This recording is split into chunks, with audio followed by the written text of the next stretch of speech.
Only one team will be left standing. There's a small chance that donation animation could be crashing the stream. Don't ask me how, I have no idea, but there's a small chance. Alright, here we go. We're back. Ready. Fight!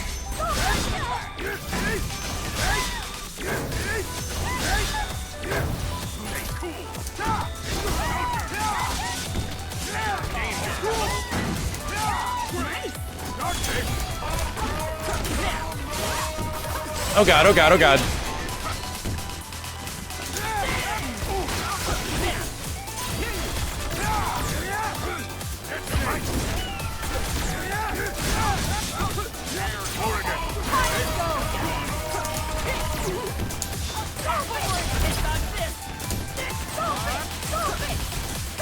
No more playing nice.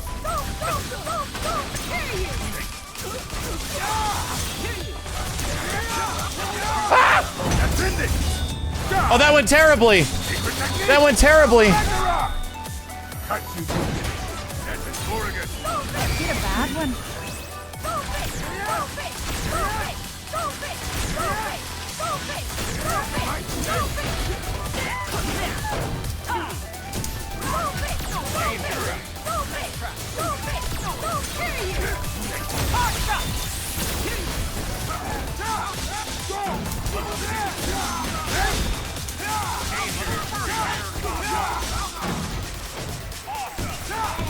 Shit.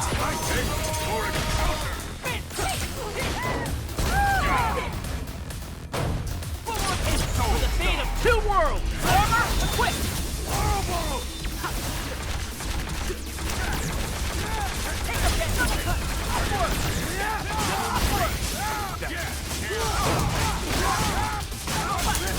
There we go! Alright, crazy horse shit. Okay. Here we go. There we go. Figure it out. As long as there's hope, we can change the future. Shut up, Mega Man. You optimistic fuck. Alright, let's figure this out. Figure it out. Here we go. There we go. Slowly. Block the soul fists. Reflect the soul fists and punish. Because if I reflect one, the one behind me also gets reflected back to the one that's coming from behind. So that gives me a huge opening. Like a huge opening. Ready. Fight!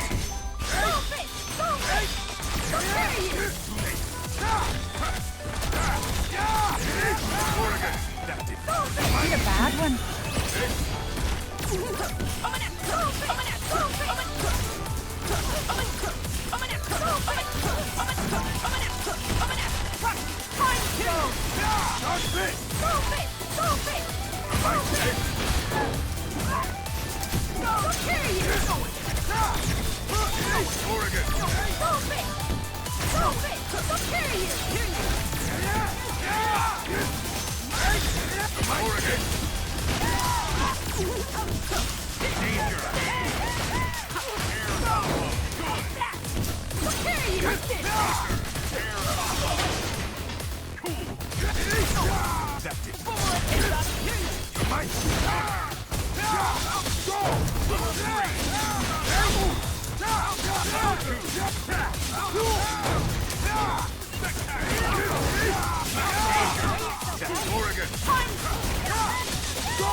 God damn it. God damn it. I'm like, that's the second time that hasn't worked. Like, Strider moves so slowly when he comes for Ragnarok. When he comes for Ragnarok. Strider moves slowly. When Ragnarok comes out. You know, I'm not even gonna talk about it anymore. Fuck it. 12 Raiden is out. Thank you, dude. I'm downloading him right now, not even 10 minutes ago on Xbox One. Really? Raiden is out, eh? Ant Moose, thank you for the 6 months. Inmate 302, thank you for the $5. Lack of Z, Mr. Taters, Ogre Docs, Zarkos, Bear Nova. Okay, so Camaro Tetsuo put in 10,000 bits and crashed my fucking stream to say happy infinite birthday. You've been a huge motivation for my YouTube channel. Death count. I have 100 subs now. Thank you for everything and shine on. Hey, thank you so much, Camaro Tetsuo. Called Death Count? Curious to check it out. Thank you very much, man. Holy shit. 15 minutes. 15 minutes. I legit just downloaded him not even 10 minutes ago on Xbox One, so Raiden is out? Weird, man. Hey, Shammy, that's also a brand new dude. What's up, Shammy? Ultron or Thanos? No, not really. I haven't played a lot of them. Go Strider, Strider. Sorry I play so much Strider, I just love him. So much. Battle without limits. He's just so much fucking fun. Oh, I really want to use Time Stone on this team. I really want to use Time Stone with Ghost Rider. Like, I keep forgetting about a specific mix-up that I very much want to do. That might be a crazy good lockdown if they push block and I Time Stone. I would pray now. Ready. Fight.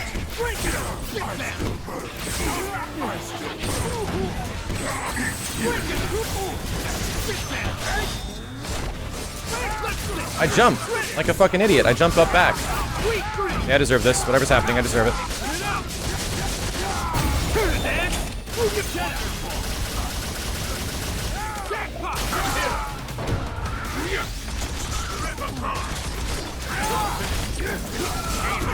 Dante, you didn't get hit by that?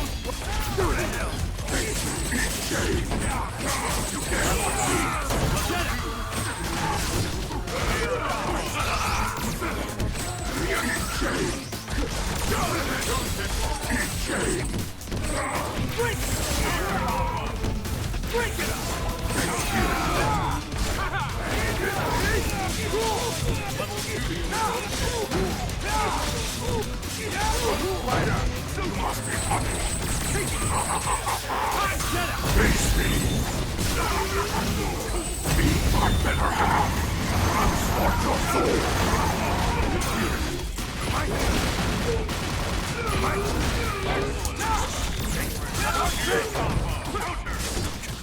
Wow, raw stone, eh? All is clear.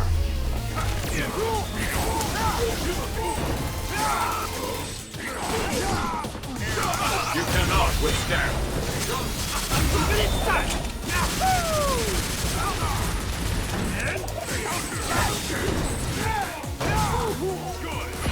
Ghost Rider. Hell awaits.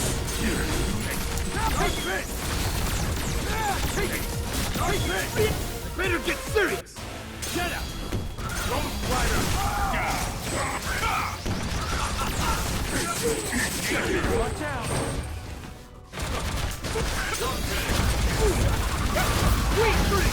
Fuck! Shut up.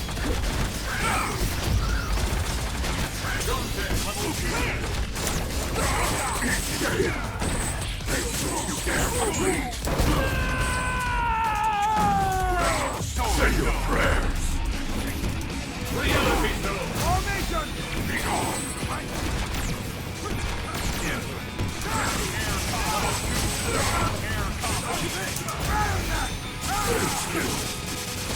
You dare touch me, feel the pain.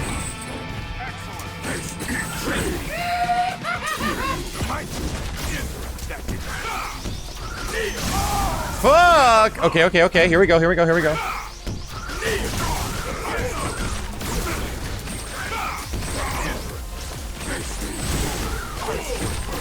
Bloody blaze rise again.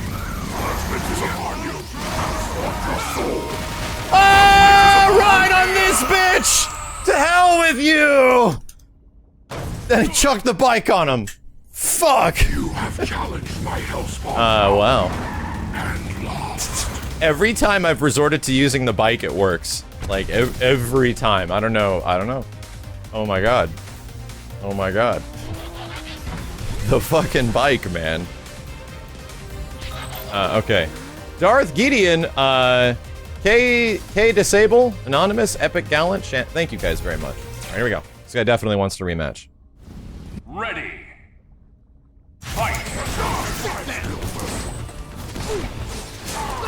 Once again, I was holding up back. I'm an idiot. Those bad Marble 3 horse balls. Really, you don't have any...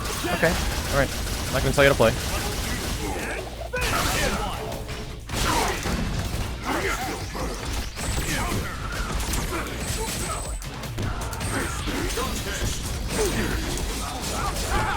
Holy shit!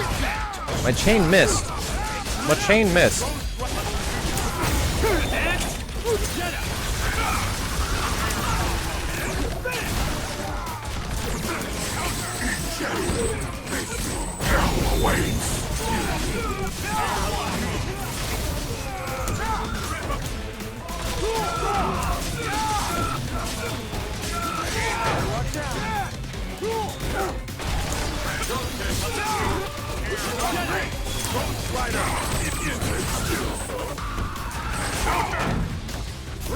Death is a return to the beginning.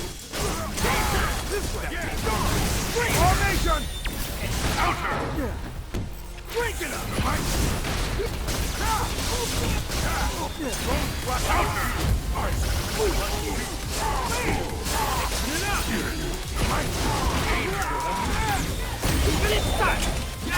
Oh my god, Raw Super! And it got both my fucking characters!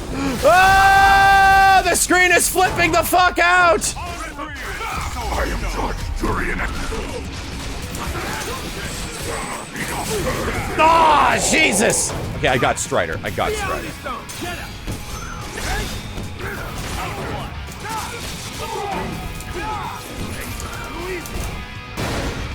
Formation! Formation!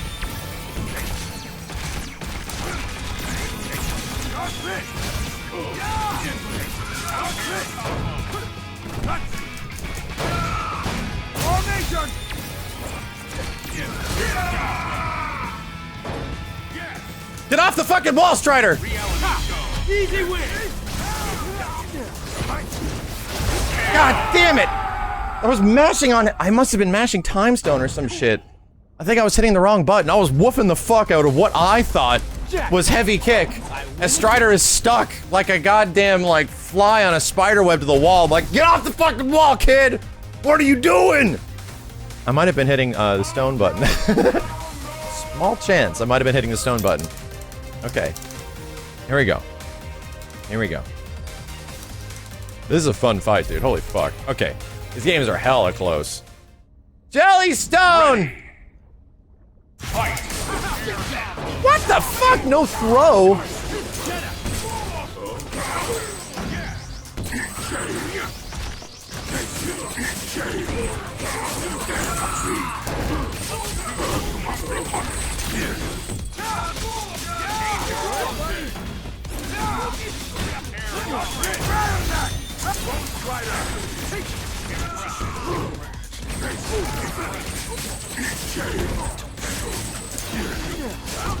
Raw ass, you motherfucker!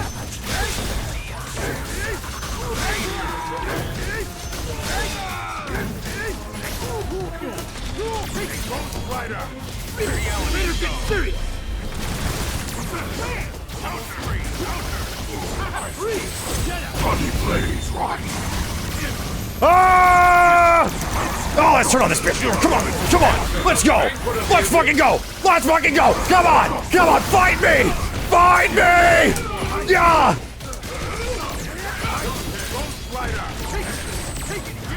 Face me. I still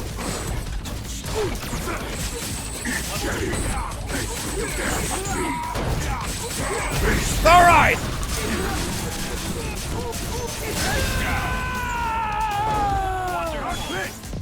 Finish me.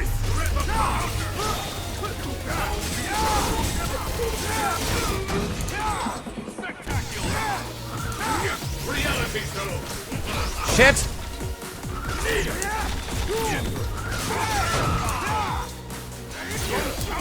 Oh my sweet tits! I'm gonna be fine, right? engulfed by the darkness. Alright, I'm gonna be fine. What? Did you enjoy? Playtime is over. I better hear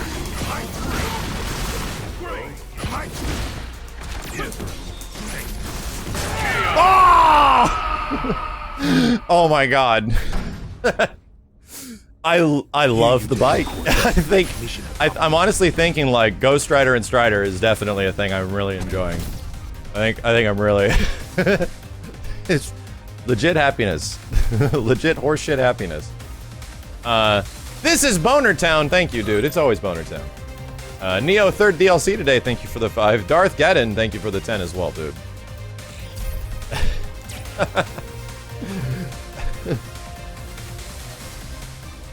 Oh my god, I'm sweating so fucking much from this game.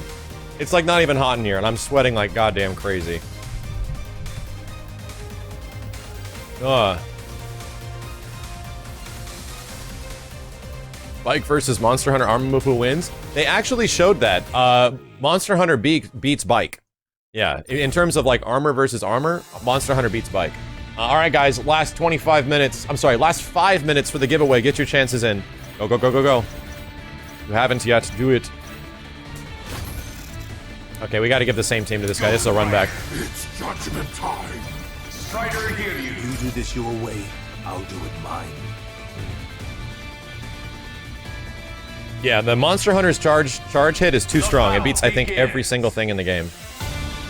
Was this the same guy we were just playing, or is this a different dude? It might be a different dude.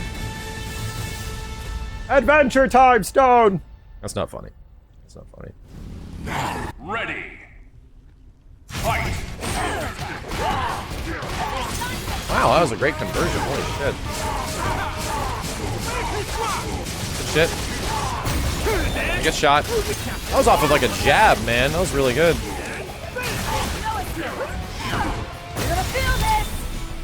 That I don't know about. Bloody blades rise again.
Holy shit!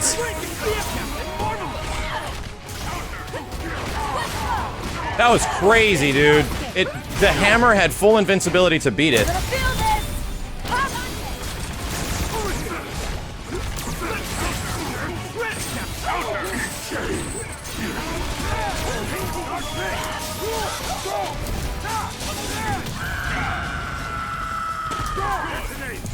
Finish this!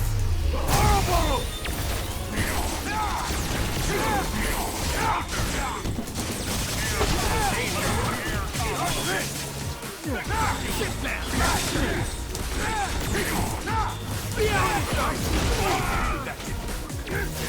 Better get serious!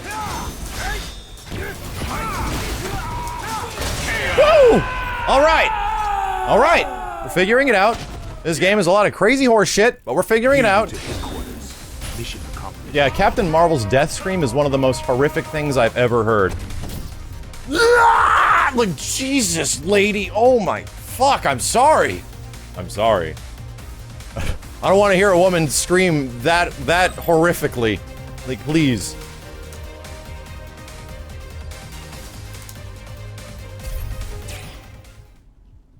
Ready. Fight. What the flipping hit Strider? That was horse shit. This is starting the exact same way as before.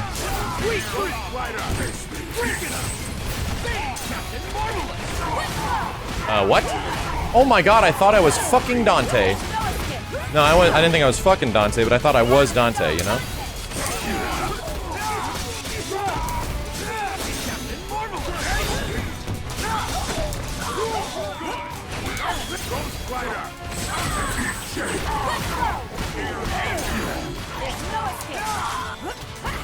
Dude, how many times can I fuck up my freaking horse balls?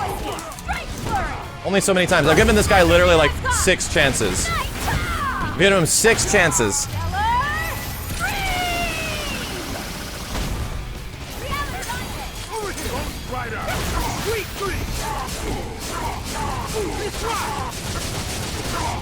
Small chance I'll live, but probably not.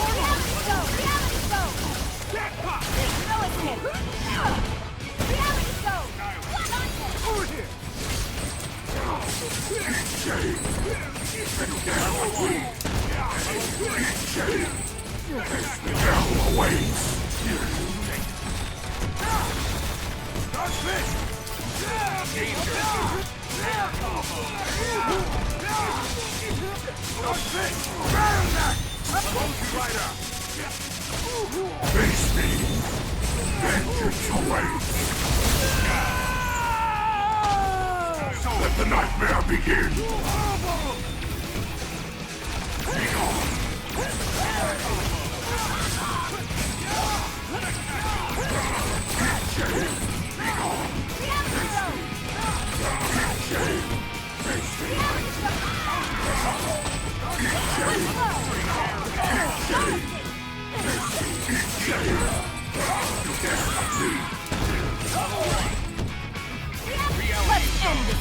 Be my better half. Judgment is upon you. Transport your soul. Judgment here.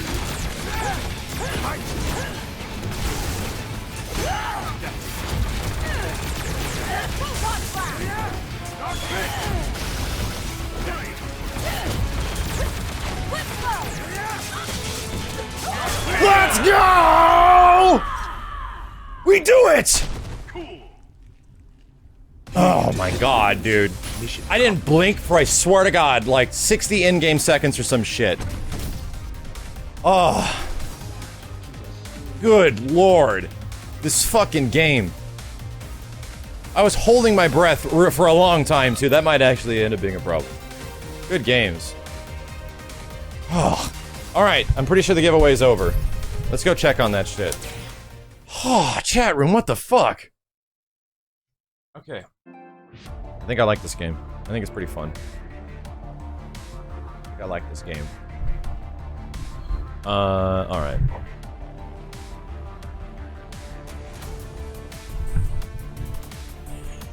Dude, it was the bike. The bike is like... and any hand gesture I can give is great. Anything I can give makes the bike great. Like, I love the bike, man. Hey, Sinister Jesus, thank you very much, dude. Bike is fantastic. Okay. Whew. Jesus. Alright, check in the giveaway. We might have a winner. It has to filter through all the funky ones. Go. My thoughts on story mode. Thank you, dude. Good to business. I thought that the story mode for Marvel was the second half of a much longer story. I feel that it would have been much better through the beginning. Yeah, it did seem like it jumped into the story, like, way too far in. Like, it cut a lot of the interesting shit out, like the characters. I don't know. I am not a fan of the story mode of this game. I like it just as much as Street Fighter V, and that's not a lot. Okay. Here we go.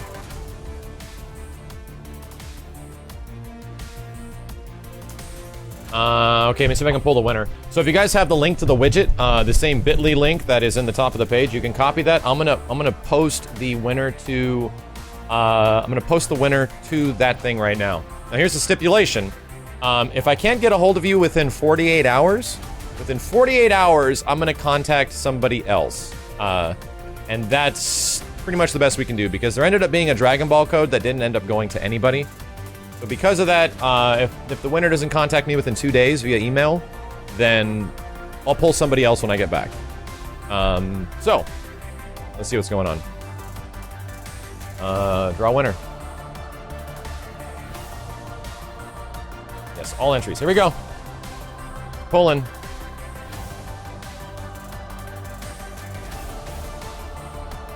All right, we got it. Announce winners and widget.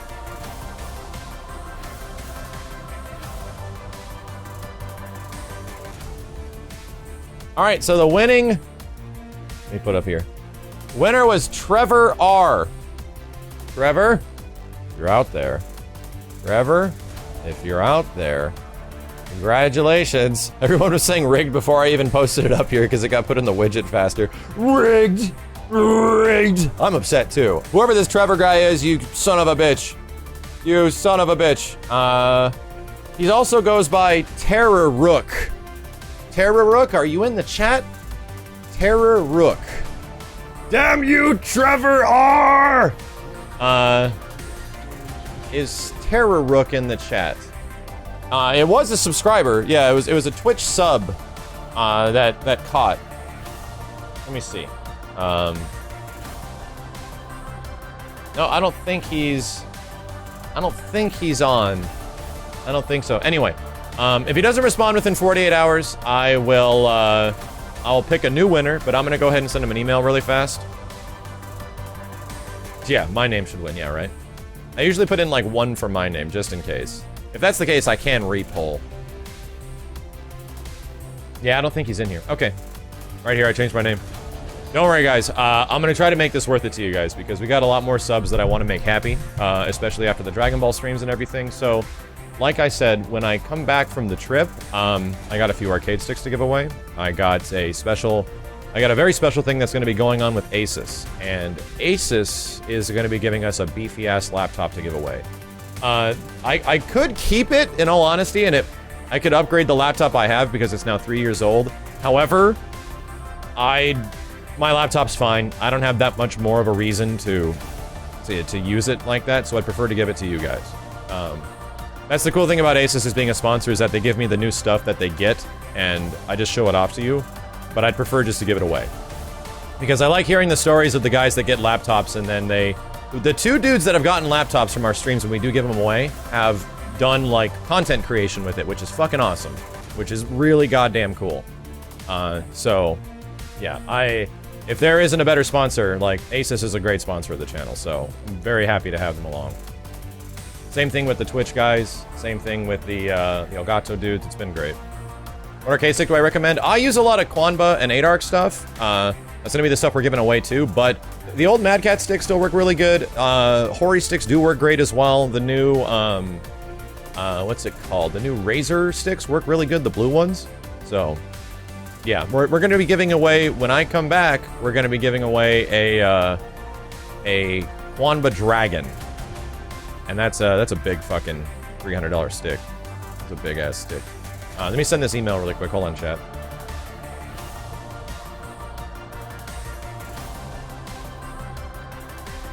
Yeah, the Panthera.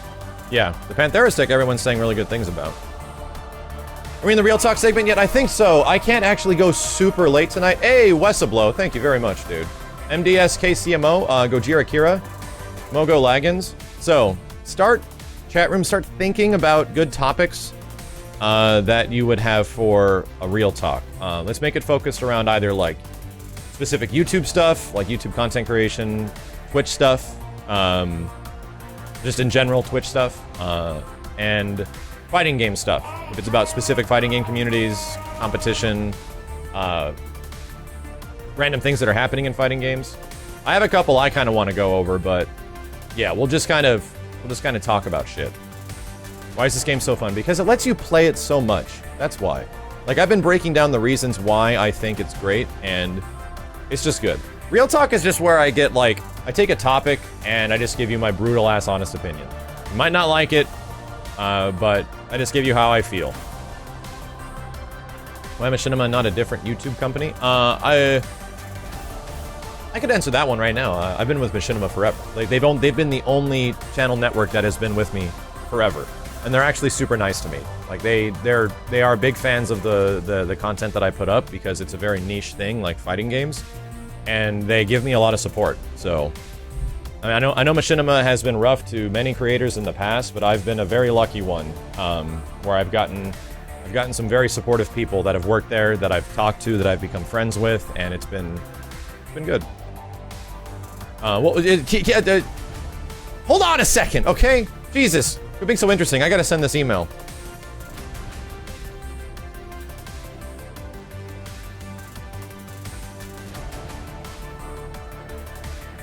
Did I plan to play Pokken Deluxe? Not really. I liked Pokken a lot when it came out, but I don't have too much of a desire to play more of it. I don't think Pokken's a specific bad game. I actually saw the weird-ass Miguel animation in the game, and I thought that was kind of cute. Yeah, Axiom, I still gotta read the donation messages. Don't worry, I will. Hold on a sec. Let me shoot this out.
Okay, I just sent Trevor an email. See if he gets back to me. So yeah, thank you guys a ton. It does mean a lot. We're trying to get all the Dragon Ball shirts and the posters and everything because we actually got the tubes to send them from the previous giveaway sent out before we leave. So get that shit done. Squacktacular, thank you very much, dude. I appreciate it. I need to practice more Ghost Rider combos. I have not had a chance yet. Like, I'm still... Here's the funny thing about Marvel Infinite. Like, there is optimal stuff for sure, but a lot of the basic-ass bitch combos in Marvel Infinite do good damage. So even if you don't have, like, the super high execution or really crazy combos in this game, you can still do a lot of damage. Like, more than half health on one hit, which is really good. Which is really good.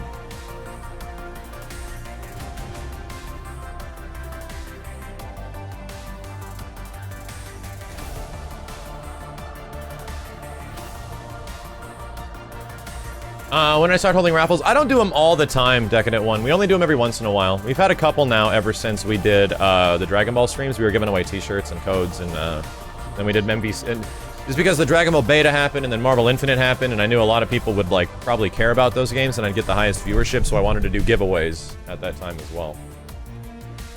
Where would I work at if Twitch didn't exist? Man. Well, I mean, I'd be making YouTube videos. What's the most damage you can get with Dante meterless? Probably around, like, 66, maybe 6,700? Actually, no, Dante meterless is probably around 55. Yeah, I think you can get a 5,500 damage. But it takes quite a bit of setup and execution. I think 5,500 damage meterless is really good. It's actually really good.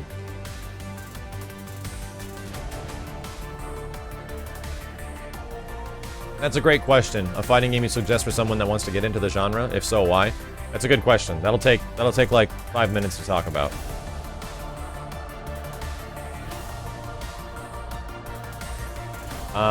Okay, let's hope he gets back to me as soon as possible. I really hope so, because I'd like to get this thing sent out quickly. Oh, why do I like FF7 so much? You know what? Let's dial that back to my top 3 games of all time. That might be a good discussion point. My top 3 games of all time. Yeah, we'll talk about that one. We'll talk about that one. That's a good call.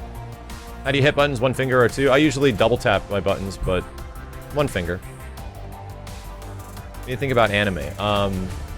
It's disgusting that people don't like anime. Like, how? think it's disgusting if you don't like anime. Disgusting. When and what is the next giveaway? You have to wait a couple weeks. I'm gonna be gone for a bit, but it's probably going to be either a laptop or an arcade stick. Why can't Capcom listen to their fans? Here's the funny thing. Here's the funny thing about Marvel Infinite. Marvel Infinite fixes several problems that were present in Marvel 3 and fixes several problems that were in Street Fighter 5. Like, it fixes the server issues and the online connectivity and, like, the online play of Street Fighter 5. It's great.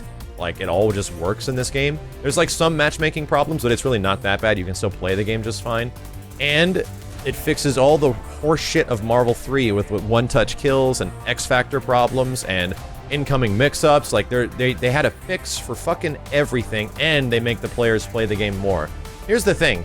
They listen to the fans like crazy on this game. Unfortunately, they didn't do it with the art department, the story mode, and the overall graphics, which is really weird, because that's normally never a problem. Isn't that fucking weird? Oh, it's like, so much of this game is like, they're directly fixing all the problems that people had with the previous games, but not on the artwork, not on the character design, not on the graphics. It's like, and not on the roster. It's like, I don't get it. Like, how can half the game be, like, so half-baked, and the other half of the game be so fucking great? It's really weird. It's really weird to me. Like, I don't get it. I'm legit confused. That was a big part of the review, is like, I'm just confused, like, how this game is the way it is. Like, it doesn't make any sense to me. Anyway. Yeah, why is it so fucking ugly? How does that happen?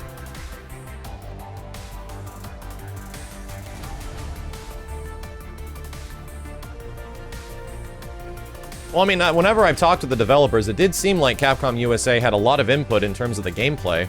Because Capcom USA were not the guys that did, you know, the game. So, if a lot of the input of this game went down to, like, the developers in the US part, like, helping out with the gameplay to fix all those issues, and then Capcom Japan mostly did a lot of the other stuff, then I don't know, man. Maybe that would make sense if Capcom USA made a lot of good decisions and some Capcom Japan there was some sort of disconnect. Who knows? Who knows, dude? It's just a very, very weird situation.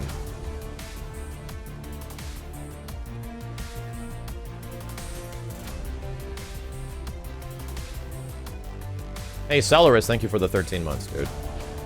Yeah, why is there no crossplay? Like, what is going on? It's upsetting.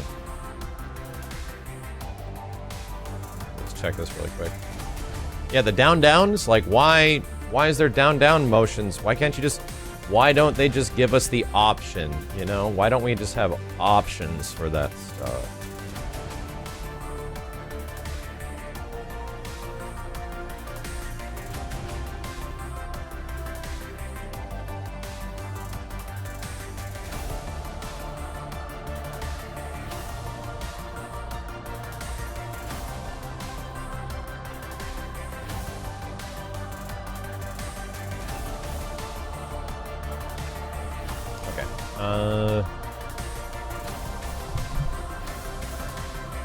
Thoughts on Smash as a competitive fighting game? See, they've been around for, like...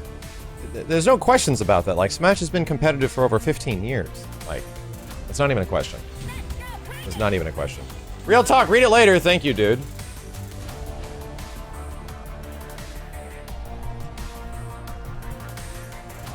Is Killer Instinct donezo? I mean, I don't know if there's gonna be a lot of new content for the game, but man, that shit's about to come out on PC, man.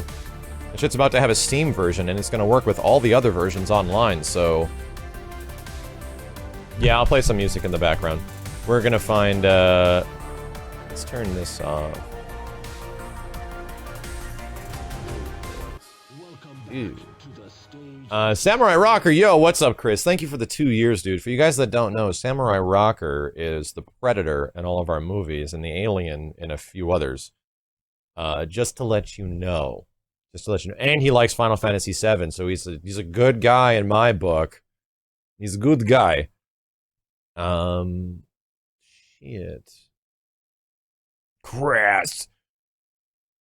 Let me find some extended versions of EX tracks. Not that one. Not that one. Street Fighter EX Extended. I love it, dude. I love it that they're using the EX music and they're using the EX music in the Arika fighting game. Oh, I hope they just remix it.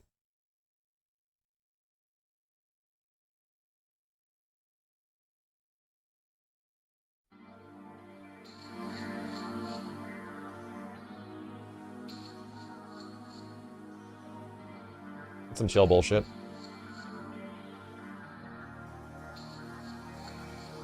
When's the next Resident Evil content? I'm gonna be playing Evil Within when I come back. It's practically gonna be out by that time.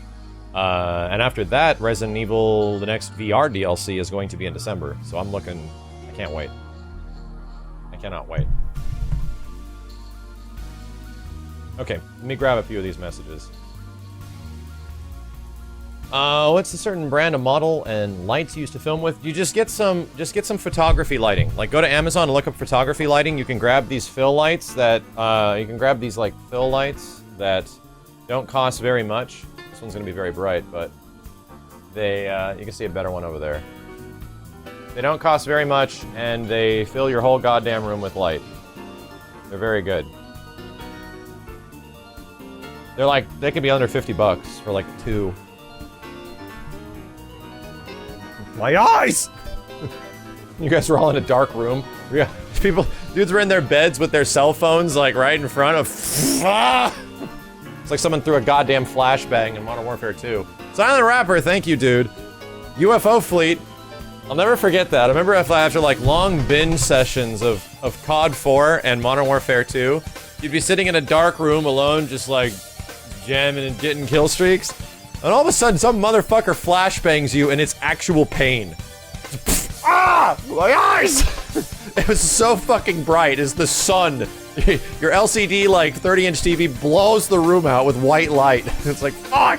Ears ringing. Oh, shit. I'm like, wow, flashbangs actually fucking work in real life.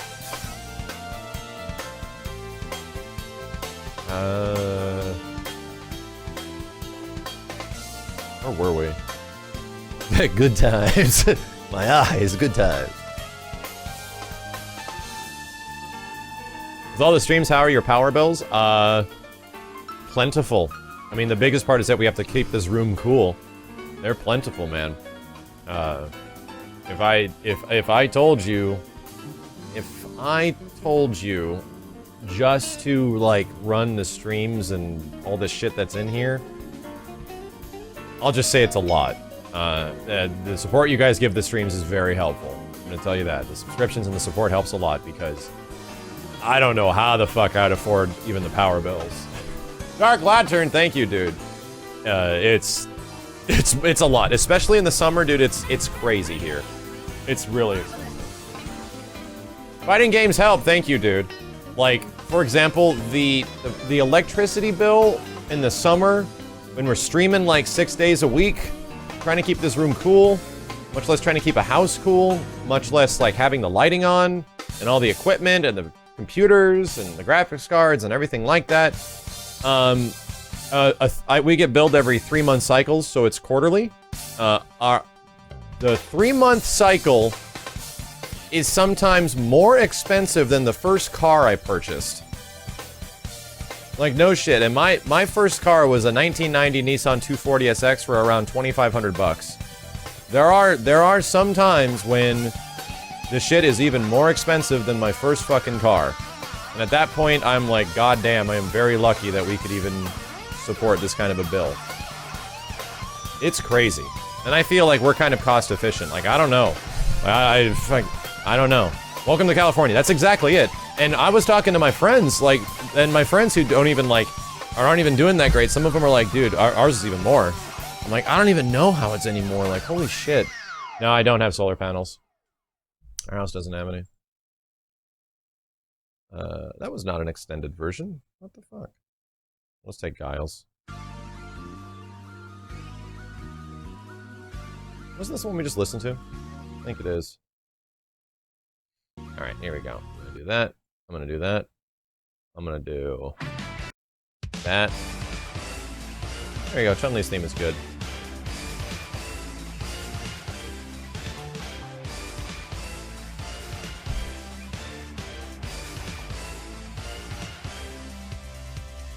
That's a good question, Resident Evil. Do you actually believe that there is really a black and white between the love and hate for Capcom on the internet, or do you acknowledge that there are some that are like us, that want games like Marvel Infinite to fail so that Capcom will acknowledge their mistakes and do better as a game developer? The thing is, it's like... Here's how it actually works, Resident Evil. Capcom Fighting Jam was a fighting game that came out and was picking up on the predecessors of Marvel 2 and Capcom vs. SNK 2 and Third Strike. Fighting Jam tanked. Like, nobody bought it. It was a huge flop. That game tanking sank Street Fighter for 8 years. 8 years. There were no more Capcom fighting games. Like, Capcom was not a fighting game developer anymore. So... that can happen again. Like, if all of a sudden Cross Tekken, Marvel Infinite, and Street Fighter V don't do well, Capcom doesn't have any reason to continue making fighting games for, like, until management changes. So, if they can find success in other ways, I mean, obviously, that'd be good. It's obvious that they are, quote-unquote, learning their lesson because they're not fucking making money on the sales of their fighting games, which is where they usually should. Cross Tekken didn't meet its sales goals, Street Fighter V didn't meet its sales goals, and I guarantee you Marvel Infinite is not going to meet its sales goals. But those games found a way to make money in other ways with their audience, and if their audience is willing to buy DLC and pay for it, then, you know, then that's what they do. Japan is a much different business than anywhere else in the world. The way they handle business is very different. So it's not going to be like, hey, it could very much be a situation where all our fighting game division isn't making any more money, and we're just losing money on everything now. Pack it up. And then you have to wait for those people that are in those positions to leave. And then for new people that have a passion for fighting games to show up and be like, hey, what happened to our fighting games? Where are they?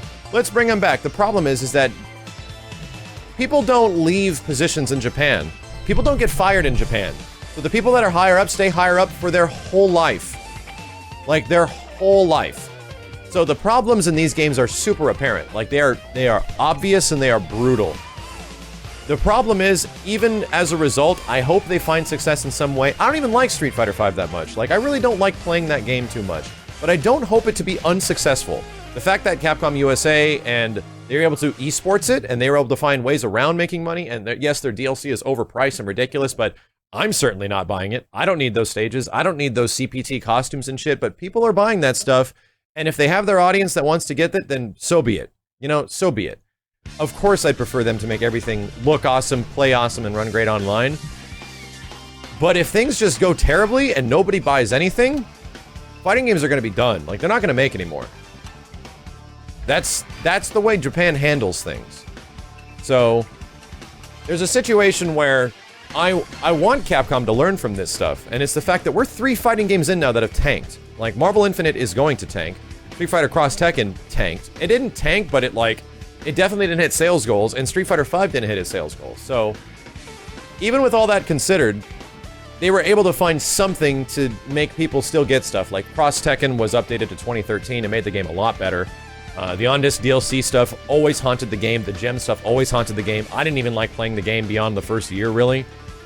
Street Fighter V had all of its problems still there, but the audience still is there too. So they found a way to make money off of all their sponsorships and esports deals and stuff like that. I hope Marvel Infinite finds a similar situation. Because as much as, like, God, dude, as much as I just can't stand so many things in this game, like, half the things in this game frustrate the fuck out of me. There are half of the things in this game that are fucking great. Like, I'm being brutally honest when I say Marvel vs. Capcom Infinite, in my opinion, is the best raw Capcom fighting game, like in terms of combat and mechanics, since Capcom vs. SNK 2. Being super serious on that. And I want more characters in this game that can make the engine work even better. I want them to have refinements to the engine. I want there to be more Infinity Stones, like something, like modified Infinity Stones. Get crazy with it. I hope the game has a future. I don't want Capcom to tank. I don't want people there to completely lose their jobs, but it's obvious, like, when you're in Japan, things work much differently. Like, Itsuno, the guy, I think it was Itsuno, no, the producer that was on Marvel vs. Capcom 3, he was originally kind of like high up, and he was doing big games, right?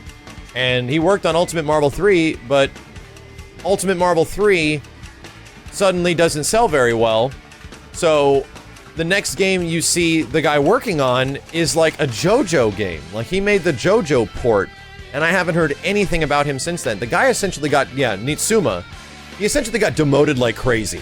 And that's what kind of happens. You don't get fired in Japan, you get demoted.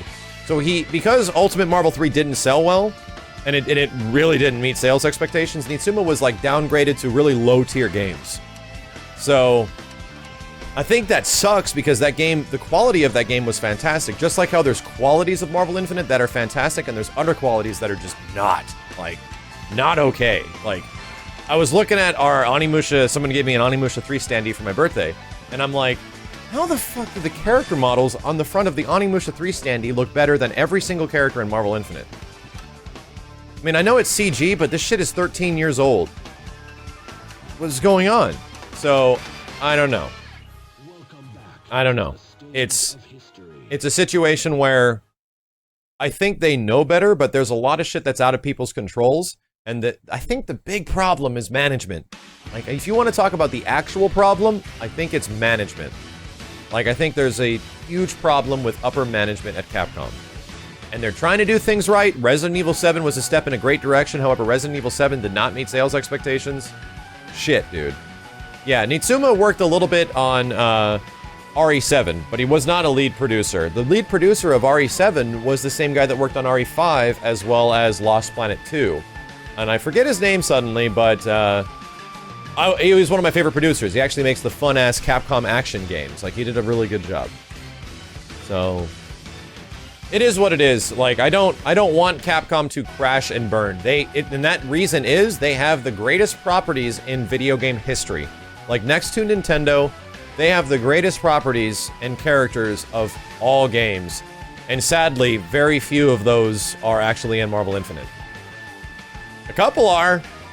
Not a lot. Not a lot. But I know where you're coming from. Like, I know what it's like. Like, you want to slap someone on the fucking hand if they're doing something wrong. Like, you want to slap a kid on their hand if they're doing something wrong. Hey, don't do that. And they do it again. It's like, well, this is gonna happen if you do it again. So it's a weird situation that Marvel Infinite's in, where they fixed so many problems in the previous game, and then suddenly there's all new problems that are weird and awful, and Dante looks like shit, and Chun-Li looks like a dank whore. It's like, how did this become an issue? Like, where did all the money really go into story mode? Doesn't make any sense. Doesn't make any sense. I don't want Capcom to crash and burn. I actually don't want Marvel Infinite to crash and burn. I want them to come back with a response to Marvel Infinite and shock everyone. Like I said, they should release 4 characters that were from Marvel 3 or something like that weren't in this game, and just make them free. Like, they're just like any of the other characters. 4 characters free. We're sorry. Like, we know we'd let you guys down. We're sorry. That apologizing to an audience can do a lot. Like, that can do a lot for a game. And the best example of that is Final Fantasy XIV. Like, the guys at Square came out and said, we're really sorry FF14 did not meet any of your expectations. We're gonna work hard to make it a part of your expectations. And hey, look what the fuck happened. FF14 is suddenly one of the biggest MMOs of all time. So, it's possible. Like, there is an ounce of possibility. It just depends if the management at Capcom and the people that are higher up have the modesty to approach their audience, admit their faults, and admit that they will try to work forward to make them better. And if what I would love, what would be the greatest thing they could do for Marvel Infinite, is they can come out and they're going to be like, we're going to release a new shader that makes the graphics look different in Marvel Infinite, so you have the choice between original graphics and new graphics, which could make it look like, hell, Marvel 3 with hard black shadows. They could announce free characters from the previous games, like popular characters like Wesker and stuff like that. And then if that doesn't work, then maybe even down the line, they take the perspective of something like Dead or Alive 5, where DOA 5 didn't meet its sales goals. And then about a year and a half to 2 years later, they come up with this plan where, hey, we're going to make the game free. And you're going to get like 4 characters and you're going to get access to the whole game, but limited access to the story. And that's it. So if you want more characters, you got to piecemeal them and stuff like that. If they really wanted to fix stuff, I think they can, because the game is something special. Like, the game in Marvel Infinite is really something special. And for them just to drop that completely would be really shitty. So, I don't know, man. I want there to be a future for this game, but I would love them to acknowledge the fact that some of the stuff just didn't work out. We're sorry, and we're gonna work hard to make it better. They kind of did that with Cross Tekken. They kind of did that with Cross Tekken 2013, but not really. So, I don't know. I mean, I'll just be happy if Marvel Infinite gets more characters at this point. But, do I want to see Capcom crash and burn? No. Do I want to see the games fail completely? No. Do I want to see them get lower sales as a result of weird business practices and things that just would make people upset, like odd graphics and stuff like that? Then yeah, like that's gonna come naturally. Like, word of mouth is pretty friggin' powerful when it comes to purchasing power, and people didn't buy Street Fighter V, people didn't buy Street Fighter Cross Tekken, and now people are probably not gonna buy Street Fighter Marvel vs. Capcom Infinite. So they gotta find something else, because they probably spent a lot of money on this game, and it's a really good game. I don't want to see it die. I don't.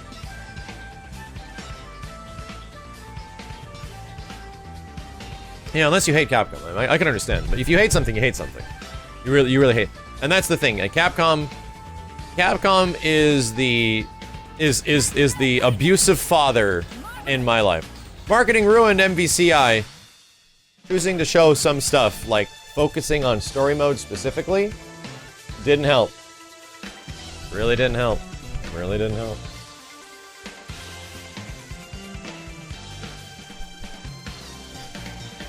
Should Capcom fail? Who is worthy to carry the mantle of fighting games? It's called Smash Brothers.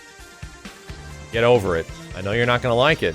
But if the Capcom mantle isn't there anymore to carry fighting games, it's called Smash Brothers. A ton of people buy the shit out of those games. I know you're not gonna like it, but the audience for Smash is bigger than almost anything. So, NRS has always had the mantle, like that.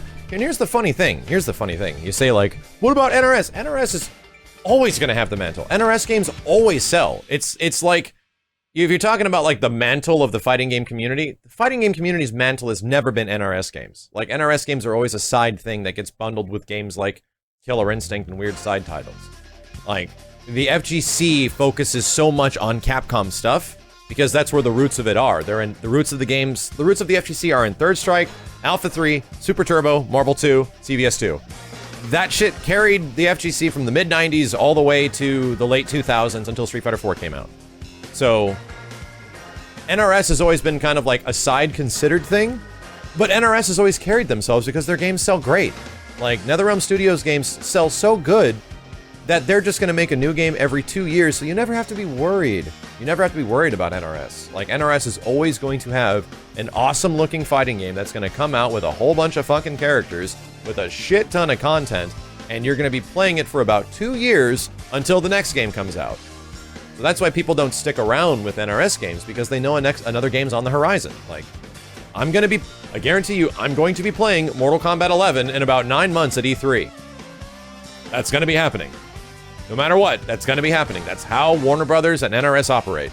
So, it's not a bad thing, but it's something else when you know that you're gonna get a brand new game every 2 years instead of a brand new game every 7 to 10 years. Like, that's a big gap. It's a really big gap.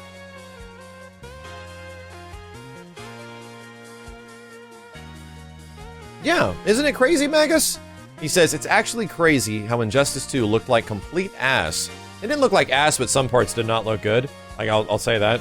And they actually changed their character models. Yeah, they got a lot of criticism at E3 and into other builds where the character faces didn't look great. I mean, you guys probably remember that. Supergirl looked hella weird, like the Chucky girl.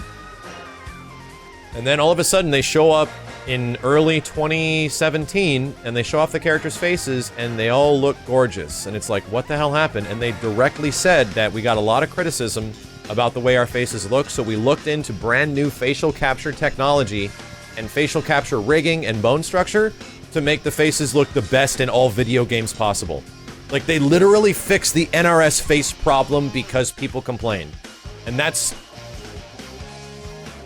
God, I wish everybody did that. I fucking wish everybody did that. Like, we can be brutally honest, like, the toppest tier fighting game developer out there that actually listens to their audience and every single game improves on something from the rest, regardless of what you think about, like, gameplay specifics.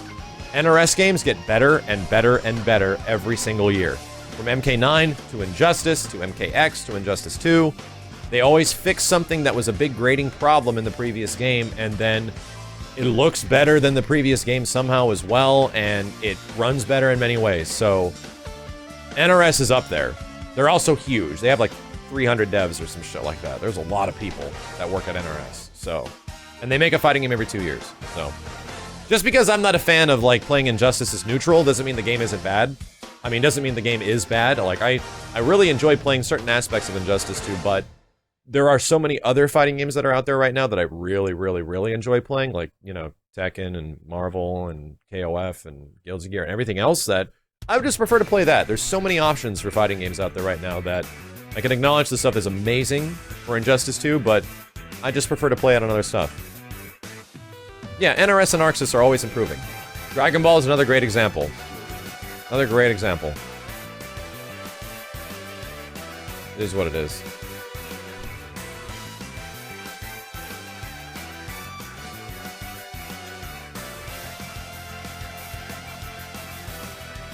The only part NRS never improved is the netcode. I'm going to ignore that. I'm going to ignore that. I'm gonna say that's obvious troll bait, as NRS possibly has some of the best netcode of any fighting game out there right now. I'm gonna say that's troll bait. What's the dot? Solid Marine, thank you, dude. I mean, if you're talking like 4 years ago? Yeah, I'd agree with you. But that was a long time ago, man. It was a long time ago. Even on the PC, it's great.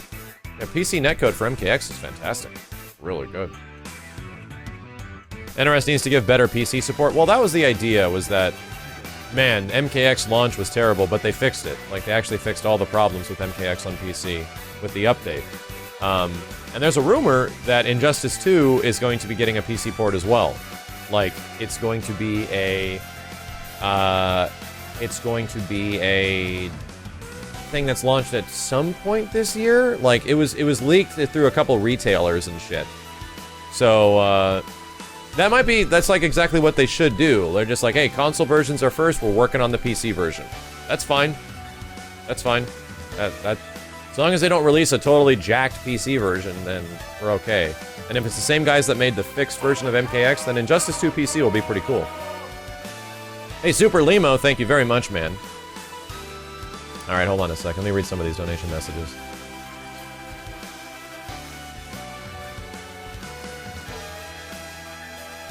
Are there any mobile fighting games I like? Not really. Not really. Let me do something really quick, chat. Okay.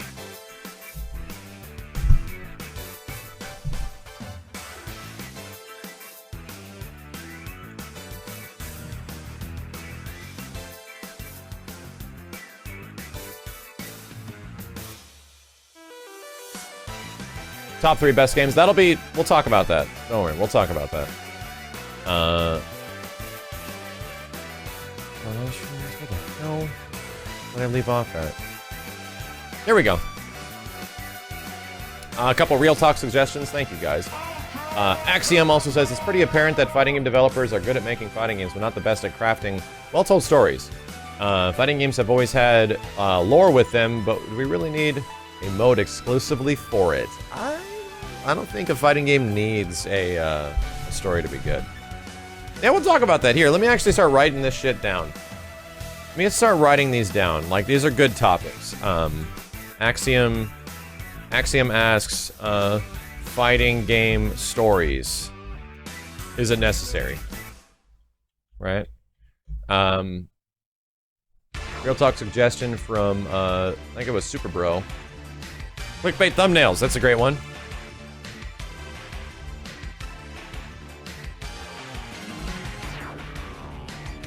Clickbait and thumbnails, that's a good topic.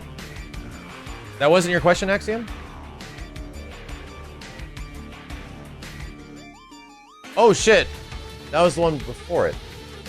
Yeah, someone else had the thoughts on story modes. Axiom was asking, thanks for the help, the ideas for you and the others. I finally managed to hit affiliate a month ago. Love to hear your thoughts on grind/analytics from affiliate to partner. I love streaming and entertaining on the road. To partner seems rough. That's actually a great question too.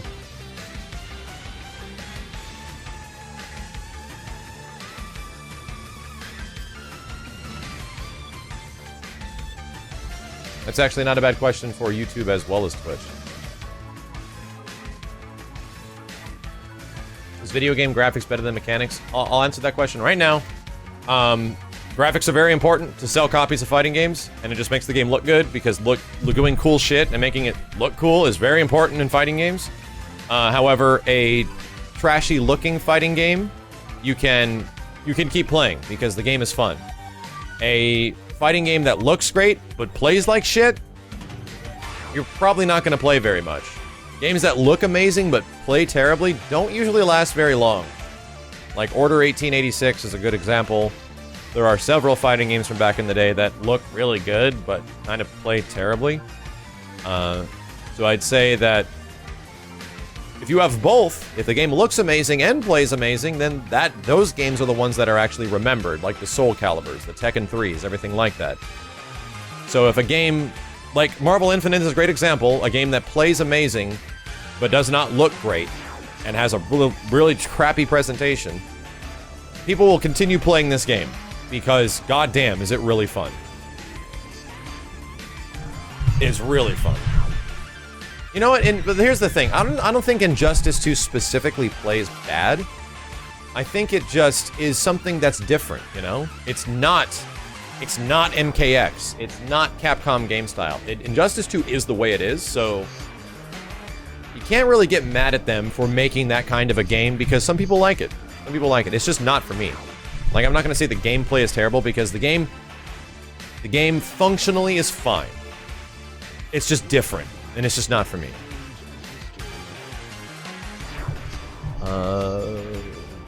People saying DBZ doesn't play good? What the hell? DBZ plays great. Yeah, I'm gonna be at TwitchCon, Beaver. Yo, Hakudo no Ken, thank you, dude. Anano guy says, crazy having a birthday so close to yours, just celebrated it on my own today. You can probably guess how old I am, but happy belated birthday to you. Hey, happy 21st birthday, Anano guy. I appreciate it, man. Mail, you get that damn mail. Thank you, dude. Dark Aroxis, real talk, meta characters in fighting games. Also, I have a suggestion for a game. Warhammer 40k Space Marine, go beat the shit out of folks, and it's somewhat fun. Also, wanted to say, you're a huge inspiration. Keep up the great work. Thank you, dude. Probably not going to be playing Warhammer. Probably not going to be playing Warhammer. Probably not. Probably not. Meta characters? If you mean characters that kind of change the way the game is played, might talk about that, maybe. I'll keep it in mind. Okay, now 64 put in 5. I need the name of the song, please.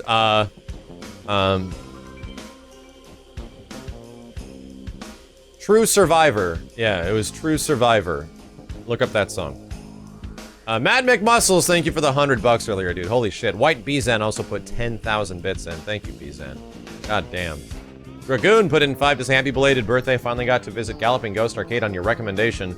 By the way, and I loved it. I would not have found that amazing place without your recommendation. Can't wait to go again. Hope to see you online tonight. Hey, thank you, Dragoon. I don't know if we played, but yeah, if there's a heaven, Galloping Ghost is close to it. for people like me.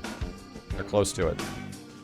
White Bizan, thank you again for the 500 bits. More Blaze Blue put in 5 to say, I tried holding down tag during Soulstone to control characters individually. Lab time. Yes, you can do that. I just haven't practiced. I just haven't practiced. Bill and Ted, dude, 23 bucks to say happy belated. I was busy celebrating my birthday too. Here's a little something. And here's to another awesome year of games and streams to the crew. Also, eat a banana. Eat a banana. No! I'm not eating any fresh fruit or food on this trip. Not. I got so sick, dude. Lothias put in 50 bucks. I wanted to say thank you again for everything you do after everything I've had going on over the last couple months. You've honestly have helped me keep my sanity. Have a wonderful trip and shine on. Damn, Lothias. Thank you a ton, man. Thank you for watching for our crazy bullshit. DOA Extreme will save the FGC. God, yes. Absolutely. DOA Extreme is going to replace Marvel Infinite at EVO. And Killer Instinct's going to replace Dragon Ball. That's what's going to happen. Just deal with it. Deal with it. Alex Turpin put in 10. I'm competing in Northwest Majors for Tekken 7, but I'm a bit nervous. Wondered if you had any tips on keeping calm. Thank you, Shine On, a happy birthday. If you haven't been to a ton of tournaments, do not go to a tournament thinking you're gonna win the whole thing. Go to a tournament for the experience, for hanging out with people, for enjoying your time around a bunch of people that enjoy the same shit you do. Go there for casuals, have fun, and don't focus so much on putting a lot of pressure on yourself in tournaments, because be realistic with yourself. Unless you have been training every single goddamn day, 8 hours a day, just go have fun. Just go have fun. Don't, please. I've gotten lucky and I've won tournaments, like back in the day, but I was playing a lot. I was playing a lot. Play your heart out, but don't put so much pressure on yourself. Shit. You'll never win your first tournament. Yeah, you will not. Very low chance you'll win your first tournament. Especially considering the size of majors nowadays. Like, tournaments got to like 16 people back in my day. The tournaments were 16 to 20 people big. That was huge. That was huge.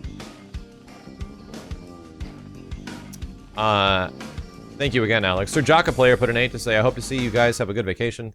Thank you for making me smile with your videos on YouTube. Was laid off a few months ago and remember how you guys kept it positive. Thank you, safe travels. Hey, I hope everything's working out, Jocka Player. Holy shit, man. Thank you, dude. God Among Heroes. I love playing fighting games and I can do combos all day in training mode, but when I fight, even AI, I always have trouble doing those combos. Is there anything that that have helped you when you were first learning to play? Understand, there are two different skill sets between learning a combo, getting the muscle memory for the combo. That's a skill set. Like learning combo, executing combo. That's a thing. Completely different skill set. Finding way to land combo and then performing that combo. Some people are better at it than others, but understand the concept of love.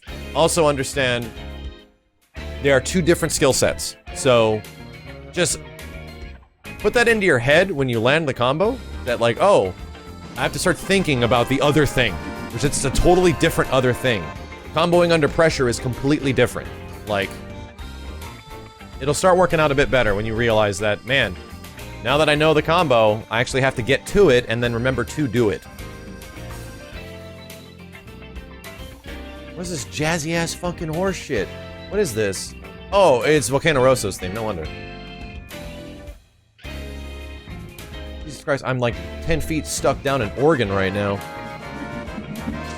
Going home, thank you as well, dude.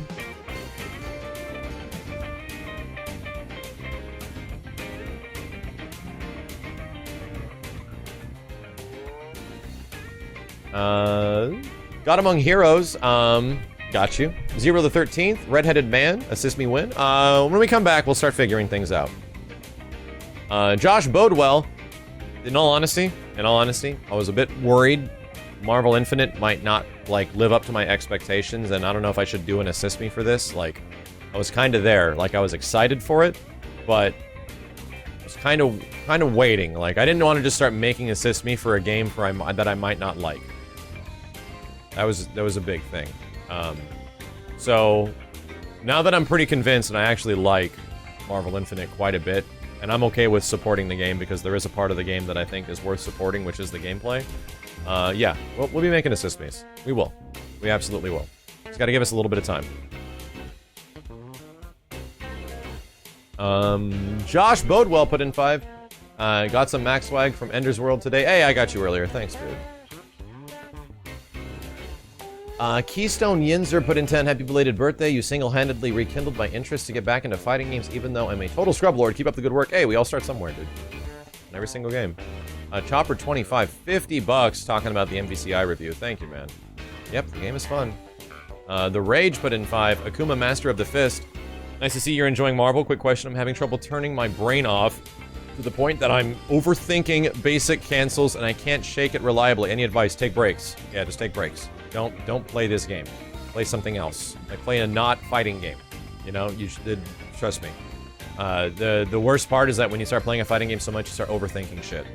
And you're just afraid. You're just afraid all the time. It's Meryl says, I'm permanently banned on your stream. Possibly... I probably said something bigoted. I just wanted to know if I can get unbanned, thank you. You didn't have to donate to ask for that, but I really hope you don't do it again. Because I'm going to unban you. Going to unban you. I hope this is a good decision. Alright, it's been done. It's been done.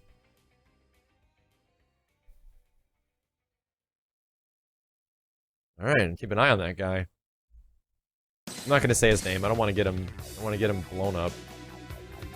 He admitted he did something wrong, and he wants to I'm sorry. I want to be a part of the community. Okay, it's fine. You did not have to give me $5. Just send me a message on Twitch.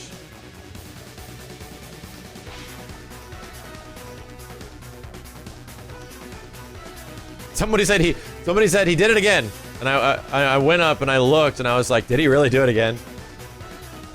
He does it again. I'll just ban him again. And I'm probably not gonna give him a chance. Again. I'll give you another chance, but not another chance. Camaro Tetsuo. Yo, Arco7, thank you, dude.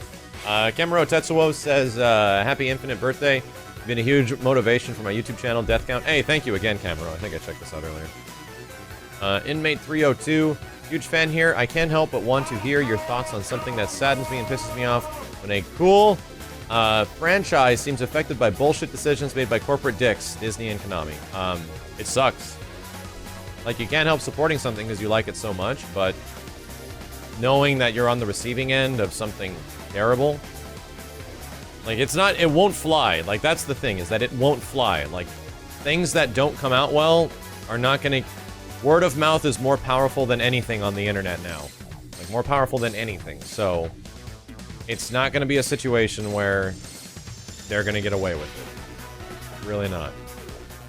Like, if people keep buying those Call of Duty games because they might not be what you guys like, but they're not awful. They're not, like... They're not dick in butt awful. Yo, Nicious, thank you, dude. Anonymous put in 11. Thank you very much, man. Justice 2 Raiden is out? I'll have to check on that. Darth Gideon put in 10. To say, have you tried Hulk out yet? Heard from a few people that he's easily the worst character in the game and was hoping to get your opinion. I've played him a little bit and he's awkward. Like, he's awkward. I just realized dick and butt awful might be dick and butt amazing for most. For all of you. So... It's not like... It's not like a weed whacker going over your genitals. Alright? Sorry. I forgot. That might be something super sick. To some people. But a weed whacker against your genitals, that's not good. Thoroughly bad. Thoroughly bad. Anyway, what was I talking about? Darth Geddon. Let's say the worst character in the game is Hulk. I think Hulk's really awkward in this game, but he might have some hidden potential. Yeah. I think some of his stuff doesn't do as much damage as it should, for sure. He's kind of an awkward character in this game. I really want to play him, because I think... If you actually look closely at Hulk, Hulk is one of the most detailed characters in the game. Like, no shit. He legit looks like the Hulk. He's got all the weird, like, crazy-ass, like, texturing on the inside, and, like, all the weird fucking veins and stuff. Like, if you look closely at Hulk, he might be one of the best-looking characters in the game. But the art style doesn't know favors, so you have to look really hard.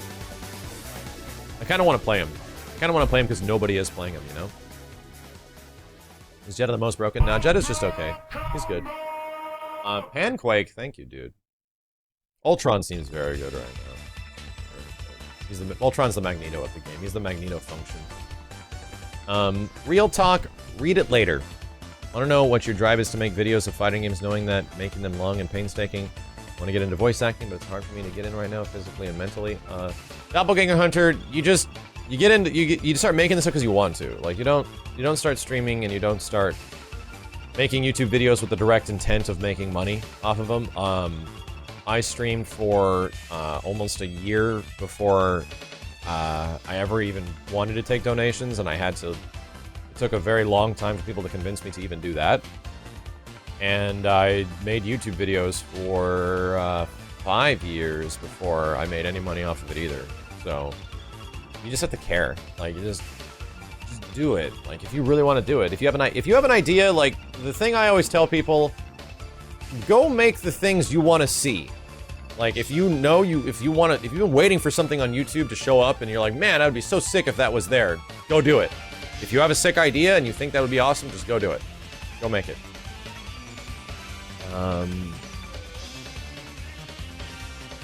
My thoughts on story mode, I read that one earlier, thank you, dude. Sinister Jesus put intent to say sick comeback, thank you, man. Finality, I've never seen you have so much fun playing a game, just imagine if the graphics match the fantastic gameplay. Yeah, imagine how good this game would be if the presentation was good. Oh. Fuck. Imagine how good Marvel Infinite would... Fuck. That's what... That bugs me. Yeah, that part bugs me. How did they fuck up the one thing? The one thing that was... They always get right. Why does it always have to be a monkey's paw? Why? Why do Capcom fighting games have to be monkey's paws?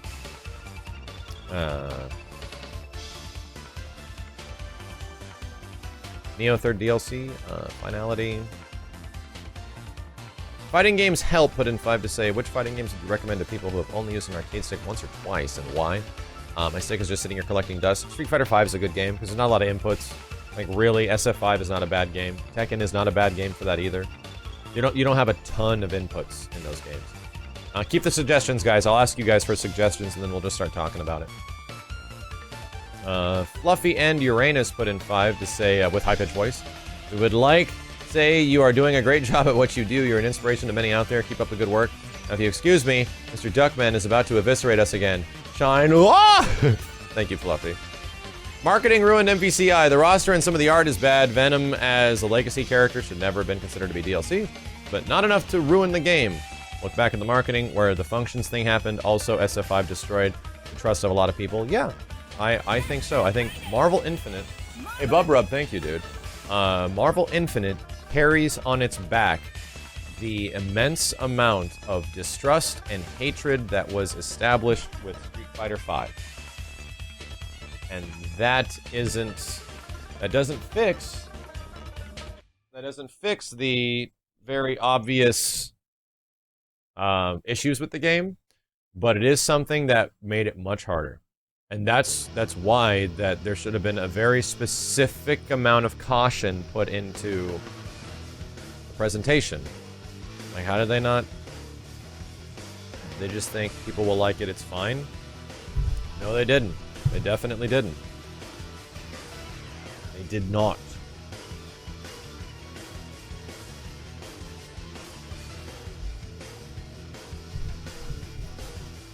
Venom, I hope, is sick, dude. I hope Venom is fucking ball-bustingly awesome. I really do. Yo, Crooked King! Holy shit, dude. Trying to catch up to you all. Solid Marine Real Talk, what are your thoughts if you've seen your favorite fighting game IP being sold to a different company, for example? Like, what if Capcom sold the Power Stone IT to Bandai Namco? Your thoughts? Fucking do it! Do it! Capcom's not gonna make anything. If it means that... I don't care if Capcom... I don't care about... Okay, here's the thing. I don't care about Capcom as a company making anything. I care about the stuff that Capcom has made, right? I mean, right? Like, no matter... Like, I am a Capcom fan because of the stuff they have made. Or the stuff they are going to make that will be cool. So, I don't care who makes it. If Bandai Namco ends up buying Mega Man, or if Nintendo bought Mega Man, I don't give a shit. It just means more Mega Man games.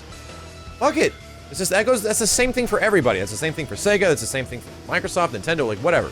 Like I don't care what the company does, as long as they make sick games. That's all I give a shit about. I don't care how good executives get paid. Shit like that.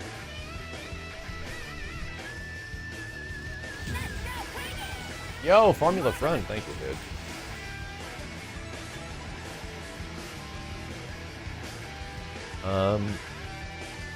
Green 21. Rakudo no Ken. What should Capcom do to that Street Fighter V to get a high sell number and the players will be happy without unbalancing it? What exact change? Same with Marvel Infinite. Thanks, Max. I already kind of talked about that, like the changes I wanted to see. But yeah, there's several things they could do. Several things. Several things.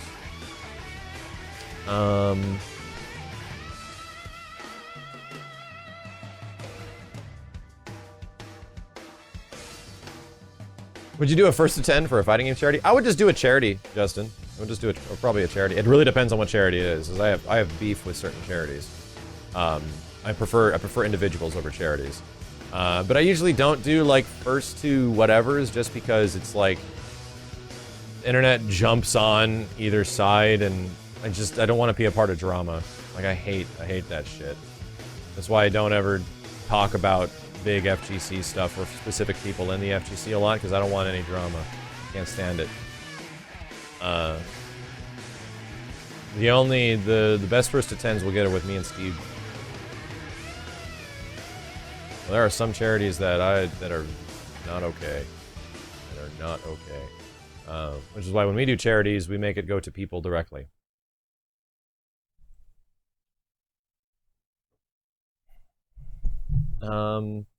DOA Extreme will save the FGC. DOA 5 last round DLC sells better than DLC for any other fighting game in existence. TNA is the only real way to save the FGC. They cannot top waifus. They cannot stop the future. Fair enough. Fair enough. Dark Aroxis, also, it was really awesome meeting you at E3 at the MVCI booth. Hey, thank you, Dark. Holy shit. I think I remember you. There are a few people, but I think I remember your name. KD Bleach put in 5. Happy belated birthday. Have another awesome year of Real Talk. Question. What do you think the next evolution of mainstream fighting game mechanics, more like For Honor, for example? Do you think fighting games are settled just at the same old 2D and 3D games? A brief one, I would say... I'd say that there is going to be several attempts. Like, one of the better attempts was actually Killer Instinct. Like, Killer Instinct kind of broke the mold of fighting game combos with the new game, and did a pretty good job. Like, that did a pretty good job. So there is absolute possibility out there. There's the Serlin Games game that is trying to do different stuff. There are attempts to do different things, but people that play fighting games kind of like them the way they are, you know. They kind of like them a lot the way they are. Okay, hold on a sec, guys. I've still got a few to read. KD Bleach, thank you, dude. Real talk question. From your experience working with companies and alone, which one is better? Also, is it better to pay university to study video game related career, or learn through an online class? I mean, it depends on what field you're trying to get into, especially if you're talking about like university studies or online classes. Experience is important, but a lot of people won't take you unless you have a BA. So you got to kind of balance that. Like, I got a job that required a BA, but I didn't have my BA yet because I didn't want to go into debt. So I ended up getting the job just due to experience. So it's about knowing the right people too. Like, fucking all employment is just knowing the right people. So get to know people in the industry somehow. Like, be an internship. Do stuff like that. Like, make people see your worth. Going home says, going home to Chicago for a week with my girlfriend. I'm going to Galloping Ghost for the first time ever. Real talk, boobs or tits? Oh, tubes, man. Tubes are fucking dope. Falling Nod, thank you for the 100 bits. BW Cool, with the release of Marvel Infinite, I rediscovered my love for fighting games and video editing with my YouTube channel, so I decided to make this. I'll have to check this out. We should play First and 10 sometimes. Thanks, keep up the good work. Thank you, dude. Bub Rub for real put in 5, not a real talk topic, but just a question. Wanted to ask, would you ever consider a job as an FGC commentator? I've always enjoyed your commentary on KI with Sagem, and Tristan, and Keats. Love the Bub Rubber for real. I did a lot of commentary for like 3.5 years, for Marvel and several games. But after there was so much to do with the Twitch channel and YouTube and everything else, like working on KI and everything, I had to like tone it down. And it was also that I get like a ton of offers that are like paid offers. We'll fly you out to like Saudi Arabia, and we'll fly you out to France, and those offers happen a lot. I'm not trying to brag, it's just that they are there. I usually say no to them because I would prefer other people in the community, other commentators, to get that work. Like, I think that there are other people that specialize specifically in that, and I don't specifically specialize in being a commentator at all. So I would much prefer other people that are in the community, like, do something, Like, I prefer them to get that kind of job. So I'll usually recommend some other people that do really good work, because I have enough people I have to make happy already.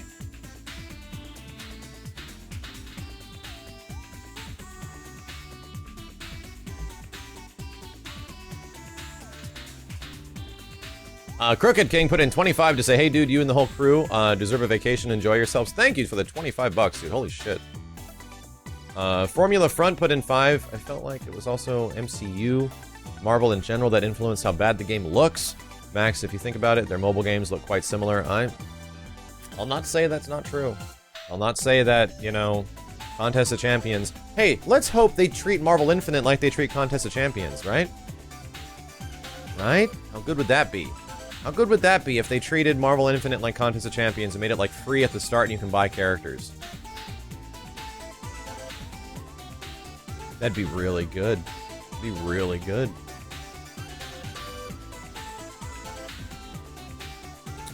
Oatmeal Thick, thank you for the 2.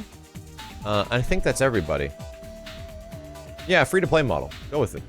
It works out. There's not many fighting games that have examples of free-to-play models not working out. In all honesty, like, be real. Which ones have not worked out? Like, KI and Dead or Alive were the 2 that did it, and they did ridiculously well for themselves.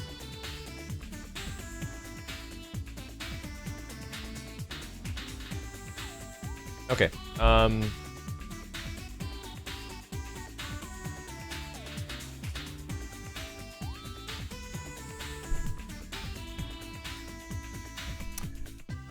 Super Bro, you were the one that mentioned thumbnails and clickbait, right? I think it was.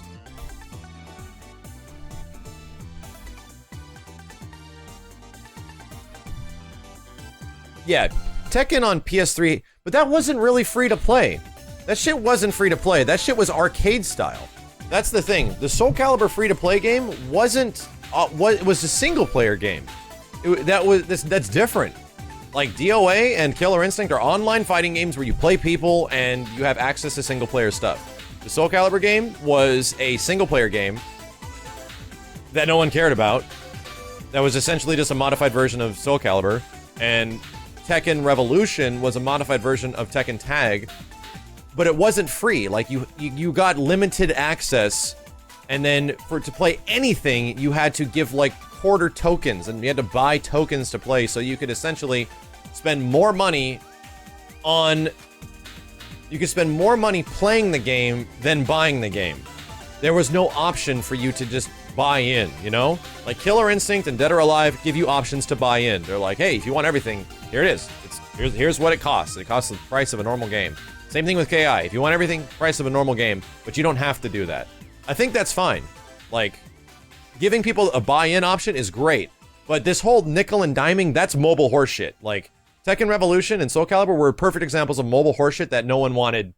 No. Like, it was just frustrating. No. Anyone I watched play Tekken Revolution was mad as fuck. Like, I didn't play it, but anyone I watched play that game was mad as fuck when they lost their tokens. Because they didn't want it, they wanted to play it, but they didn't want to pay any money. Yeah, and Steve was super pissed off when they shut down Tekken Revolution. Like, he put a whole bunch of money into it and got like a ton of stuff for characters and shit, and then lost it all and the servers went down. shit.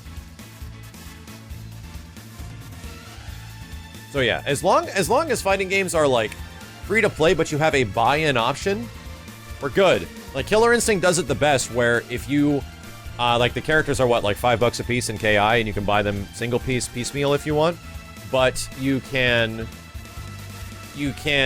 if you spend enough money to warrant the full purchase of the game, it just gives you the full game. Like that is the greatest. Do that. Like, please do that. Like, if fighting games did a thing where if you eventually end up spending $60 on core characters, here's all the characters then. Thank you for buying our game. And then if you want costumes and shit, well, obviously that's extra. Like, that's one of the greatest fucking things you can do for a consumer. And people just don't like the fact that these free-to-play games start off small. Like, they start off as bite-sized small games. Like, KI was 6 characters, and you were promised 8 characters for the $20 purchase. Street Fighter V was even more of a tough pill to swallow because it didn't have basic functional modes, and it had a limited roster that was not really $60 worth, with the promise that you're going to get it eventually. So that's the tough part. Like, the promise of eventuality is a tough pill to swallow. Which is nice why the games have a bit time to grow, and then all of a sudden you get everything.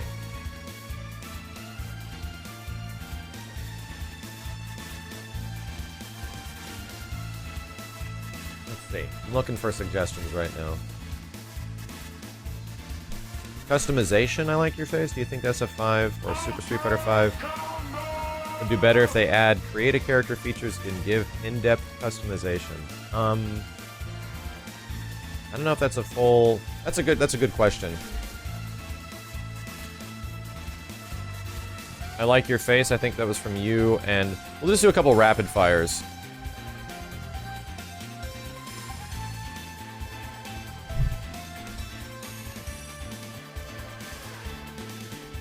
I like that one. Yeah, I'll talk about that. It might be rapid fire, though.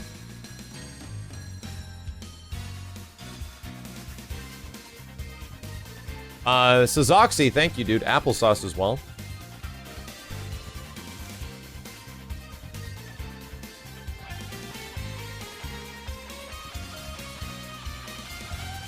Yeah, looking for real talk topics right now, guys. I am going to, I'm gonna put us into a pretty hefty slow mode.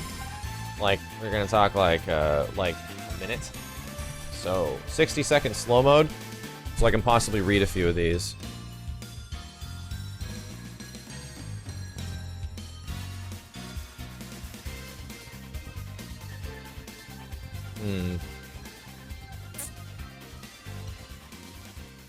Yeah, best fighting game. That's a good one. Best fighting game for a newcomer.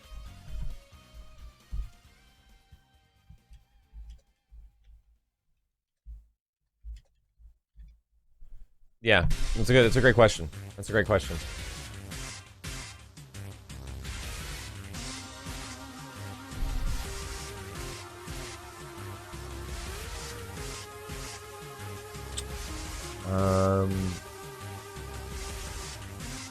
Scrolling up.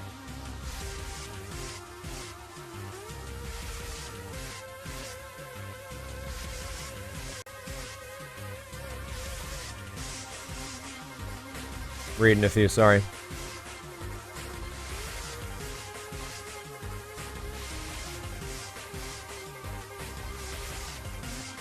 Unrealistic sales expectations. Tyken, thank you very much, dude. Thoughts on the disappearance of 3D fighting games? Not a lot to say about that.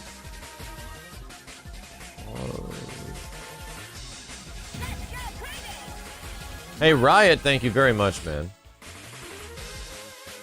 About art and drawing? I don't know if there's a ton to talk about, War Malice.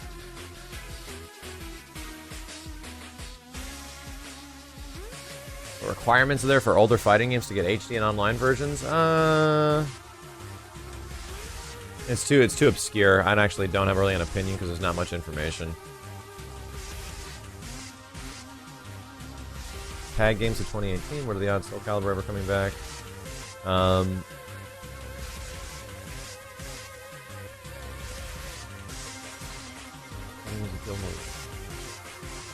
Making fighting games more simple and reducing the skill cap. I've already kind of talked about that in a Real Talk episode, Nintendo. Content creator takedowns. Competitive Smash Bros. I've talked about that a lot before. Also, I'm doing Secret of 5 DLC coming out tomorrow. I don't care. Real Talk. Why do you think there is such a lack of interest in KI in the FGC?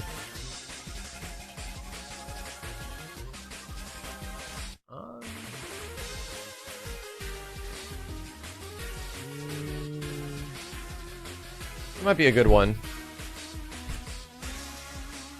Why certain games dominate the FGC? Yeah, FGC dominant games. That's a good call. Maybe I'll talk about that.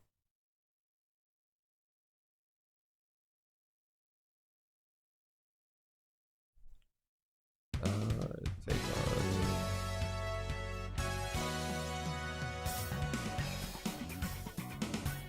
Yeah, I actually have that one Faker absent talking about fighting game stories. Like, are they necessary? That's really good considering where we're at right now.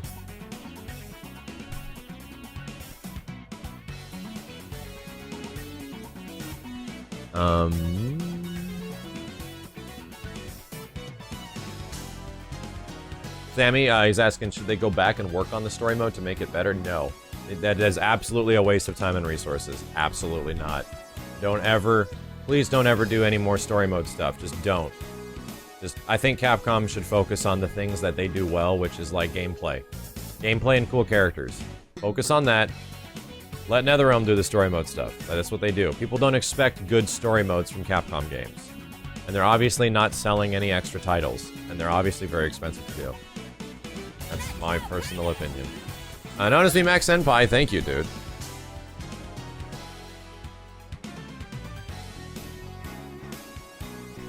Hair advice? I'm not doing a real talk on hair advice. Known as me, Max Senpai.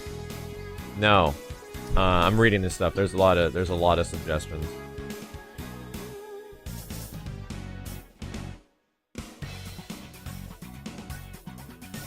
I've talked about that Unbreakable Doof. There's a misconception that you need to be Daigo 2.0 to win every tournament or even go to tournaments. Yeah. I've already talked about that. We talked about the beginning of Street Fighter V, why casuals are important.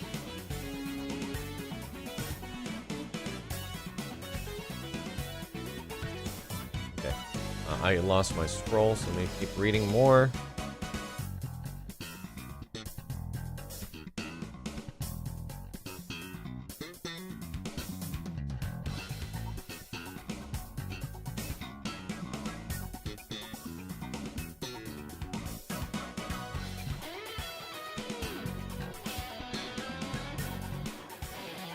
Function talk? Nah, we've already talked about that in a lot of the Marvel stuff.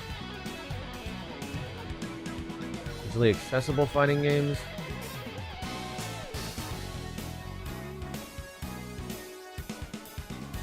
Balance or aesthetics? We have talked about graphics and importance. Games slowly shifting to games as a platform? I think I already did kind of talk about that a bit before with like Dead or Alive and stuff.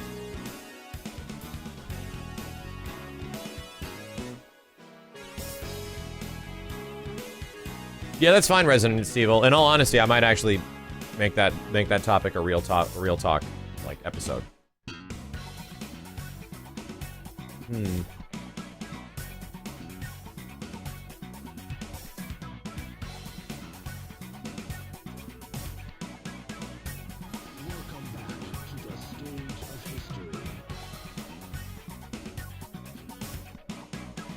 Best starting roster for the size of a fighting game or returning? Not a lot to say. I'd say just like over 20 characters. You know, 20 characters is like a good solid number. Everyone's kind of happy with that. Especially if it's a full price fighting game, 20 characters is good. What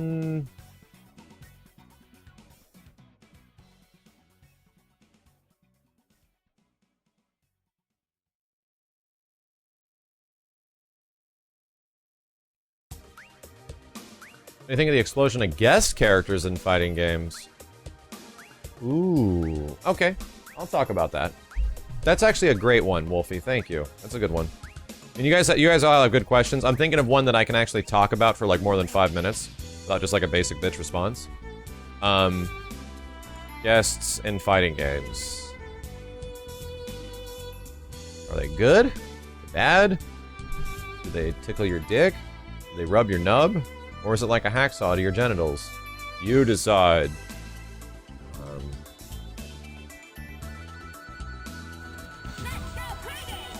Yo, just kidding. Thank you, dude. I was just kidding about the hair. Real question. You and Micross vs. the World was really entertaining on YouTube. Do you plan on doing anything with those goofballs for more Marvel? It was pretty fun shine on, dude. I think, from the little bit of time I've been exposed to, like, Mike's situation, I think he kind of wants to do his own thing. I don't know if he's really into, doing a ton more fighting game stuff, but we'll see. I think he loves fighting games, absolutely, but I don't know if he's, I think he's kind of having his own little sabbatical, like, fighting game, community sabbatical. So we'll see. Mike's an extremely nice guy, but I don't know if he's, like, a big fan of all the attention. He's kind of like me, where it's like, I'm kind of, like, introverted. Like, I don't go out and talk to people like crazy, but if there's situations where, you know, I have something to relate with people, then I can absolutely talk about shit all day long. Yeah, I miss Mike, too. I don't know his situation. I don't know, like, what he's going through right now, but, I mean, I have heard about his frustrations with certain stuff in the scene. I hope he's okay. I hope he comes back.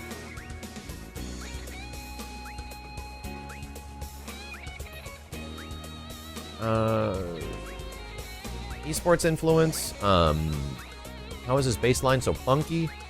FGC etiquette and behavior. The Tiny Toast, thank you, dude. I don't want to tell people how they should act. Don't be a dickhead. Yeah, okay, I gotta start scrolling again.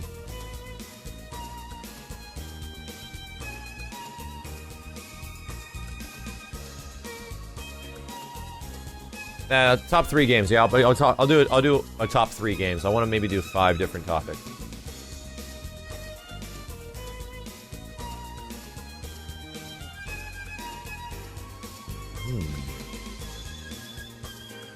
Quintessentials of a good fighter, like a really good one, like a great one. Game looks amazing. Game has interesting, dynamic, and awesome characters. The gameplay in those characters is diverse. There is tight, responsive controls, and there's a lot of creativity. There's an open-ended aspect to the game that allows you to come up with crazy bullshit. And I like games that are a little chaotic. That is the makings of great fighting games.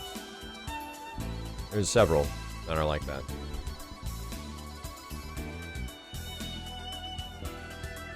I'll put beautiful in there.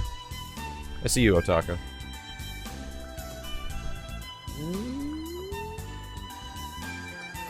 What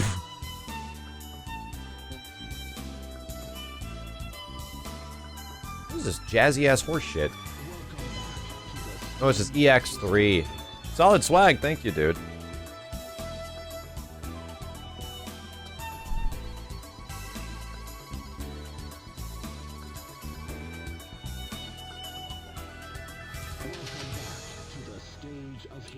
Cries of the Wiser, thank you, dude.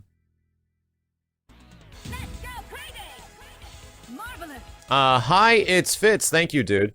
Max, that's a great question. Real talk, did you ever have a thing like that with Wooly saying... He's saying MVCI's gameplay is okay, but he keeps yawning over the roster and losing interest. Because from a business, I find it hard to listen to either you or Wooly on some topics. Because you guys have a different view. Here's the difference between me and Wooly, probably on Marvel Infinite.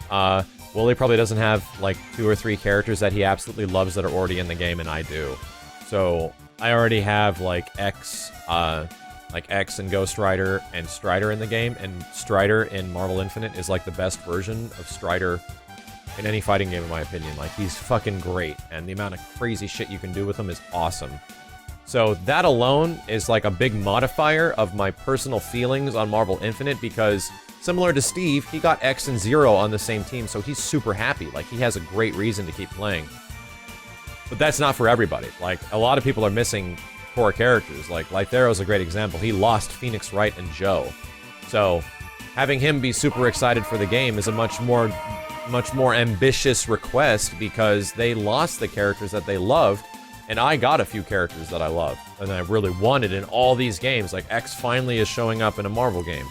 So, I can understand where Willie's coming from, where you need characters. Like, you, in order to want to play a fighting game, you need the characters that you really want to play as.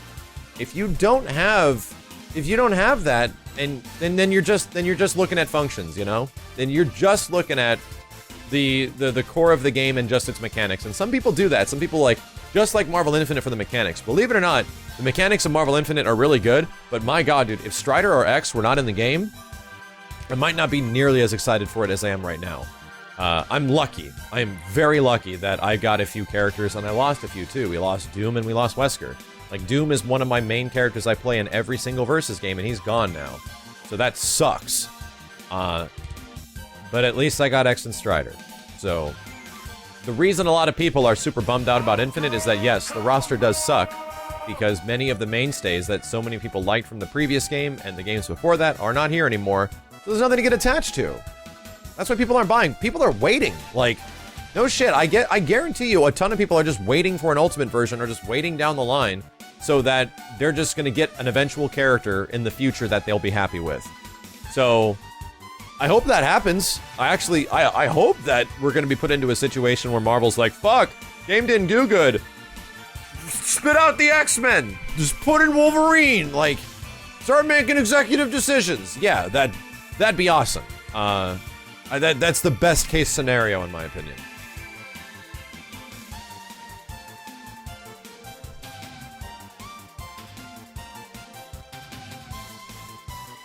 Yeah, like Holly Sephiroth is like, I'm gonna buy the game for Venom alone when he shows up. He can look like a penis with teeth, but if he doesn't look like a penis with teeth, then you're probably gonna be pretty happy. Yo, Alan, thank you, dude.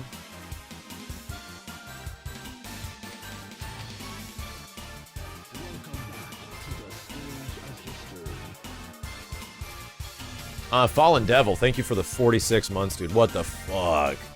What the fuck? Yeah, we lost Jin, Captain Commando, Gambit, Wolverine. Fuck, man. Those are the characters I love, too.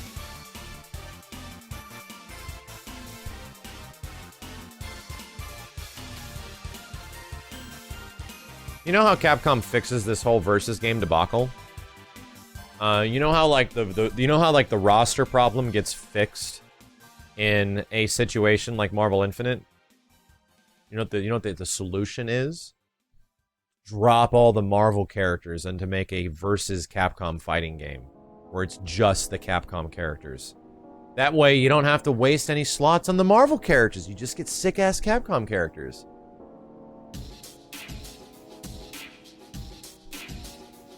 I mean, I love Gambit and everything, but the likelihood of that shit happening is just fucking unlikely.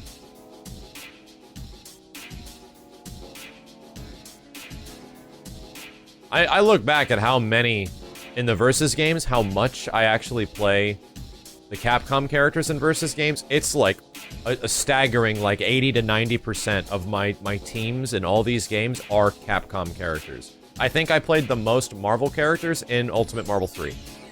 Like between Deadpool and Doom, maybe a little bit of Nova. Everyone else was like Dante, Akuma, Strider, you know, shit like that. Really... Capcom X Capcom. Yeah, they would have to bankroll it themselves, that is the problem. But they already have a lot of characters in Ultimate. Like, they got a good healthy, like, 26, 27 something characters in Ultimate already, and just keep expanding upon that. I mean, it's actually the reason that I love Marvel vs. Capcom, was because of the Capcom side. There's some pretty dope shit on the Marvel side, too, I'm not gonna lie.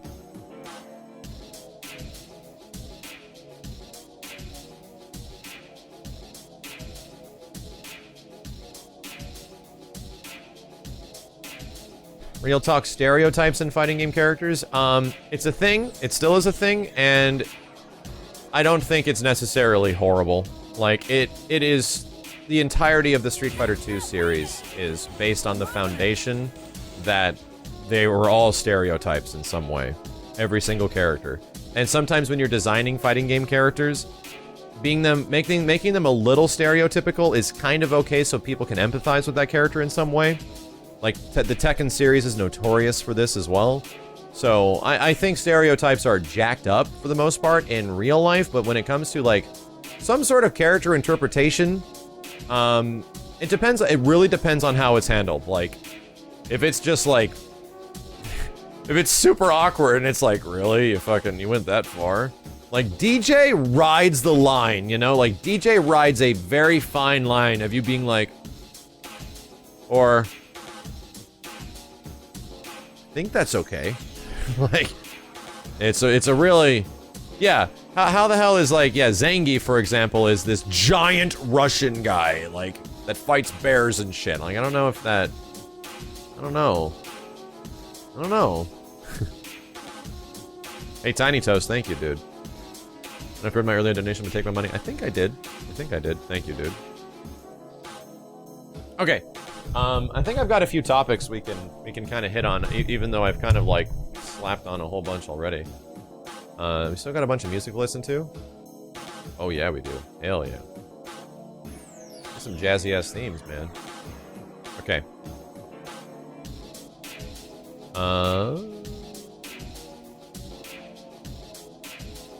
If any notifications show up, I'll definitely answer them. So, one of the biggest questions I kind of get in terms of, like, Real Talk episodes, or actually one of the biggest questions I get in terms of how YouTube is run, and Twitch, and working on fighting games, is how things exactly work. Like, how does it work when you get sponsorships? How does it work if you have sponsors? How does it work if you work on fighting games? And how does it work if you are getting early access to fighting games? And this is something I really wanted to talk about, especially considering that I've been closely associated with a lot of Bandai Namco stuff lately with Dragon Ball. And even being in, like, videos of theirs, and then also being on, like, direct commentary for Killer Instinct and working on the game in some fashion. I feel like I'm in a fairly unique situation where I'm kind of close to a lot of these developers in terms of their fighting games and speaking to them on like a personal basis, and then also having working relationships with some of them where maybe I can hopefully clear up the way some people think about, like, how things are actually work, as how I'm being paid for certain things, am I being paid off for certain things? And there's a few different scenarios where it boils down, like, why is it this way, why is it that way, and why does it work that way? The biggest one, I would say, is most influential is when I worked on KI. That was in a situation, a freelance gig. The Killer Instinct guys needed help on trailers, they needed help on story mode, and they hired me to do as such. They gave me access to their development build. I technically was a developer at that point, and I worked like it was a full-time job. I would travel to their offices, get stuff done, but at no point was there any involvement for content creation. Like, it was completely separate. That was me as a freelance worker with a skill set of video editing, getting things done that they needed to be done, and they were delivered on time. In terms of actual, like, video making on YouTube, as well as like playing Killer Instinct on Twitch or anything, it was completely unassociated. In fact, the first time I worked on KI, the first time I was actually about to be like, hey, we want you to do this thing. Do you have the time to do this thing? I was like, I'll do it only if it has no impact on the type of content I make on YouTube. He's like, no, this doesn't involve that at all. It's a contract. It's a working relationship. So that was freelance work. Like, I've never ever been influenced through payment or otherwise to promote Killer Instinct.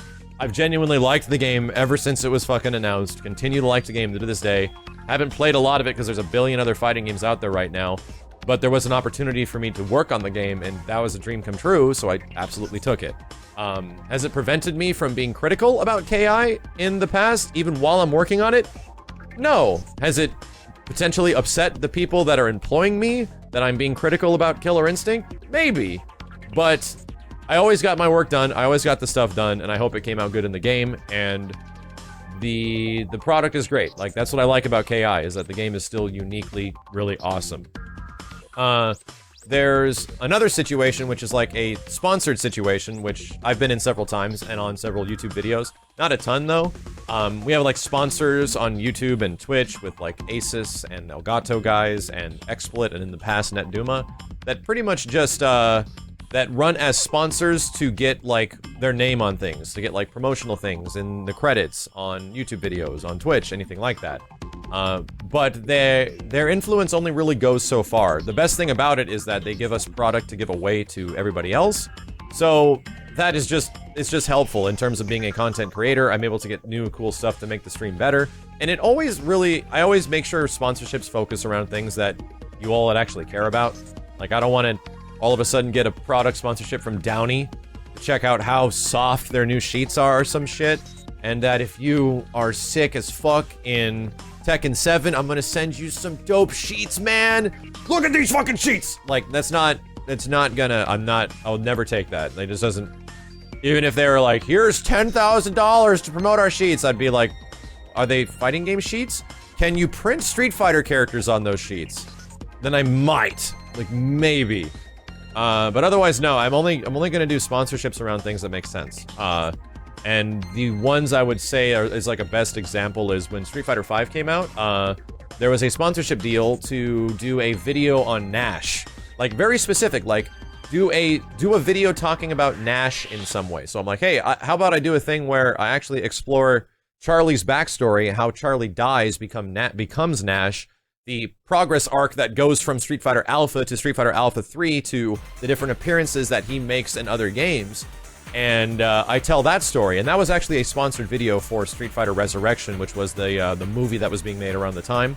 That was like an internet movie, and I had a ton of fun making the video. And I'm like, I don't think anybody would be mad that I'm making a Nash video. And then when Street Fighter V came out for the few weeks of, they wanted their trailer to be on those videos at the beginning.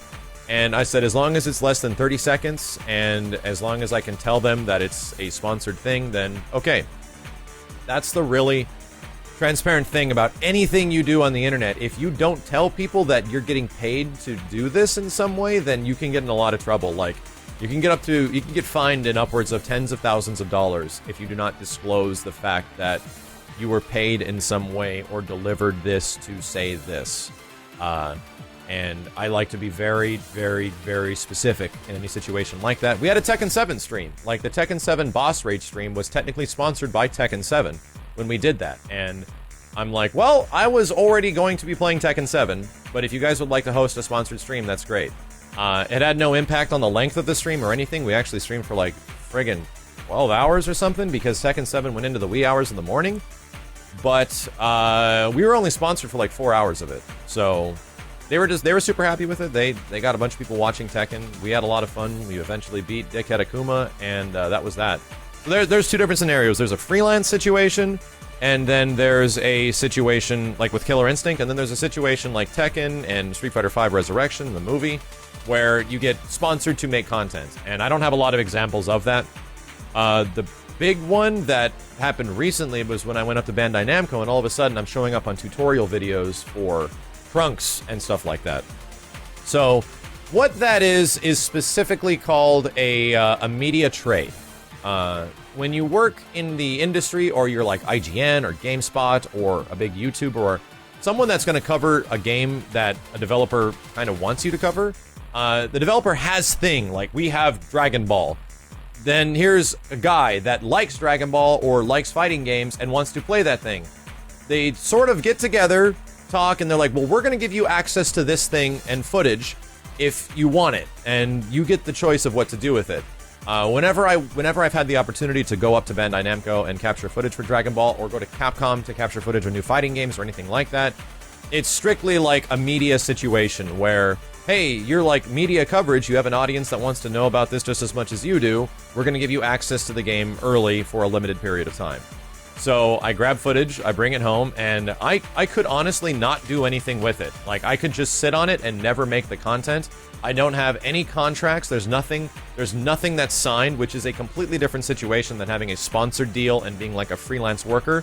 In those situations, contracts are signed to deliver things. Like, you are sponsored to make 4 videos and put an ad up on 4 videos. You will deliver that, or you won't get your cut of the share. Same thing for freelance. You have to create this content, you have to make a story mode, and then give us the story mode by this date. For media trade, there's none of that. It's like, hey, how's it going? Here's Dragon Ball. There's a bunch of characters. Have fun, and they leave, and you just play the game and capture a bunch of footage and go home and make whatever you want out of it. And that's exactly what happened with Marvel Infinite and Dragon Ball recently. That's exactly what happened with Killer Instinct back in the day when I got footage of the game before it was out. They know my audience has the means or wants to check it out, and I have the means to show it to them, so they're like, okay, that's fine. The biggest thing is that there is no contract. There's nothing is signed in those situations. When we were doing the tutorials, like me and Wooly and Hell Pockets and all those dudes were doing the tutorials for those characters, they were literally like, hey, do you have like an extra 20 minutes to talk about Trunks really quick on this stream thing we're doing? I'm like, yeah, sure. And so I just made it up on the spot. It was a situation where it's like, I feel they're doing me a favor by giving me access to this badass game that I'm really enjoying playing, so I'll do them a favor and do this thing for them. That's pretty much it. That's pretty much it. So I like to be super transparent why things are happening the way they are. If I was being paid in some way to promote Dragon Ball or Marvel or Killer Instinct to promote it, I would let you guys know, but I have never taken money to just specifically spit out content or talk about a certain game in a positive light. That has never... I don't think based on the channel and the way it is, I don't think anyone would want to. Like, there's some channels that might be okay for an opportunity like that, but for this one, with me, like, cursing and doing all this crazy bullshit, I don't know if they'd want to actually hit me up about that kind of stuff. So, that's the way it is. Those are the three big differences. There's media trades, there is sponsored videos, and then there's things like freelance work, all of which I've had the opportunity to be a part of, and I'm extremely lucky to be there. And it's something that, if it's in the future, I am very, very transparent why it's happening, if it's happening, and if there's any money being exchanged, you will definitely know. That makes sense, right? Buy this fucking game! Buy it! Do it! You'll see me probably say, buy this fucking game, if it's like a smaller game that doesn't have a lot of sales. Like that Jesus fighting game. The God of Dicks? What was it called again? I forgot. Buy that game. Question in your donation. Thank you.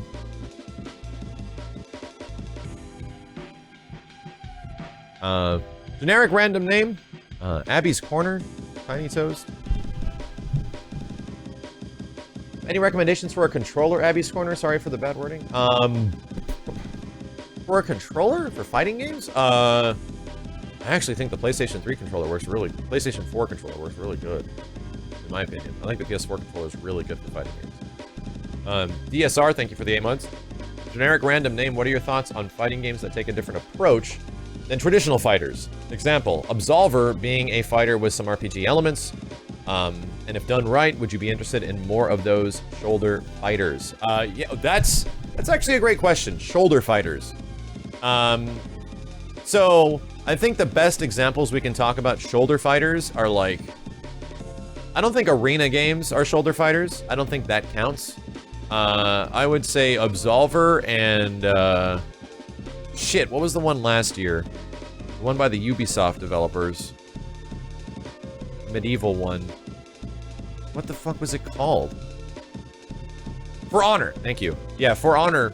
Anarchy Reigns? No, not Anarchy Reigns. Yeah, For Honor are games that specifically try to take a different approach to fighting gamey stuff, where the biggest problem with over-the-shoulder fighters, in my opinion, on a core level, is that they are extremely rock, paper, scissors heavy.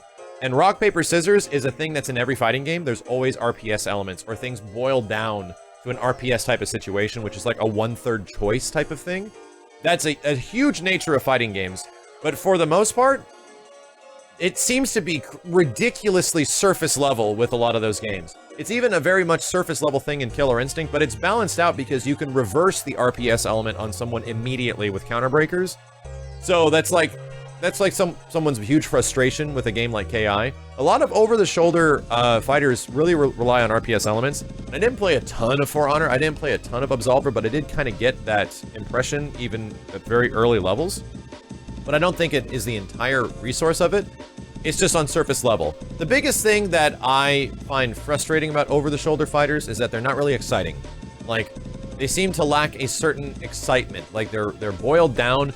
We focus on the combat. It's all about the combat.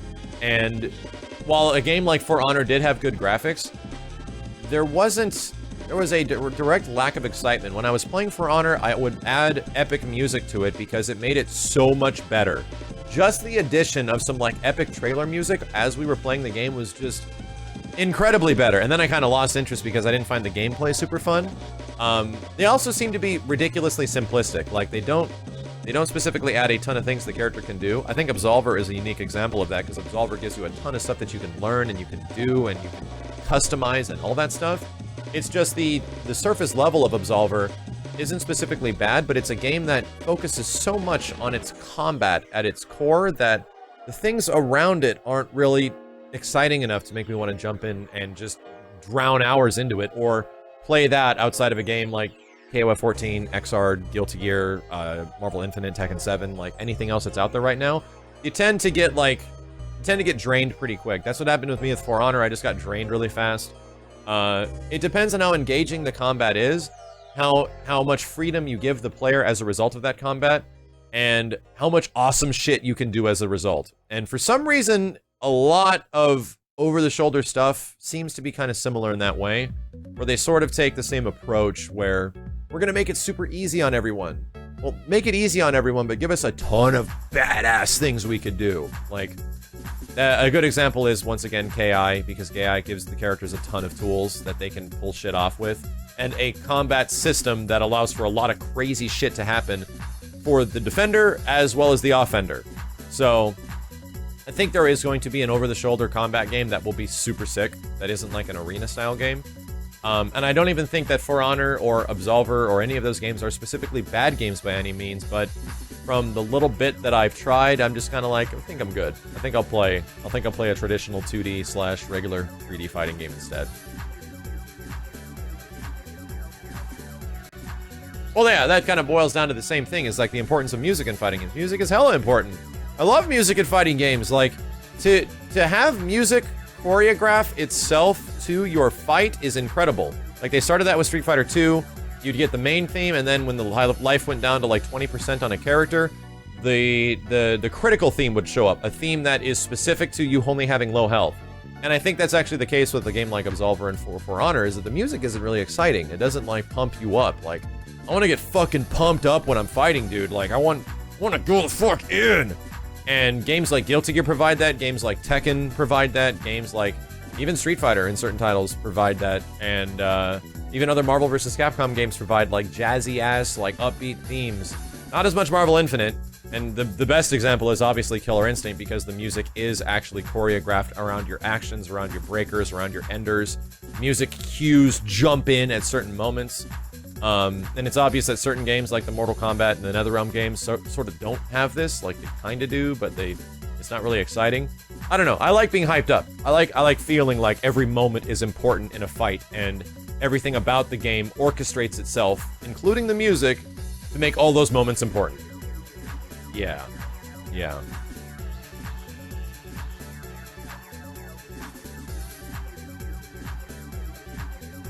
Gundam Versus has good music. That's cool. I want to play that game, man. I just want to. I don't have time to sit down with it. We have an anime Saturday with that thing. Let's see. Oh, here's a good one. So I've been suggested by Superbro for a while to talk about this. Thumbnails and clickbait. Clicknails and thumbbait. Plumthales and Blickcate. Good question. Since I'm on YouTube, since I'm on Twitter, since I'm on everything, I definitely am completely versed in the clickbaity nature, and it is an absolute daily part of my life to get people as interested in as possible in whatever I'm making, whatever I'm doing, for people to check it out, to make it seem like it's important. And that's the thing, is that thumbnails and clickbait are only good on a surface level. Like, if you go past the clickbait, the thumbnail, whatever, and you get to whatever it is and it doesn't deliver, to me that's worthless. Like, I specifically like targeting things that I think will entice somebody, like, and excite them to click on something. And then when they get to whatever the hell it is, it actually delivers. So that's my big thing in terms of making a thumbnail or anything on Twitter or something, is just getting people interested, to grab your attention, to be like, oh, what's going on? What is this? Clicking, and then when you're actually going to whatever it is I've created or am doing, you would be interested. And that's actually going to be just as good as whatever thumbnail it is I made. So when it comes down to YouTube videos, I have a very specific like mantra I kind of follow. When it comes to gameplay, I boil down any general 15 to 20 minute gameplay video down to a thumbnail and title. That is the most interesting aspect of that gameplay feature. So always describe what's happening in the title. Always describe, like, these are online Street Fighter V matches or whatever the hell it is. But take the most interesting moment. Luckily, in Street Fighter V, there's a bunch of Laura players, and the Laura players are crazy because she's always wearing nothing. So guess what I'm gonna stick on the thumbnail? I'm gonna stick all the tons of the hunters and the tons. It's gonna go right on the front. Because, yeah, it happens in the video. It's what's going on in the video, and it usually is the most interesting part. The most interesting part of the Street Fighter V gameplay is when Laura shows up and is like, "Well, yeah, I'm a whore." Like, I know you like Laura. I won't go that far. So a lot of the SF5 videos, usually whenever we did a week up, always have like a Laura thumbnail of her like hanging out and fighting that character and doing that thing, because that's what happens. And guess what? That's what happens in the video as well. So when it comes to other things, like, I just take the most interesting moment, like Goku destroys Frieza, and that's the big part of that video. Similar to movie posters and movie titles, they try to generalize everything really quick into a short title, generalize the events of the movie or the events of what's happening in that thing really quick into a thumbnail, and that's the exact same thing I do. Same goes with text, same goes with, let's talk about, I guess, like, faces. I'm absolutely guilty of sticking a whole bunch of faces into older YouTube videos, just like screamy faces. It's now synonymous with some of the certain YouTube videos, like Boss Rage and shit. I definitely don't do it as much because I like throwing in animated faces that, like, certain artists do, like Justin Durden. I've commissioned him to make certain animated faces of me because I feel that looks more appropriate in terms of what my actual feelings are than my actual face being on a thumbnail. So, back in the day, I would do it because my view count wasn't great on YouTube, and I wasn't getting a ton of views on stuff I put a lot of time into, and it was tough to make my channel move in any way at all back in 2012. So there was quite a bit of that. There was quite a bit of, like, you know, YouTube face stuff, and guess what? It fucking worked. Like, it worked. Every single time I did it, the viewership on the video was better, the like to dislike ratio was better, more people tuned in. I don't know why, I can't specifically tell you why the hell that is the way it is, but for some reason, people just end up clicking that shit more than others. So it helped me in times where, like, I needed it, but now that I have, like, a pretty decent amount of viewership, it absolutely happens less. I'm not a huge fan of putting it into everything. For reaction videos, I think it's kind of, like, important because, one, I don't make a lot of reaction videos. They are, like, less than 0.02% of every video on the channel. So the ones that I do put up, I do put a face in there that represents what I felt about that thing. So if it's something disappointing, if I actually react negatively about it, it's a picture of me going, yo, what the fuck, dog? Fuck. And if it's like Strider being announced in Marvel Infinite, I'm flipping my dick and my glasses are halfway across the room. But I try to just keep the thumbnails to represent what actually happens in the video. And if that is the term clickbait, then absolutely. I mean, everything is clickbait. The term extra on the front of newspapers back in the day was clickbait. The actual definition of clickbait was to bait and switch somebody. That's what it originated with, the fact that you checked out a video on YouTube and there was a girl with her Huda Hottas just chilling outa, and you're like, whoa, let me find out what's going on because I have to know. And then you got in there and it's a guy cutting up a pineapple or some shit, and you're like, what the fuck? The fuck, man? That's fucked up. And that is clickbait. Like, that is the textbook definition of clickbait. It's putting something that has completely no relation to what is your video on the front of your video. That is where clickbait came from. But now clickbait has a different meaning. It's pretty much anything that makes you want to click anything. It's having a title is clickbait.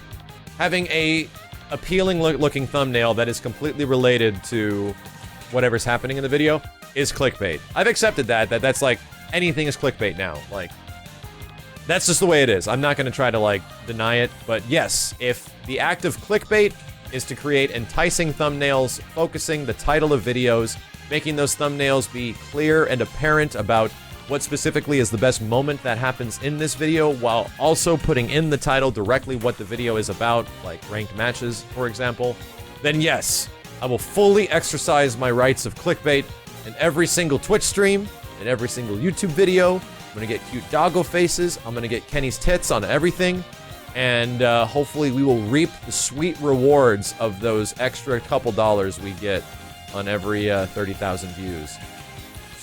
Sweet $2. That's about it. I'm gonna put Kenny's tits on everything. It's fun though. I like making thumbnails. I think it's fun. Wait, what? Wait, what?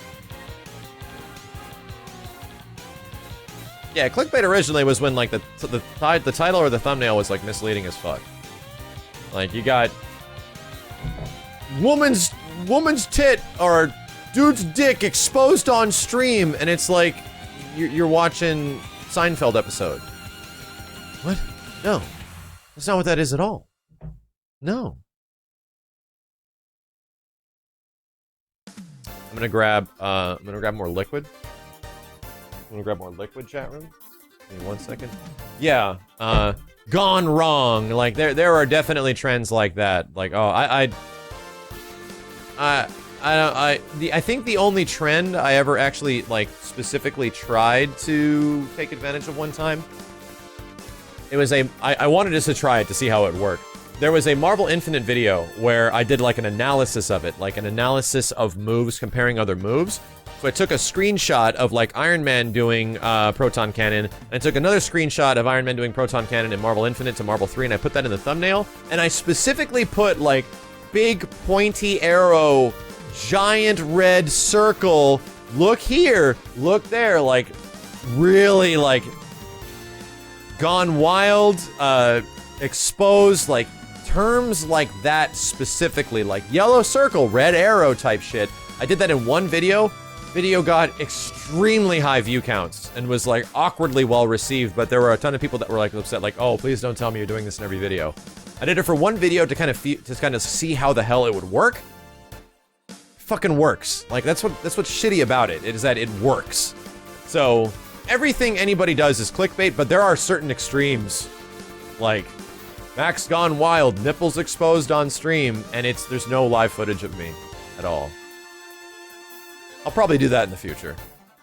I'm gonna get something to drink, chat room. I'll be right back.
We're getting too real talky today.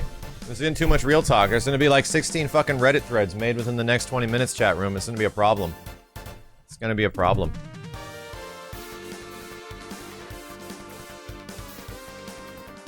Yeah, no, that's something I definitely don't want to do. Like I don't think any of the videos I make or the streams I do will ever focus around calling out, like, unless it's like a really bad thing, like super bad, just calling out people. Like,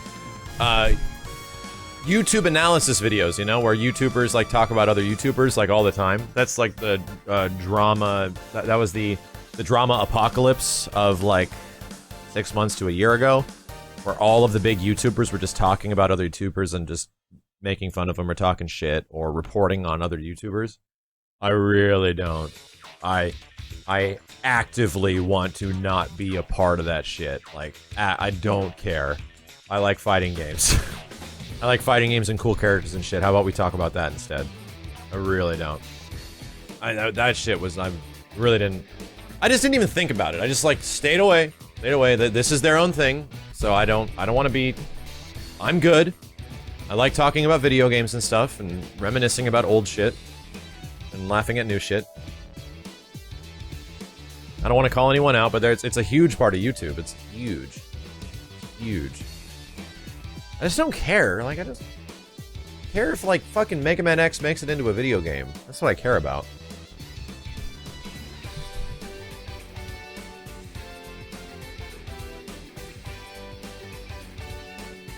There's some great fucking music in here. Is this, Who is this? This is Sharon's theme. Wow, dude, this is great fucking music, man. I love the EX series. Okay. Let's see what else we got.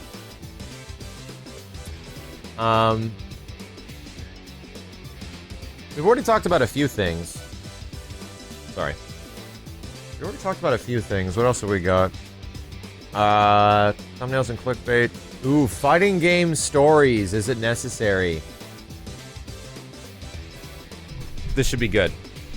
Okay, so, question I think was, I actually was getting this question from a lot of people. And it's talking, especially considering the fact that Marvel Infinite has just concluded now, and it is the way it is.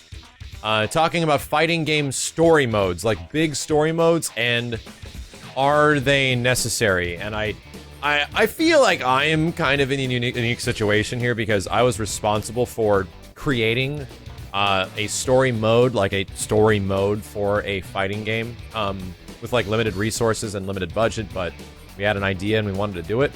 The same thing for like the season 2 of KI. Essentially, our story mode was very elaborate cutscenes that brought you from character to character in Killer Instinct for season 2 characters. So all we really did was just come up with a situation, why a character is doing a thing, what their story is, how it's resolved. And I wasn't responsible for the story modes, the story of it at all. I was just the guy responsible for putting it together and finding out how it would look and how it's presented and how we can do it with just pretty much machinima and access to the engine. And in Killer Instinct, I thought we did an okay job. It's pretty much a very elaborate arcade mode, so it's not just you and an ending. There's several parts in between that kind of tell a story, and then you eventually get the end. But it can be completed in what is like 2 to 3 hours. You can run through every single character in their little arcade mode for Season 2. And then in Season 3, they went a lot more elaborate. They want to do this crazy thing with, you know, Shadow Lords and have this globe-trotting thing where you'd get certain events on some characters, and I would be responsible for making the cinematics on that. And in those situations, I think that's different than story modes. Like, you think about a story mode, you think about watching a lot of motherfucking cutscenes. Like, that's story mode for a lot of fighting games. And it's the same thing for Mortal Kombat, it's the same thing for all the Capcom stuff, it was the same thing for Dead or Alive 5 story mode. Like, story mode, all it really boils down to is you just kicking back, watching the shit out of characters get mad at each other, and then, oh god, we gotta fight. And then you pick up a controller and you just play the game itself most of the time. There's not a lot of variety in story mode. Sometimes there's like jobber fights where you gotta fight some random dickheads and stuff like that. But all it really boils down to is, does the story mode look good, and is it exciting, and is it fun? And the only one I would say that actually took the story mode formula, like what is a story mode, and did it better in some ways and horrible in other ways, is Tekken 7. Tekken 7 introduced this really interesting dynamic of putting you into the fight immediately, like presenting you into the fight to carry the momentum of the excitement that was the story part, the story cutscene, and then bam, you're ready to go. And that, you really feel it, like the hype and excitement in Tekken 7 is amazing in its story mode, and I've played through it like multiple times as a result. So I think that's a great example. However, there's the narrator part of Tekken 7, the rando journalist guy that you never see his name and is the most frustrating part, and his voice is just the worst. It just doesn't make any sense. So there's this balance of this really awesome gameplay aspect to the story mode that actually affects the way you run into fights, and you have to fight a bunch of Jack 5s, and it's like, oh shit, I get to relive the moments of old Tekken games. This is dope! And then the guy comes out and he starts talking about how the war-torn environment was so horribly rife. I'm gonna go to Heihachi Mishima and discuss this immediately. It was, what the fuck is going on? Like, there were parts I really loved about Tekken 7 story mode, but if they just got rid of that announcer guy, it wasn't perfect, is what I'm trying to say. I don't think any fighting game story mode is perfect, but the best one by far, I'd say the best one by far is probably Injustice 2. Injustice 2 doesn't do anything crazy different with its story mode. It doesn't do any ridiculousness with its combat. Like, it just pretty much is fights, but the build-up of why each character is fighting and leading up to those moments is really good. Like, I remember the part where it was Harley, and then she gets a flashback of the Joker with Batman, and it puts you in this nightmare scenario where Harley fights the Joker because she hates the Joker now, and I'm like, this is really good. Like, I give a shit.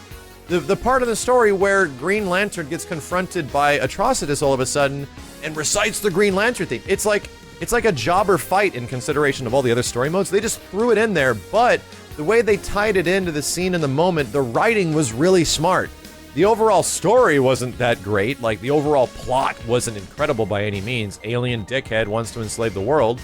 But the scenarios they put each of the individual characters in felt like they were doing the characters justice in some way. They were actually bringing the characters into situations that you wanted to see them in. You want to see Green Lantern fight Atrocitus and shit. You want those moments to happen. And in Injustice 2, I thought they did a great job. I think that's probably one of the best examples of it. It's just done really well. It looks really good. And guess what? It sells copies. Unfortunately, there's a very specific thing that has to happen with your fighting game story mode to make it sell copies. It has to look really damn good. It has to have like AAA budget and presentation to really reel people in, because there are examples of other story modes that didn't carry fighting games very far. Dead or Alive 5 is another example, had a big ass story mode with a bunch of different characters going through all this stuff, lasts like 3 hours almost. Huge and cinematic and probably cost them a lot of money, but it didn't look amazing. It looked about as good as the core game did back when it came out on Xbox 360. So did it sell copies? It probably sold a couple of extra ones, but it didn't do great for the game. The game eventually went free to play, and that ended up making them get 10 million downloads, which is a huge precedent, and Dead or Alive 5 is one of the most successful fighting games out there, believe it or not. It is now. And that was one of the things that actually did great for the game, but its story mode specifically wasn't a huge draw. It was interesting, the fact that they were doing it, but for me, I played it when it came out, and it was like, that was cute. I wouldn't ever do it again, though. And the same thing can be said for Marvel Infinite and Street Fighter V. Like, Marvel Infinite, I'd say Street Fighter V story mode looked a little bit better than Marvel Infinite, but in terms of, like, writing and character representation and the build-up for every fight and feeling like it's important and getting you amped up, none of that was really there. It was, like, there for the final bosses. It was there for the Bison fight at the end of Street Fighter V, and it was there for the Omega Sigma fight. Omega Ultron Sigma fight at the end of Marvel Infinite. I felt about the same way for those fights. It was like, whoa, this is crazy and cool, let's go! And then, gone. Just every other situation where characters are talking to themselves or doing things or anything of the like is just yeah, face-palmingly frustrating. I'm already thinking of it, and I'm just like... And I don't think they do anything for the game. Like, adding Street Fighter V story mode, like, down the line, didn't do anything for the game. It didn't increase sales at all. And the sales numbers actually back that up, because that shit is over a year old now. Marvel Infinite, it actually hurt the game, because the story mode did not look great. Had a lot of really awkward moments, with some kinda cool moments, sorta. And for the most part, it just did not have the visual presentation you expected a big Marvel vs. Capcom game to have. And the funniest thing is that the in-game graphics usually look better than the story mode does. I was saying this at the end of the story mode video, but I really do feel the story mode itself hurt Marvel Infinite more than it helped. If it did not have a story mode and it just had basic endings, like actual cinematic endings for the characters, or even something like we did with Killer Instinct, where there's like an introduction cutscene and an ending cutscene, or maybe one in the middle as well, and you just kind of go throughout each character's little tale as they go forward. That'd be fine. That'd be fine. And I think people would be more okay with that, because people still gripe on Marvel Infinite and the fact that its arcade mode does not have endings. Because guess what does have endings? You get a game like Injustice 2, Injustice 1, Mortal Kombat X, Mortal Kombat 9. They have big story modes that are obviously expensive and they look good when they come out, and they are well received and they're interesting and they put the characters in interesting situations. They're good story modes. They're not super engaging in terms of gameplay or anything, but at least I'm having fun while playing it. And you also get arcade mode endings for every single character as well, which are usually done by the same guy. They're like moving cinematics. So I don't think story modes are necessary for fighting games by any means. I think story modes are necessary for NetherRealm Studios games. Like, I think those are the only things that are going to reap the benefits of a story mode. I think Tekken 7 got pretty lucky because its story mode was doing some kind of exciting things, and their little gimmick of putting you into the fight as the story is happening was a really cool and looks great in trailers and was freaking awesome at E3. And that was a big draw for a lot of people that, man, I want to be put into the action like that. So Tekken 7 sold really well and actually got a huge amount of casual audience and sold over 2 million units really fast. That's awesome because, like I said, their story mode gimmick was smart. You have other games like Guilty Gear, where the story mode is essentially like... I'd say it's not non-existent, but it's completely passable. Because I love the Guilty Gear games. I love Guilty Gear Xrd. I've purchased and owned every single one. I've played them as much as I possibly can amongst all the other fighting games, but I have never, ever, ever felt the need to check out its story mode. Because they're not... You just watch it. The most gameplay there is pressing next for the dialogue. And it's a really weird thing, and I hope it does not continue with Dragon Ball FighterZ. I don't know why they do it this way, but there's no gameplay in Guilty Gear story modes. It's there if you want. I don't know, unless you really love these cutscenes. I mean, there's some cool moments, I guess, where Saul's riding around on his bike. They have a lot of care and attention put into them, but they're just movies. Like, they're just movies with the in-game character models. It's really weird. Like, I don't know why there isn't gameplay. Just give us some fights. Just make it... If they honestly just gave you some fights, and it'll be almost as good as, like, something like Injustice 2. It'd be almost as good, like, as long as they set up the fights and get you excited. Just get freaking Daisuke to start riffing on a guitar and going, just going nuts and getting you ready to fight Saul versus Kai. Yeah, I'd be totally down. I'd be totally down. The music would be great. A great addition. But right now, the way it's been, and it's been updated like 2 or 3 times now, I actually don't know because I never played it. I just don't. That really don't interest me. And guess what? It doesn't do anything for the game. Like, it might sell a couple of extra units in Japan, but that's a very minuscule amount. And for the most part, I think the Guilty Gear Xrd games, which have all these story mode things that aren't playable, have probably sold less than 200,000 units in total, like, between all of them. So... that's a very unique situation. I do not feel that story modes are important for fighting games. I feel arcade modes with endings are potentially even more important if you are not confident about your story mode being super fucking awesome, or you don't have some really interesting gameplay hook like Tekken 7 had with its story mode, then you probably should be spending your money on other things in the game, which is the exact thing that happened with Marvel vs. Capcom Infinite. They could have spent that money on more characters. They could have spent that money on a better graphics engine, something, like anything. Because overall, story modes don't sell fighting games, and story modes only sell fighting games for NRS games, it seems right now, and bad story modes don't do anything. In fact, they can actually hurt the game in the long run.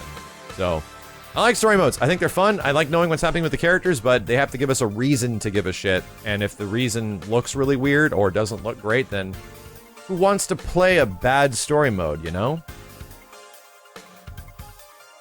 Yeah. I mean, right? People are still waiting for arcade mode in Street Fighter V, and that shit still hasn't happened. Right?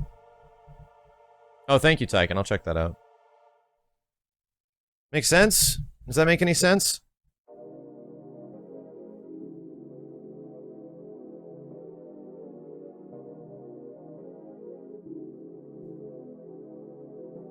Yeah, Subspace Emissary is actually a lot of fun.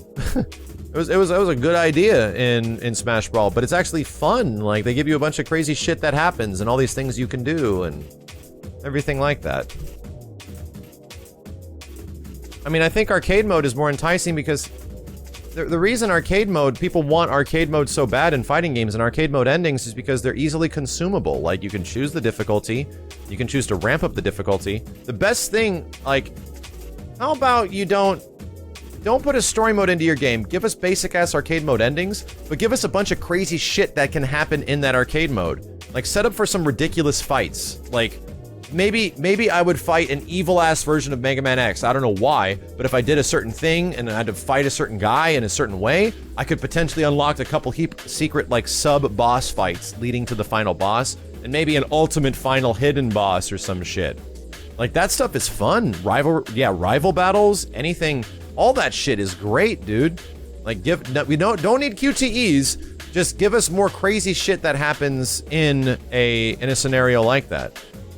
Yeah, Tekken 7's a good example. I mean, Tekken 7's arcade mode doesn't really have that. Tekken 7's story mode has that. Yeah, MK9 does it, and everyone loves the fuck out of MK9. So, that's the best way to do it, in my opinion. Just make a really engaging arcade mode. Yeah, Street Fighter 4 is a perfect example. Like, Street Fighter 4, it had really dopey-ass animated cutscenes, but Street Fighter 4 ended up having, like, a bunch of crazy-ass fights. You can find Oni, you can get rival battles, you can get all this stuff. That's really, if you boil it down, it's probably one of the reasons Street Fighter 4 was as popular as it was, is because it had all that content. I mean, and it's probably why Street Fighter Cross Tekken even sold as good as it did, because it has a lot of that shit, too.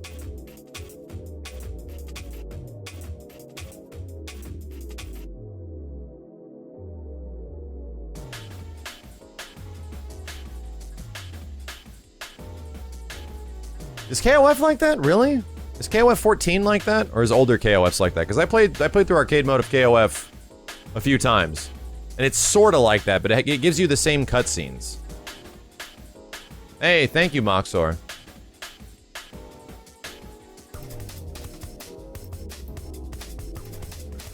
KOF 11 had 2 or 3 mid-bosses in arcade mode. That's cool. That's fucking cool, dude.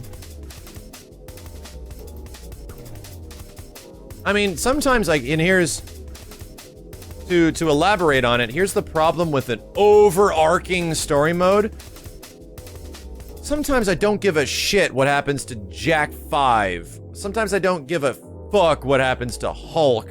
Sometimes I don't even give a goddamn horse's asshole what happens to some other character in a fighting game. Like, I don't want the story mode sometimes to be an overarching thing about everybody.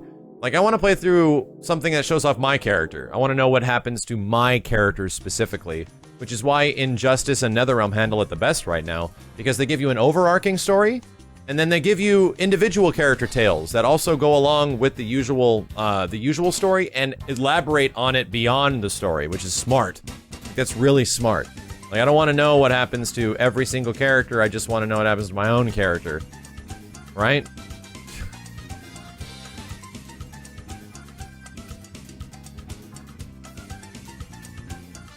Yeah, it's just weird. I mean, and it's cheaper too. Like, that's cheaper to do. Well, Kenny, you did find out what happened to Eddie. Unfortunately, it was not good. It was really not good.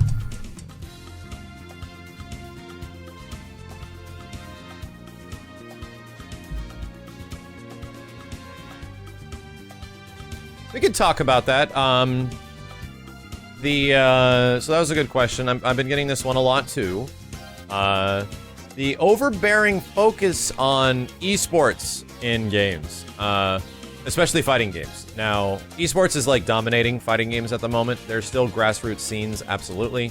There's still homegrown tournaments. That stuff is absolutely there, but the usual esports fare is now extremely predominant with games like Street Fighter V and potentially Marvel Infinite. As the day Marvel Infinite was out, there was already an announcement of a big-ass esports thing, like Race for the Stones, and it's already there. Like, it's already a thing that's been established.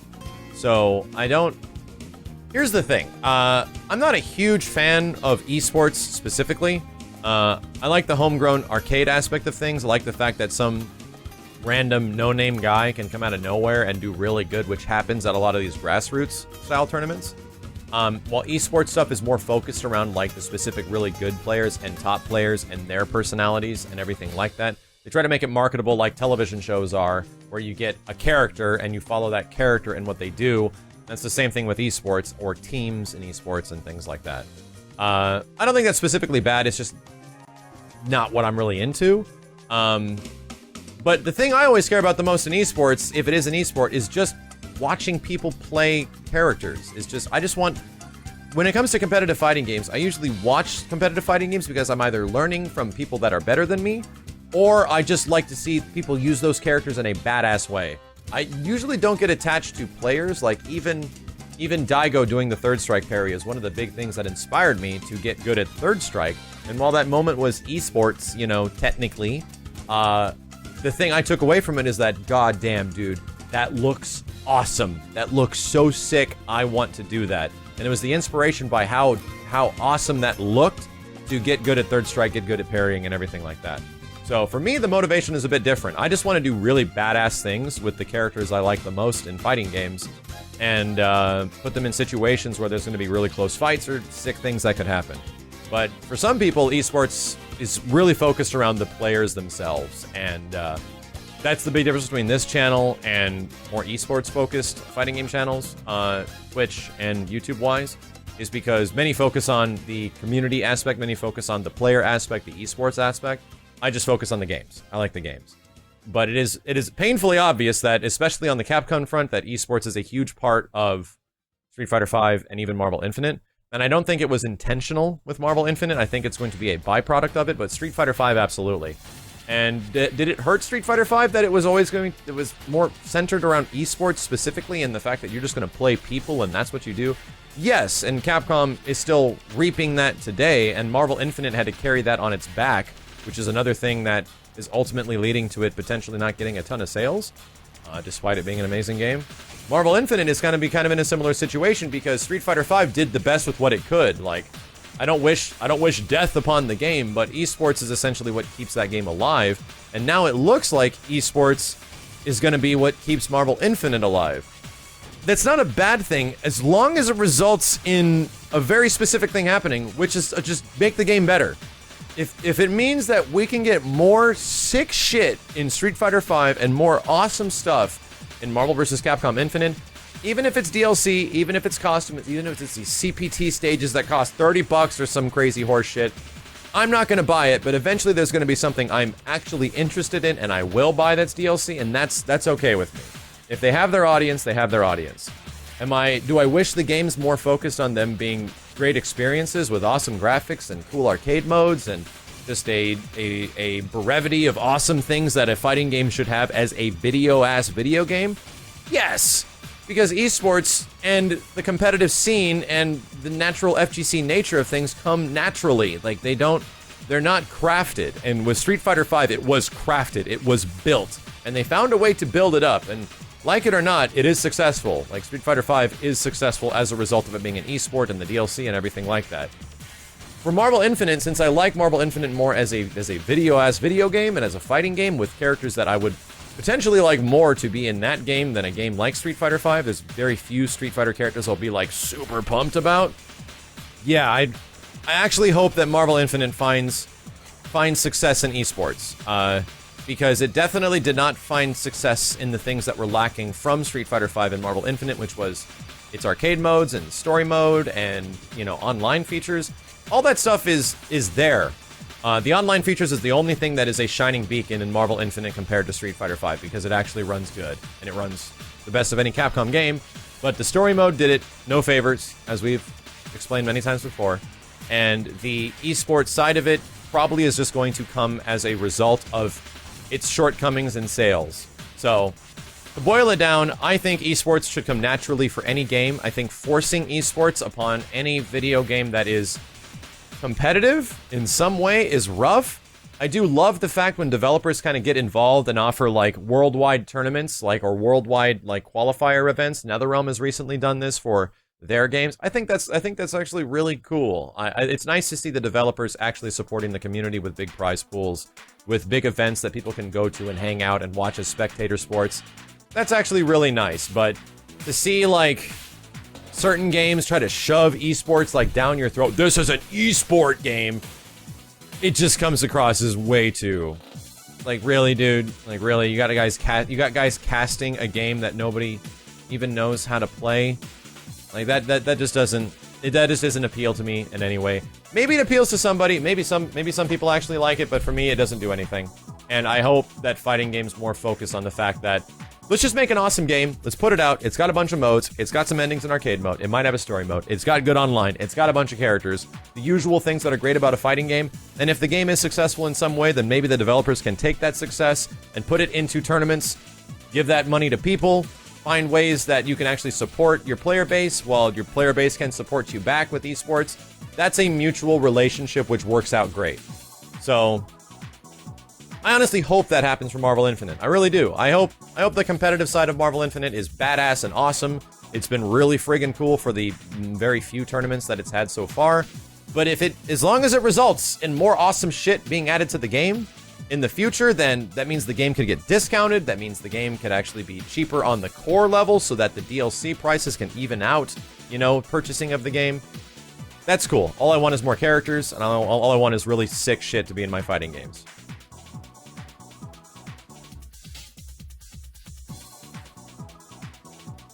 Yeah, that's the problem, is that fighting games can die, you know? Like, they happened before. Like, it happened with Capcom before. Fighting games were gone. Shit was done. Shit was done. Yeah, 2v2 co-op for Marvel Infinite. I specifically, I can tell you guys this, but I specifically told the Capcom guys, a multitude of occasions I had to speak to the producers of the game. I said, please add some fun bullshit mode into the game, like a 2v2 or a couch co-op or something. Just let people have some fun with the game. So let's hope they add that in the future, 'cause that would just be fun. Yeah, the Battle for the Stones has been lit. Yeah, it's so far it's been good. I mean, it's week 1 of a Marvel game, and here's the thing: it's like the first week of any Marvel game is awesome. It's great, and actually, in all honesty, the first couple months of any Marvel game is awesome. It's when people figure out the crazy, busted shit. We'll see if it stays good. Well, we'll see if it actually stays, you know, interesting over time. That's the important part.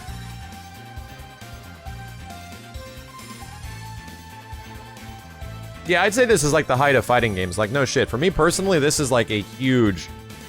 What's happening right now is a huge renaissance in terms of fighting games. Like, we're getting 2 huge versus games. We got a huge versus game with Marvel Infinite, technically huge.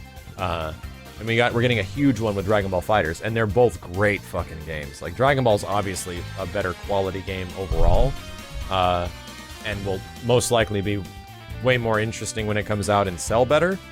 But I like the gameplay I like aspects of Marvel Infinite more because I like the gameplay more in Marvel Infinite, not by much. And I like the characters in Marvel Infinite, or the potential characters in a Marvel vs. Capcom game, because it can get Capcom characters. We're not getting Capcom characters in a Dragon Ball game.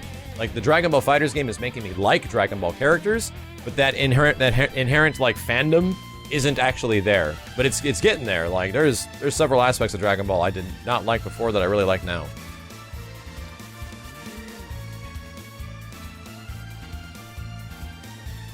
Right? Party mode or mode similar to that? Well, things like that, yeah. Things where you can just play the game with each other with a multitude of modes. Like, that'd be sick. That'd be sick. Right? Am I gonna go out to play Yamcha and Tien anytime soon? If they send me an invite, absolutely, man. Like, I'll go out there on my own dime. I'll go out there on my own dime and capture footage of that for you guys, because I want it too. I want to play that shit too. Hey, Cozy90, thank you very much, dude. Who else did I miss? Zero Alucard put in 5. I think Capcom has it close to whether it should be for a fighting game tour. Focuses on individual events with majors, a point system, rankings for a big tournament. At the end of the year, in a sense, the star players and teams, like Formula 1. Yeah, like, I think Capcom, they made it work, man. They took a They took a dreary scenario, which was Street Fighter V, like, almost hopeless scenario with Street Fighter V, and they turned it around, somehow, and people are into it. So, good for them. I mean, I wish the game was better, but I don't wish death of the franchise upon them. We'll see. I mean, it's obvious the game would have definitely have been better if it was a competent game, like just a good game with a variety of modes, and then you do esports. JCB was a brand new dude. Moxor put in 500 bits. Enjoy the real talk. Safe travels. Thank you, man. Hansuna put in 45 months. Ika back for 30. The Sauce Father. Real talk. Can microtransactions such as having a godlike outfit on a character save fighting games with a small audience? I think it kind of worked with Street Fighter V, right? People are buying all those costumes and shit. They sell them for like $5 a pop, and people eat them up. I mean, in all honesty, like here's a bit of to bring you around, like why people hate that is because people hate that costume DLC practice because it's for characters they don't play. It's for a game they don't play. However, take a scenario where you get your favorite character in a fighting game, right? And then there's a dope as fuck costume that they release as DLC. And it's after the game is out or whatever. That costume costs like $4.99 or something like that. But it's for your favorite character and it looks stupid. Like, in this game, it would be Strider getting his 2014 Strider costume with like the laser scarf. The Techno Strider costume. That shit could be $10. I'd probably buy it. Even if I wasn't even in a scenario where I am a guy that is sitting here, like, not in a creator position. I love Strider.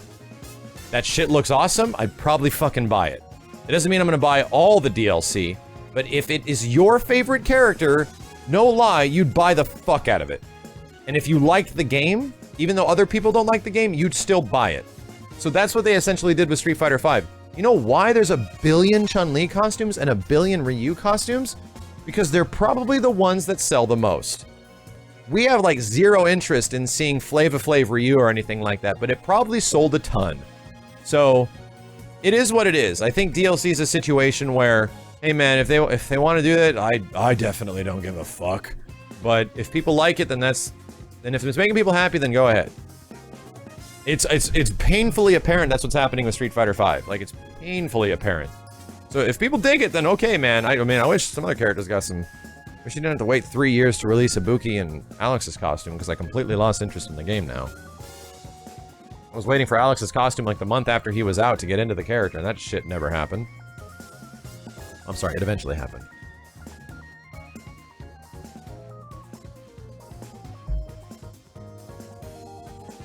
Yeah, if like your favorite character shows up as a guest character, then holy shit. Holy shit, you freaking the fuck out.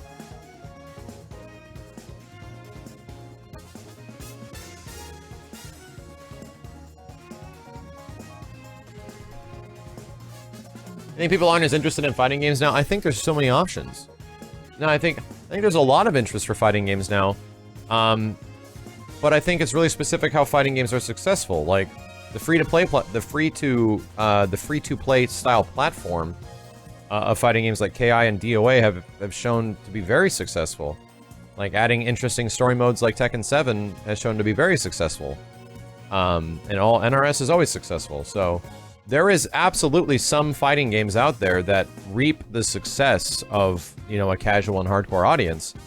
It's just Capcom that has had it rough. It's just Capcom. It's Cross Tekken, it's Street Fighter V, and it's Marvel Infinite. And while I have gripes with all of their modern fighting games, Marvel Infinite is the shining fucking beacon. It's like a shining goddamn diamond in the rough, and that is like a literal definition of this game. Like, it is, when you play it with a character you like, it is a goddamn shimmering diamond of gameplay. It is incredible how much fun I have with this game. And it's horrifically unfortunate it's buried under 1,000 miles of, not 1,000 miles, but like a lot of dirt. A lot of memes and a lot of dirt. And a very ugly exterior, you know? You don't realize that there is treasure in the ground until you dig. And you have to dig for this game to get there. And that's really unfortunate that people aren't going to get exposed to that. You can't ask someone to work their ass off to eventually get to a point to appreciate a game like Marvel Infinite. You know what game that is? It's called Street Fighter 3 Third Strike. And it didn't really make any money back in the day. I tell you, the actual most success that probably was garnered in terms of direct sales for a fighting game like Street Fighter 3 Third Strike was from the online edition. I think that one actually sold the most in terms of like raw sales. So, motherfuckers had to dig for Third Strike, that's for sure, dude. People did not play a lot of that game unless it was in arcades, and Capcom wasn't making a lot of that money. So, the Anniversary Edition didn't sell that good.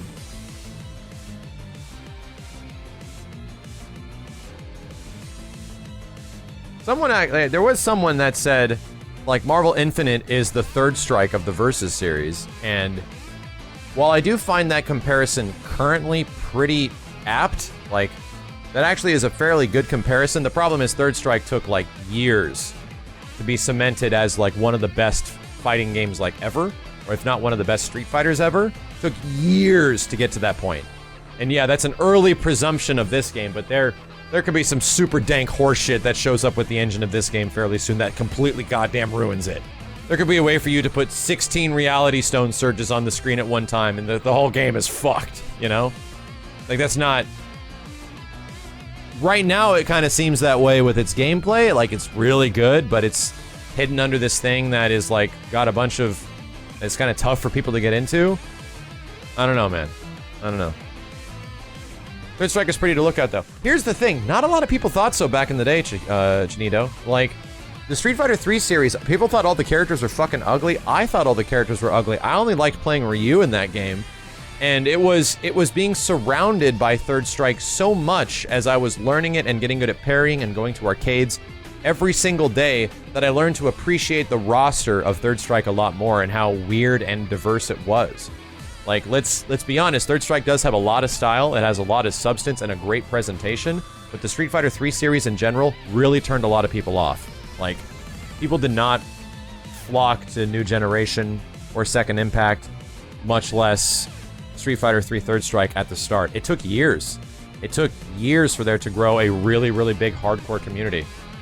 And that community was very small. Like, you want to talk about in comparison to today's modern fighting game community, that shit was small. Like a couple thousand people that were really into it. Yeah, I didn't like the roster. I didn't like Chun. And I didn't like Makoto. They grew on me. They really did. They grew on me. It's kind of the same way with this fucking game. Like, this game, the game of this game is making weird-ass dickhead characters I wouldn't think about playing. I actually kind of want to play. Like, I actually kind of want to play Hulk. Just because he looks crazy. And I could do maybe dumbass things with him and Strider. Like, this fucking game. This fucking game. But that is the giant, stark comparison of Third Strike and Marvel Infinite, is that Third Strike is a moving fucking painting. It is a homage and beautiful example of handcrafted 2D animation with some very bizarre characters. It absolutely is. And that's the big stark comparison, why that shit doesn't really fly in terms of outside of gameplay. Gameplay, maybe, that comparison's there. For fucking Third Strike, man, that game always technically looked great. It just, people didn't appreciate it till later. This game is not gonna get any fucking, like, brownie points from anyone. The shit's not gonna get any brownie points for anyone for how badass the graphics and animation are. Not gonna happen. I didn't think I'd be playing Ghost Rider, no. Like, I wanted to play Ghost Rider and Marvel Infinite, but I just hated his move list. The gameplay of this game has made me love fucking Ghost Rider. Like, that managed to happen.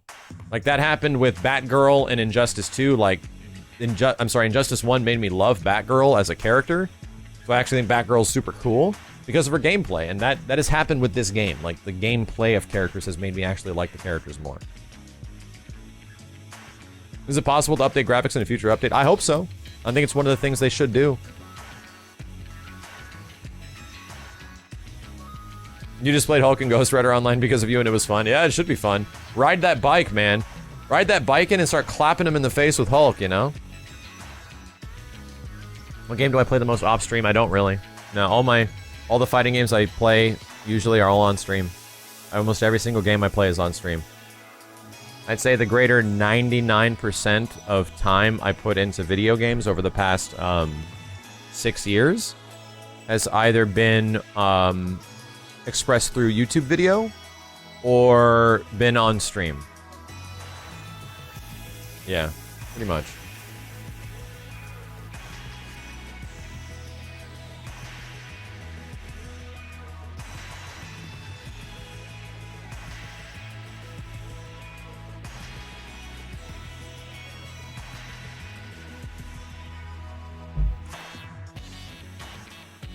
I think this game would get an Ultimate Edition. Would that boost sales? I think it will eventually.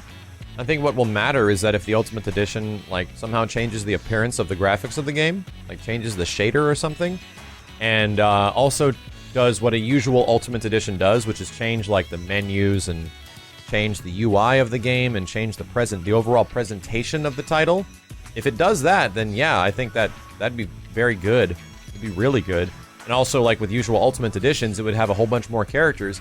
If this game got an Ultimate Edition that made the graphics have a more appealing art style, added a bunch of X-Men characters and classic Capcom characters, changed the UI to make it look interesting and dynamic and crazy and cool, like the previous Marvel vs. Capcom games, like references and homages, like celebrations of Marvel and Capcom.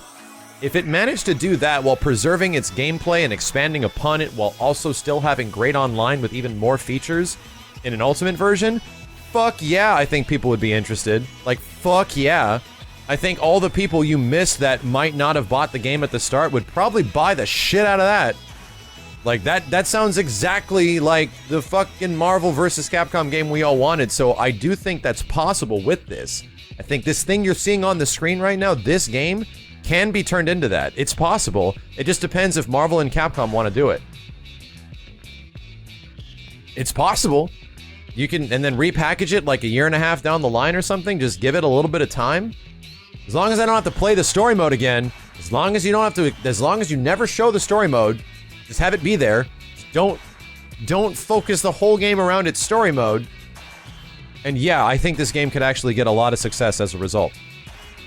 And I think if Capcom came out and were like, hey, you know what, we missed a lot of opportunities with you guys with the first release of Marvel Infinite, but don't worry, we're going to work hard by adding a whole bunch of the characters you guys like, we're going to make some of them free, and we're going to work on a lot of the things that were lacking in the main part of the game in terms of presentation. If they came out and said that, if they just had that little bit of, like, modesty about themselves, that would be huge. Just acknowledging that there is a problem and they want to fix it can do fucking wonders.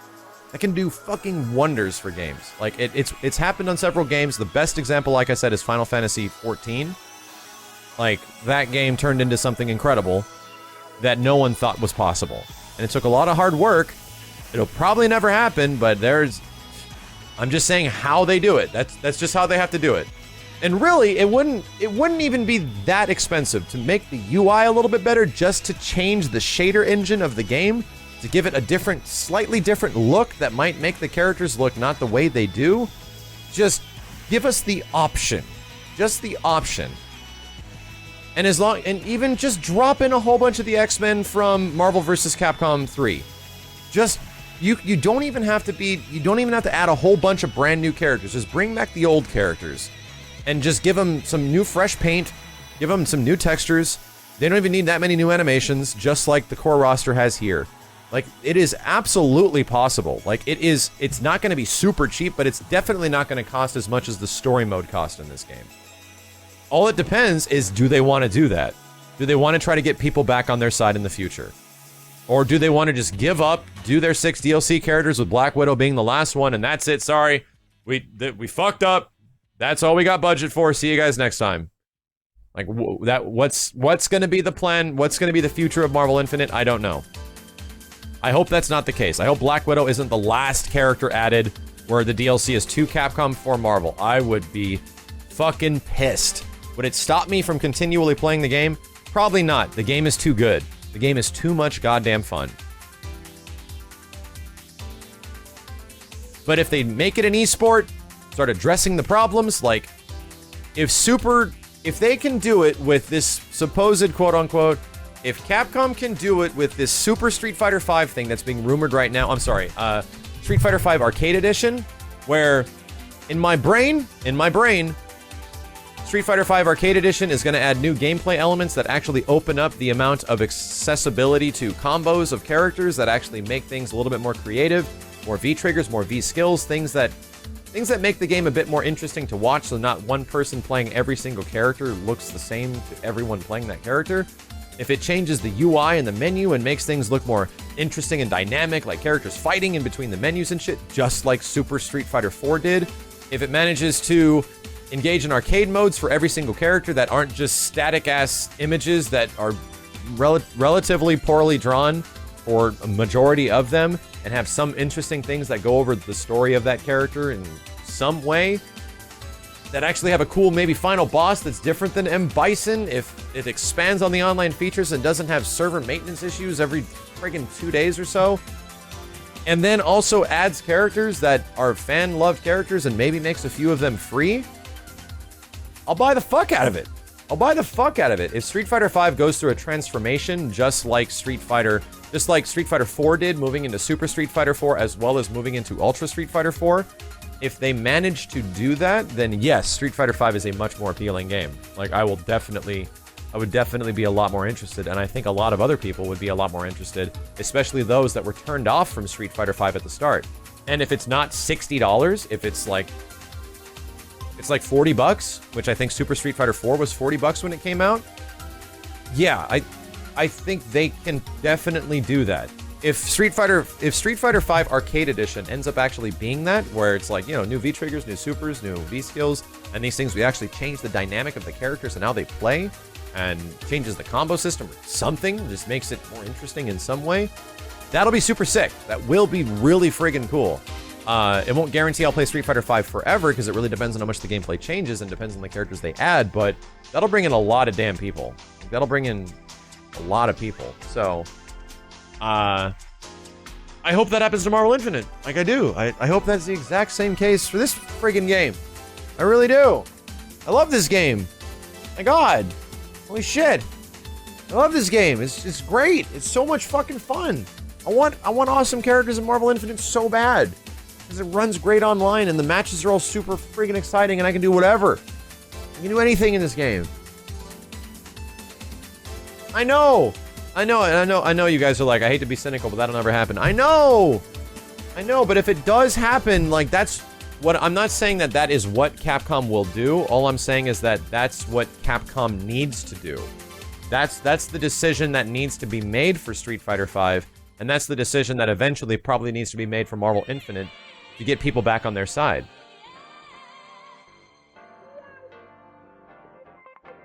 I mean, right? I mean, I don't know if I'm wrong. Like, even if you were held off about the game in the past, those are the things that people want.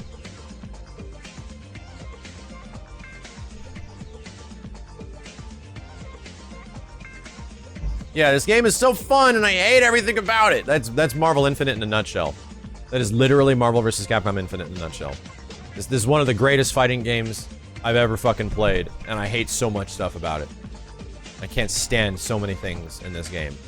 But it's one of the greatest fucking versus games that has ever existed. That's Marvel Infinite. It's the monkey's paw. The definition of the monkey's paw. Yeah, I think Street Fighter V still has a chance too. I do. I absolutely do too. I mean, I'm the perfect example of the person that they would probably be trying to get interested in Street Fighter V again. If they were to do like this arcade mode thing, this Street Fighter V arcade mode version, I'm probably the perfect demographic guy that would like to like Street Fighter V, but just doesn't have a reason to. Doesn't have enough reasons to keep playing it at all. I can change the background stage, really. Yeah, I think this thing is cute. I just wish the characters were doing more. Like, I think this screen you're seeing here is a perfect example of Marvel Infinite. Like, this is a good idea, just executed poorly. Like, hey, you can actually make the UI of the game, like the splash screen of the game, your characters. You can make them your own fucking characters. How cool is that? Oh, but they're like 2D renders that don't do anything, and there's like a smoke effect on the bottom. What the fuck, man? I mean, that's such a good idea, but why was it done so poorly? The demo did have like 3D revolving characters. How much better would it be if it was like X and Strider, like, right, just whatever characters you chose, but they're actually in 3D doing cool combat poses, and it's like the camera is like circling around them or something like that as you see them like fighting a bunch of dickheads or robots or whatever. Like, imagine if you saw these just like this, you choose the two characters, you just get a 3D model, and the screen just slowly zooms around them fighting a bunch of characters, and you just do it for any other character, just give them the same dickhead robots, everyone fights. Yeah, like Overwatch. Fucking something. Yeah, Jesus Christ, like Overwatch, yeah. I mean, the idea is that, yeah, you get to see your team. That's your team, that's you. I get it, like, that's what they're going for. It's actually a great idea. It's actually a really good idea. It's just not, it's just boring. The way that it works is boring. Like, if we got, you know, like, you know how, like, you know what, there's a cool thing in the Versus series. Fucking Cyclops and Ryu shaking hands. That's dope. That's super dope, right? That's sick. Let's get these characters to do that thing. Let's get like a certain pre-canned pose for every character to do with the other character, you know? Like, we'll fucking stand back to back with each other. Like, X and Strider stand back to back looking super cool, and then the camera zooms around to Strider, and then it zooms around to X or something. It's just a 3D model, just like this shit. It's just done in a way that's kind of awesome and not flat. Flat. Fuck. Fuck. Maybe it's because, like, I really love, like, the Versus series that I don't know. I'm not saying it's a great idea. I'm not saying my idea is the best idea. I actually think this idea is really good. It's just, like most of the game, the way it's executed is like, what? That's it?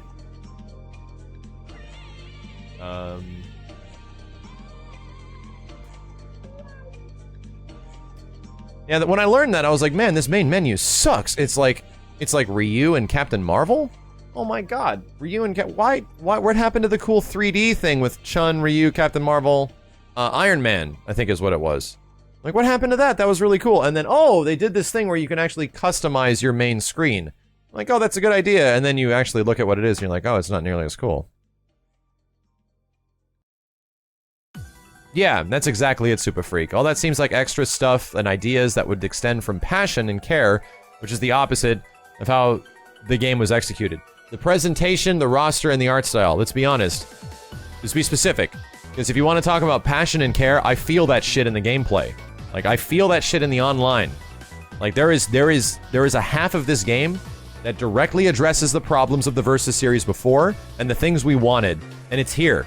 Like, you gotta give it up where credit is due. This game kills it half the time. And the other half, what the fuck? Like, what is going on? Gameplay-wise and mechanic, it was like they took everything that was a problem in all the Versus games and they killed it. They made it fun and engaging. They made the online awesome and functional and super responsive. And you don't see any of that similar passion and references and attention given to the story mode and the characters design, the choice of characters, anything like that. Fuck! Fuck, I love this game. Fuck! That's pretty much, yeah, that's it. Fuck, I love this game. It's like an abusive father that was like really a great dad for a long time, and then he got into drinking and he got into doing drugs, and he wasn't your dad anymore. But sometimes he comes along and he's really cool and he's really nice. He's like, hey man, it's been a while, and then all of a sudden he comes back the next day and he's all mean. You're like, no, why? Feels bad, man. What the fuck, Dad? I miss you. I got too real. I actually got a great dad. I'm not talking from experience. I'm talking from like watching movies and shit. It's too real. That's terrible. Maybe it's not that bad. maybe it's not nearly that bad. Stage. There we go. I could change my costume for... Oh, this is neat. This is fucking neat, dude. All you had to do was just give us little 3D models of the characters, not just this flat horse shit. I make him pink. Yeah. Look it. This is neat. This is fucking cool. Damn it, man.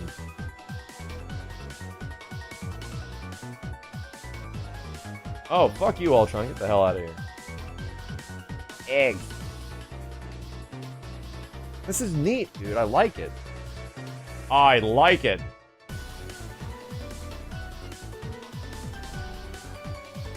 How sick this shit is.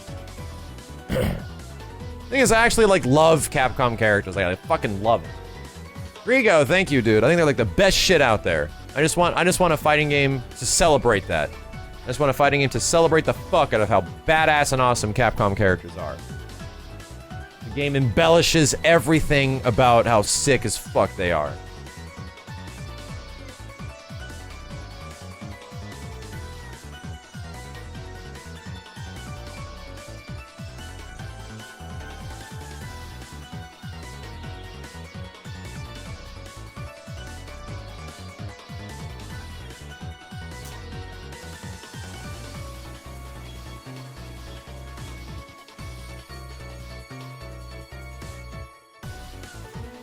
See, this is cool! This is cool. This is a good idea. Just not... It could be so much fucking cooler. It could be so much cooler. Just give us options, you know? Just give us options. Right? Look how sick this is. Yeah, like Guilty Gear's diorama mode. Oh my god, Frub Lord. Holy shit, dude. If they gave something like Guilty Gear diorama mode where you can actually set the poses for the characters and put them on the main screen, that'd be dope, dude. That'd be super dope. I don't like this background. Dark.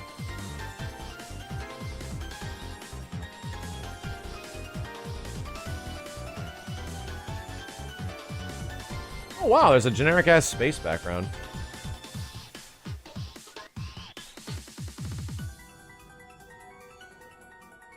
Oh god.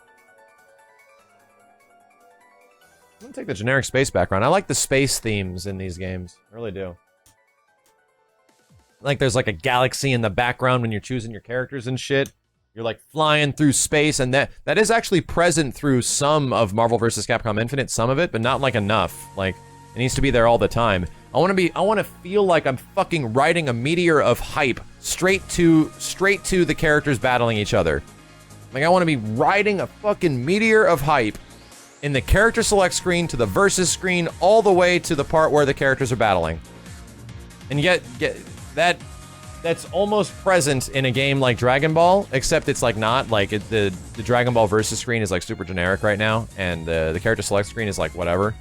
But in DBFZ, like when you actually get to the game and the part where the next character comes in and all this crazy shit, game is riding a fucking meteor of hype every single moment in Dragon Ball FighterZ when the game actually starts.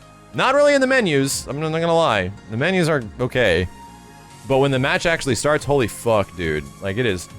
To see your character come flying the fuck in at this crazy angle and they clash with the dickhead, fight! Like, to see you knock a bitch through 6 mountains as the next character and your character are following each other to catch up to where the fight... Jesus Christ, dude, I love it. Oh my god. It's so sick. It's so sick. I'm just saying, that's presentation, you know? That is exactly what we talk about with presentation. Like, there's an energy that the game gives throughout everything, and that carries directly into the fighting, you know? Yeah, you gotta give credit. Like, Mortal Kombat versus DC, like, the menus are actually kind of sick. Like, Batman and Scorpion fight each other in the menus. I'm like, this is a nice little touch.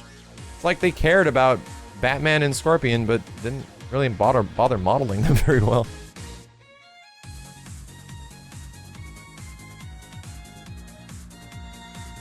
I'm having an orgasm. I get excited about shit, I'm sorry. I get really excited about some of this stuff. Marvel vs. Capcom is some of my favorite shit in the world, you know?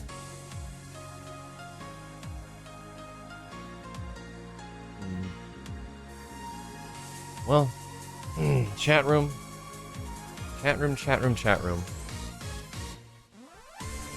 Chat room, chat room, chat room. Grigo. $10 he earlier said, making Street Fighter V better. Add 2 new characters, Q and Lin Kurosawa. Redo sound effects by using similar hit sounds to that out of either Super Triples Fast Speed. Street Fighter vs. SNK FX custom combos. Gil will be the new final boss. Oh my god. You know what? Custom combos usually lead to problems in a lot of games. It usually breaks down games, and that ends up being the best thing. But if they did something like that, add a very interesting mechanic, like something like custom combos, but maybe not directly that'd be sick, dude. That'd be sick. No, it's somebody. I've been asked that question a lot. Like, would you like to work at Capcom or something like that? I'd probably say no, because I know that a lot of the hard decision making that goes behind these games is not made, in the U.S. It's actually made overseas in Japan. And being at imagine working at a company where you love the things they do so much. Like, you love the characters and the games of the past and the stuff they've made so goddamn much that when you work there and you try to get things done, you're met with nothing but complications and communication problems and issues. Imagine being in a situation where the things you like so much, you're put in a situation where you just watch it deteriorate in front of you and you can do nothing about it. Imagine how frustrating that would be. Imagine how, like, painful that would be as a fan of any of that stuff.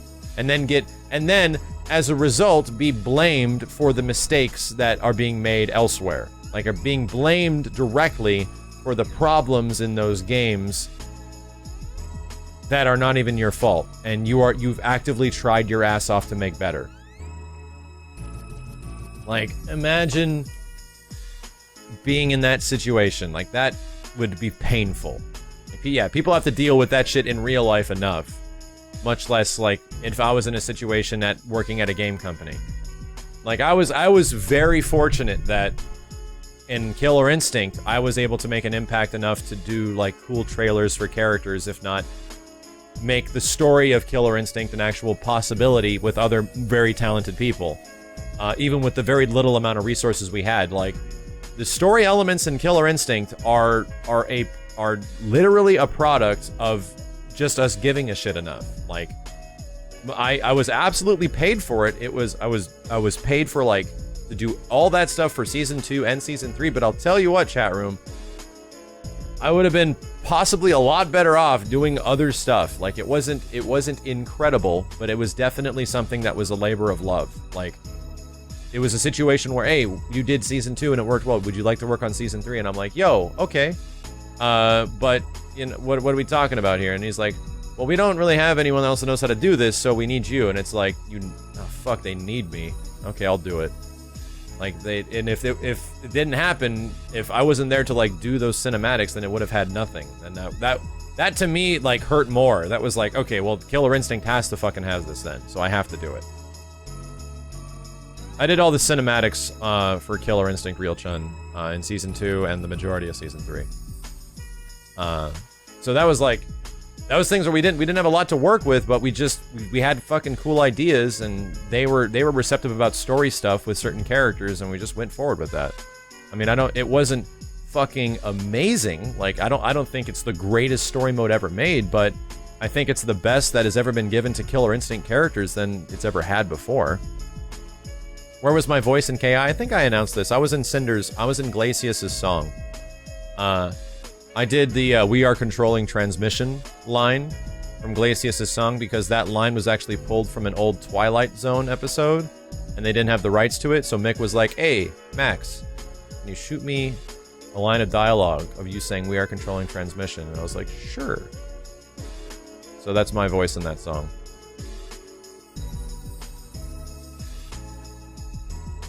But no, like, that whole process was super sick. Like, the very early parts of me working with, like, Rich, Filthy Rich at Double Helix with many of the other Double Helix guys, where we were just looking at the engine and what the engine can do, and I was like, you know what, I think I could possibly I think I could cut together a trailer doing something really cool with this camera if you just let me get good at it.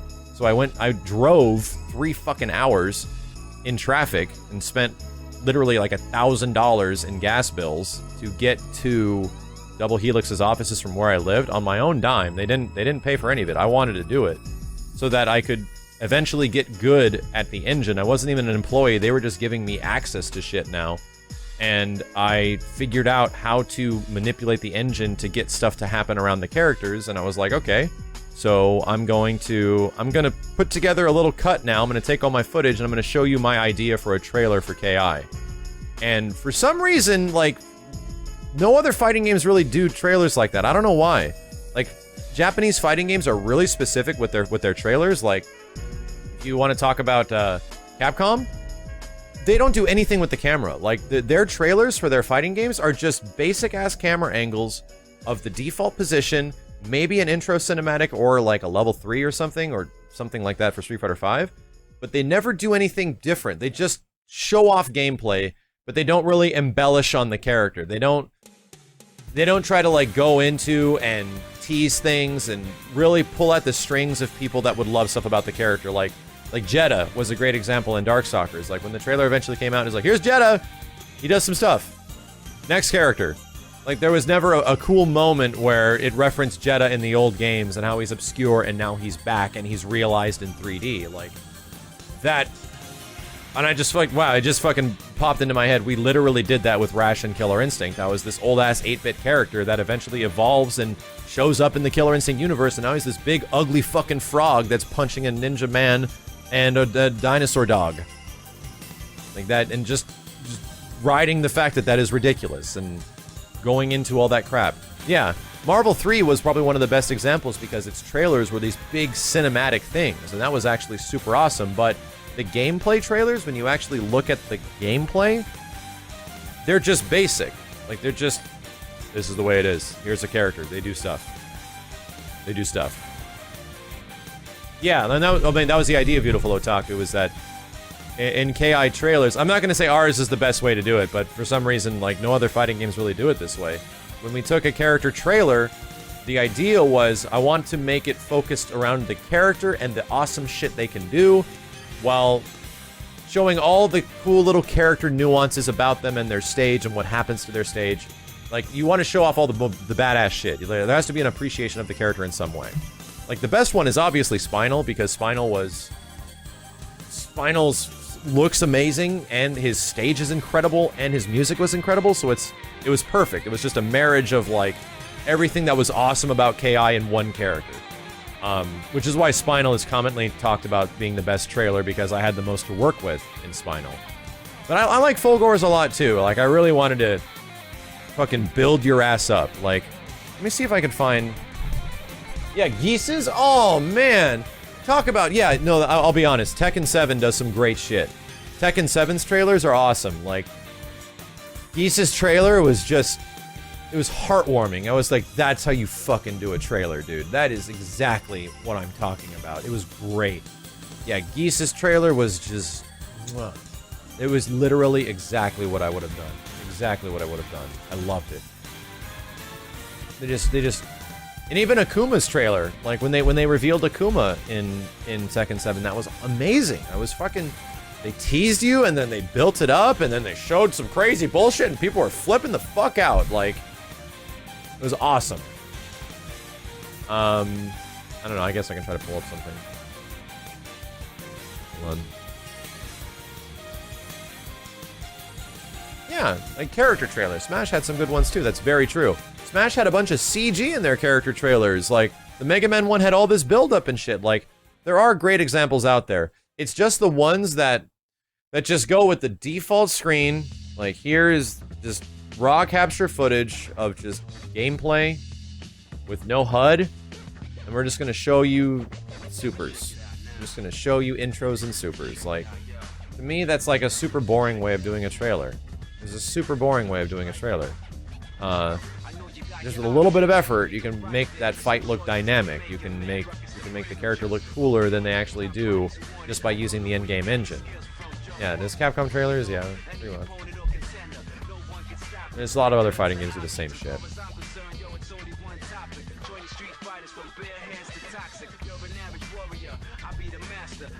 I really don't want to toot my own horn, but it's not just us that do it like just this way.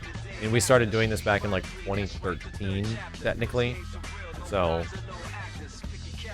it is the way it is. Here, I'll show you the Rash one. The Rash one had a script, but we had no idea, like, for example, Rash was a character that we had the early model for, but he was like 25% done. Like, he didn't even have all of his special moves yet. He was kind of a basic bitch. So the script called for, yo, Rash is gonna come in from his game and have a couple lines of dialogue, and then he's going to appear in Killer Instinct. And that was like pretty much the basis of the script. So I was like, okay, well, I have to recreate the Nintendo game somehow in this trailer. So I had to rip the sprites of Battletoads and reanimate them myself, and then make a character sequence at the beginning to get Rash into the game. And then just do a bunch of hype shit with Rash because his theme was super fun. So that was this.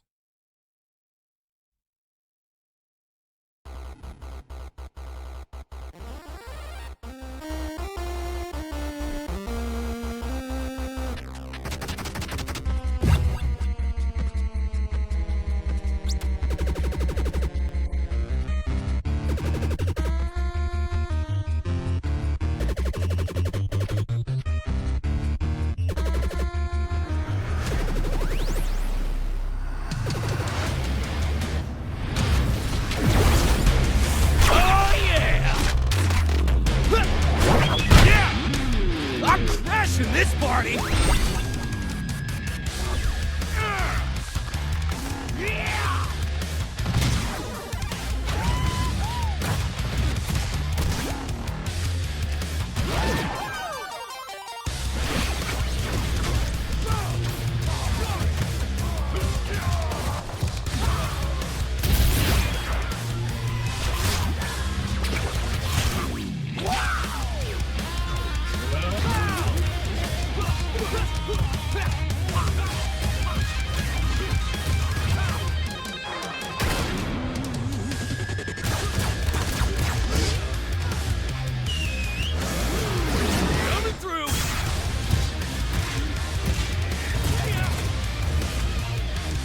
Cameos are killing me. And here's the crazy thing. Like, in a game like KI, like, from trailer, the character in this situation for Rash was about, why do I hate Rash in games so much? Because he's a fucking dirty frog. For a character like Rash, for example, which was a early character, like he did not have most of his auto doubles done. He was missing like half of his special moves when we got him. He was an early access character. It was like a sneak peek. So we were like, fuck, I don't have a lot to work with here. So we're just going to focus on a lot of story shit. We're just going to focus on a lot of stuff that really makes the frog look cool in some way. And by the end of it, we actually had like a fairly decent trailer. The track was awesome. Like the music was good. And that's really an important thing. Like, thank God I get to cut trailers and capture footage and direct these trailers to really cool ass Killer Instinct music. And that's like the best part. Like, that's the best fucking part about making trailers, is that I get the most badass music to work with in a game like this. So I will forever be thankful.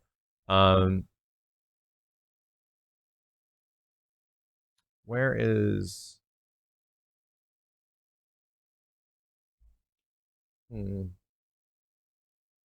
I'm a fan of Tusk's trailer. Yeah. So the thing is, in Season 3, what we got access to was character voiceover work. They wanted to put a bit more effort into the trailers. And even in Season 1 and Season... in Season 1 and 2, we didn't really have, like, the voice work in consideration done when the character was being VO'd. So what happened was I would get a character, and that's about it. Like, I just get the engine of the character, the camera, their moveset, and make something cool happen. I would get their music as well and like splice up versions of their music for a nice like minute 30 or like 90 seconds. And that was good to work with. But it was mostly like the character VO was done and you couldn't get anything new. For season 3 and a later version of season 2, they were like, hey, we're gonna actually record some voice lines and start writing scripts for the characters when we do the voiceover sessions. So what I ended up getting was like full scripts of story things they wanted to present at the beginning of the trailer. And then I'd be like, okay, this goes on for way too long. Let's take down certain parts and then make it more focused about this. And there was actually a conversation happening there, which was really cool. So I got a lot more to work with the trailers. In season 2, I directed most of the trailers, but some of them I didn't cut because I was working on the story mode, and the same thing for season 3. But Tusk was one of them. Like, Tusk was one of the trailers I got full access to. I haven't watched this in a long time. I kind of want to see it. But this is a good example of getting voice work and music and everything. Like, the character was done, too. Thousands of years have passed since my flesh was forged. My memory was taken from me, scattered like snow in a storm. This blade, my friend, Vorgran. Let evil come, for I am the watchman of the gods!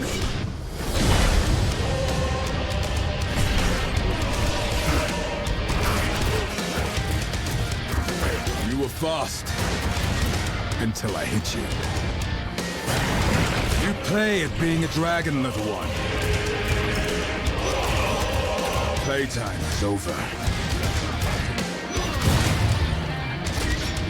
For the dead, there is only one rule. Stay dead.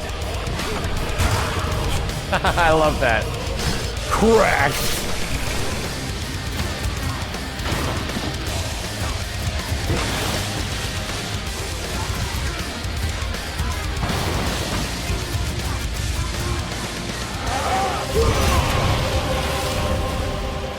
Death comes to all. Except me. It was fun, and that was the thing, is that for that I got a character that was like mostly completed. We had an awesome track, like holy god, the Tusk's theme is great. And then Tusk had a lot of really hype ass moves. He had like a lot of sword spinning shit that I can mess around with, and I really wanted to create this moment for like the backspin. So in a situation like this was like a usual trailer scenario where it's like, we got some lines of dialogue for Tusk, we got like a general story we have at the beginning of what we kind of want to see, and then from that point, make the fighting work. Like, so it's up to me to capture to capture everything that Tusk can do, all the stuff that looks really cool, and then splice it in certain ways. There's a couple of good examples in here of like tricks that I do. Let me see if I can show you. There's a trick here, which I don't know many people catch. Tusk says this line. Evil come, for I am the watchman of the gods! So he says, let evil come, for I am the watchman of the gods, right? I had this... Tusk has certain lines that he says in the game. And I was like, I think I could cheat the shit out of this. Cheat the shit out of it. So I took the lines that he said and the parts where his mouth is moving and made very specific cuts to make it seem like he is saying those lines, but he's saying some completely different shit. So when he says this, come, for I am the watchman of the gods. The only part you see him is when he says "for I" and "gods." So I just cut the parts around it where he's covering his face and he's saying completely different shit, and just kind of like used his mouth in tandem with what the line is to make it look like it's lip synced, but it's not. It's not at all. Like it is, it was, and I really wanted that moment to fucking let's go, bitch, and he puts up the sword and it goes right into it. Of the gods. Yeah, I love that. Whoa, bam, and then it cuts to Tusk. Like there's a lot of momentum, and the greatest part is that I get like amazing audio guys that help me out with those moments. Like they know, like, I'm like, a lot of build up right here. Like, give me a huge stinger at the end of this moment. And they totally put it in there. So, yeah, Tusk is a great example. Here's the thing. A trailer like this, from beginning, like, I got the script, I got to start working on it. I get the script, I start working on it. Capture takes about 2 days. 2 days of working like 8 hours a day of just capturing all the stuff I need. And then I have to recapture later and shit like that. After that, I would go in, start splicing everything together, and get a rough cut. Some of the action might not work out. They would want to show this. They want to show this. And I just go back in. I recapture new footage, go back in, stick it in there, and then just start touching everything up, making all the cuts look good, make sure all the action is readable. And that's like the 3rd or 4th day. The cutting actually doesn't take too long. And then I send it to the audio guys, and then the audio guys get it. They do a audio revamp. They take the music, they spike it at certain parts, they make it dull at certain parts, and they pretty much just give me a musical composition and an audio composition, which I put in, I balance through, drop it into the footage because there's no music, there's no like audio at all. They do it, they put it in, I give them my audio track, and then that whole process, they at least pay you. Well, yeah, I was working. Like this was work. Like this was one of the things I did on KI, and that process could technically be about a week. Like we're not talking like this was months of planning, like from script delivery, which does take time. Like they had to figure out what the character's going to say, make the VO and everything. Like this probably took less than 2 weeks. And it wasn't like I was like working nonstop for 2 weeks. I'd have to hand off things for other people to do stuff. Then they give it back to me, and then I finish it up, bring it over, and then get the final delivery. Here's ESRB. Here's the PEGI versions. I render it in 4K. Yada, yeah, bada bing, bada boom. The process isn't super long. That's the thing. It wasn't like incredibly frustrating and super long. There are trailers that were harder than others because you have to make everybody happy when you do these. The people at MS, the people at IG, you know. But for the most part, it was actually it was just fun. Like I just got to make fucking sick trailers for characters I love and shit. Trying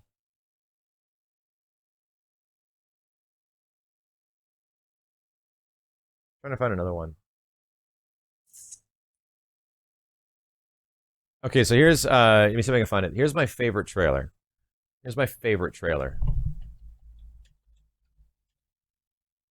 So at the end of season 2 of KI, they wanted to have a compilation because there was a lot of shit added to the game by the end of season 2, like with story mode and characters and online and everything like that. There was a lot of adjustments made when IG got the game and finished season 2. So they wanted to do like a compilation thing, like a trailer to let everyone know that, hey, this is what's actually in KI now if you have the game. That's all they gave me. Like, that was it. So I was like, fuck, well, how does it look? Like, I know what I have to show off. I know where I got to fill time. But I don't know how is this thing going to be presented? And they're just like, figure it out. So I'm like, well, fuck it. I'm just going to make, this is like my super homage to Killer Instinct, like as like a reference and making it feel like the old games while still being a new game. I got to choose which music track we would use. I got to choose what visuals we would show off. I got to modify certain visuals. Like, it was fun. It was fun, but it was hard. And that was the tough part about this trailer, was that it was like season 2, here's all the crazy shit that's in it now. And it actually ends up being probably my favorite piece of video work I did, for like freelance work I did. I had fun with this one.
Like that was like the entire time I was making this trailer, I was like fucking ugh!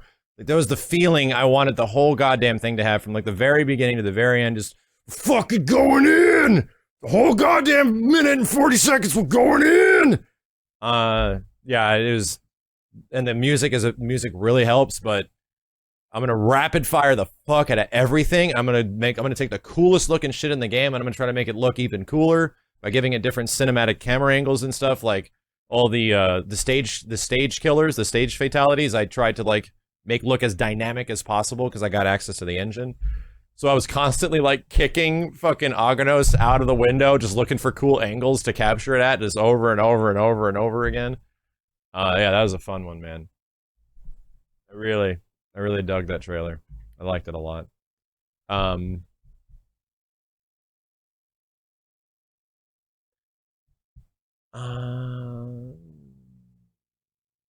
If you want, here's an example of one that I directed, but I didn't cut. When I was really friggin' busy at the middle of Season 2, I was learning a lot of things of what I can do with the machinima of the game, like how I can manipulate the characters to do some things. There was an Aganos trailer that happened, and we had a very specific story to tell and shot selection to use, and what happened was I gave the shot selection with a very detailed breakdown of use this shot, cut it around here, use this move, cut it around there, and it was like a breakdown of shot by shot, big-ass detailed list I would give to this wonderful girl that helped us edit this stuff at Microsoft's editing lab. And she did a great job. Like, she actually got the idea of exactly what we were going for, picked up on it, and was really good at cutting this shit together. Aganos' trailer is like the perfect example of, like, everything just worked together. Like, and there's quite a few. There's quite a few as well. GameSpot, eh?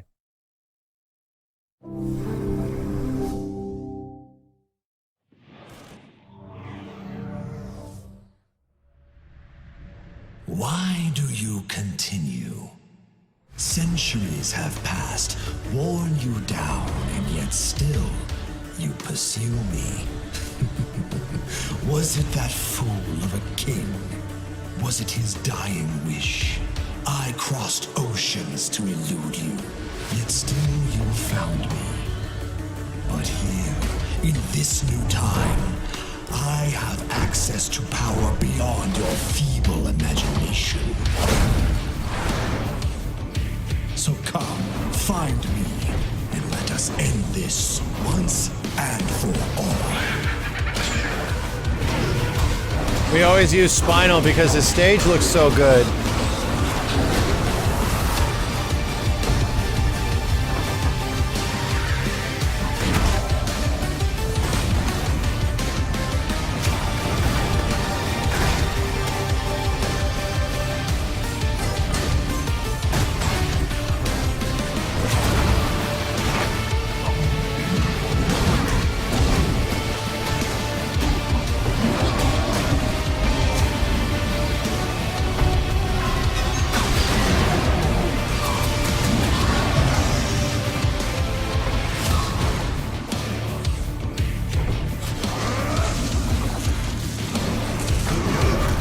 TJ gets a goddamn rock to the face.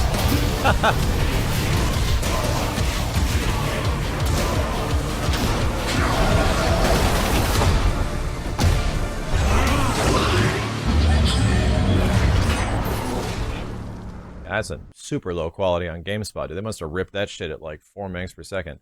Yeah, Aganos is a war golem. That's his, that was his story, is that he was a war golem. And that was the cool part of the Season 2 trailers, is that we got a lot of access to, figuring shit out. Like, we got a lot of access to, like, how we would, put together stuff with music and sound and everything, and it just worked out a lot better. Here's, if you want to, let's bring it back. Let's bring it back. I'm going to show you the first one I did, which was Sadira. And this is when we were first figuring out, like, how the fuck do we actually do trailers? Like, what do we actually do with this? And the Sadira trailer. Sadira was the first trailer I did, and it was very experimental, and you could definitely see the difference. Like, you can definitely see the difference.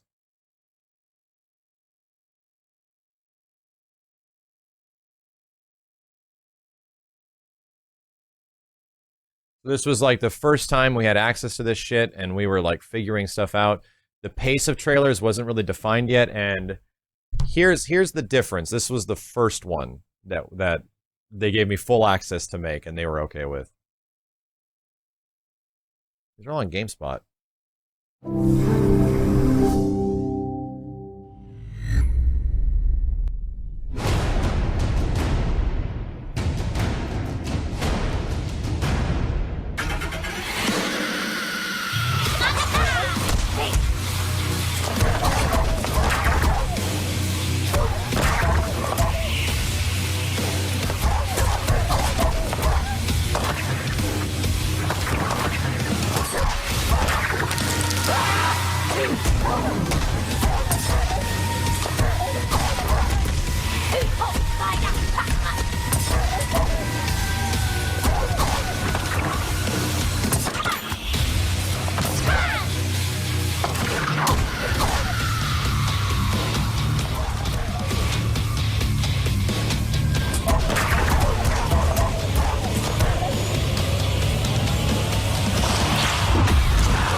Funny thing, her face turning to the camera was a bug. There was a rig problem at the beginning that I ended up manipulating where Sadira and the head tracking, because they never actually put head tracking into this game, would freak out, and they eventually just took it out during release, so the characters actually don't look up and down at each other when they go up and down, they just look straight. So for some fucking reason, Sadira's head would return to screen neutral, which is looking right at the camera. So I grab the footage, and the spider drops down, and the guy's dead. She goes back to screen neutral, looks right the fuck at me. I was like, whoa, it was fucking weird. So I sent the first version to Microsoft without it, and then I sent them the version with it, and they're like, that head shit was crazy. Why the fuck did you do that? I'm like, it's actually a bug. I don't know. It was weird. They're like, keep it in, it's weird. I'm like, okay, it's fine. I'll keep it in there. It was funny. It was funny. But yeah, you see how that's that different. The trailer is like way different than the others. It's way more like super fast cuts and things. There's not a lot of organization. It's more like a montage of just character doing random bullshit. There's not really a ballet of action. It's just some crazy bullshit. I had no idea what the fuck I was doing. Like, this was the first like real game trailer I made, so it was about figuring shit out. It's a bit all over the place. I mean, you still get an idea of the character, but it was just a little too much. It was very a lot of shit going on. It's so funny how that just worked out. Shit just works out sometimes. And then Orchid was the second trailer I made. Orchids is okay.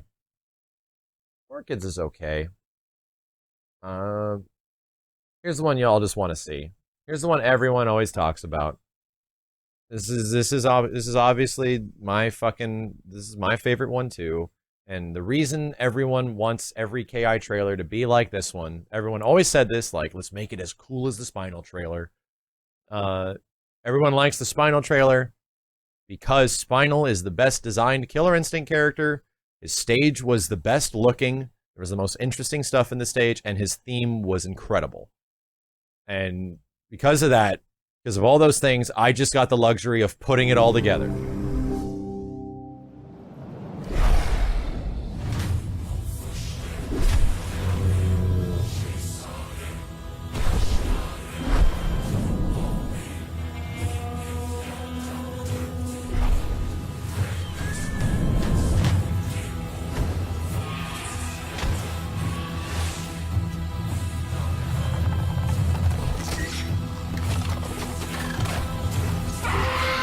Fire!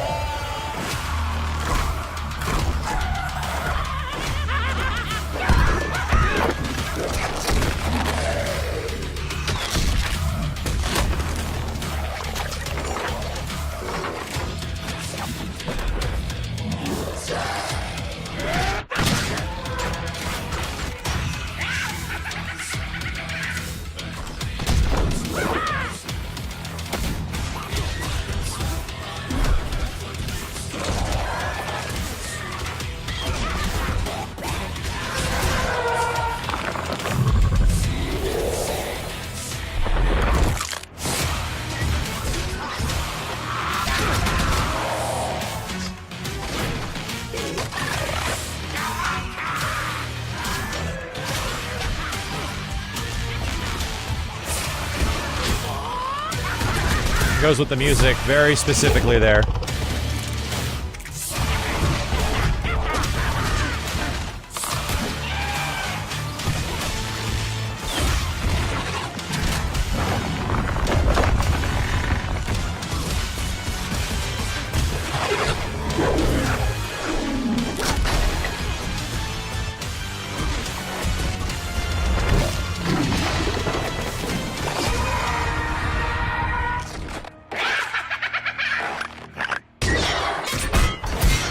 Such a sick fucking character, man. Oh my god. Spinal is so sick.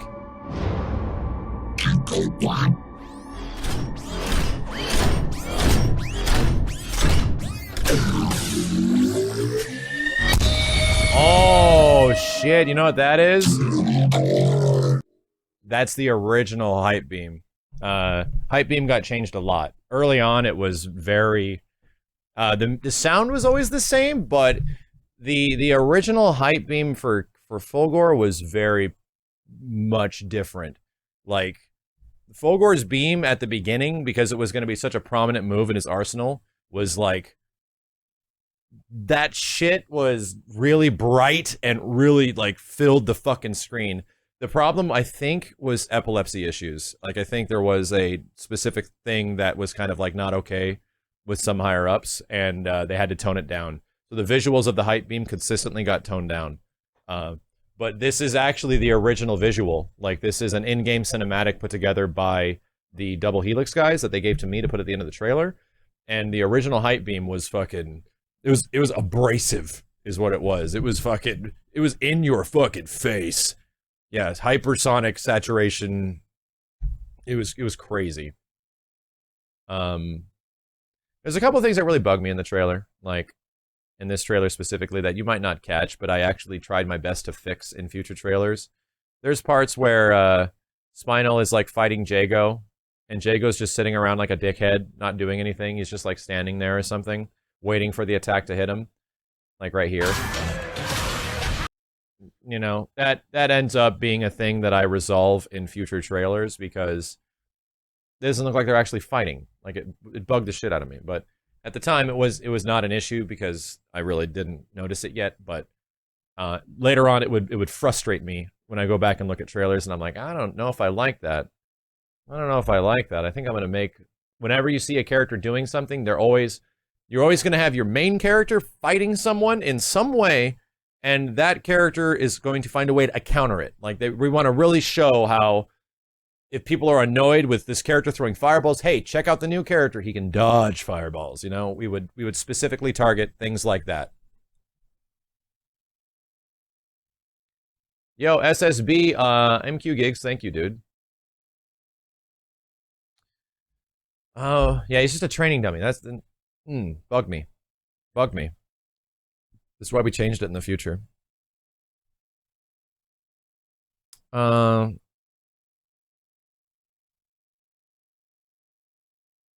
Kim Woo trailer, I actually did not have a lot to do with the Kim Woo trailer. I captured the footage of the Kim Woo trailer, but it was mostly directed and written by other people. I did get the footage of it, though. I did have, like, the footage breakdown.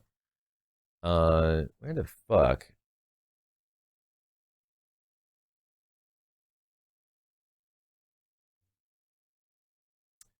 Look at the Fulgor trailer. Good old Season 1 shit. Maya? You like Maya's trailer? Really? I didn't think many people liked Maya's trailer. Yeah, Maya was the first one I did for, oh, man. The TJ trailer. Holy shit. I should check that out. That trailer, that was done way too early. Guys, do you remember early TJ? Y'all remember how funky early TJ looked? Like, he was a little undercooked when TJ first was shown. There wasn't a lot we had to work with. Remember, like, the E3 TJ trailer? Oh my god, man. I'll bring it up. Yeah, the TJ trailer might have felt off because the developers were still actively developing. He was definitely not ready yet.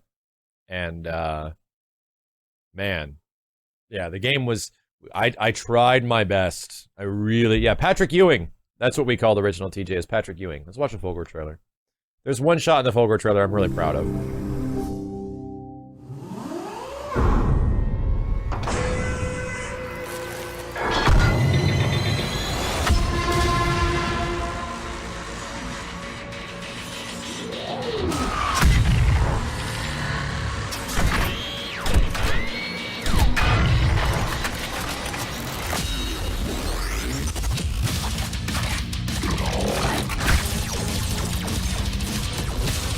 Back when he had to charge.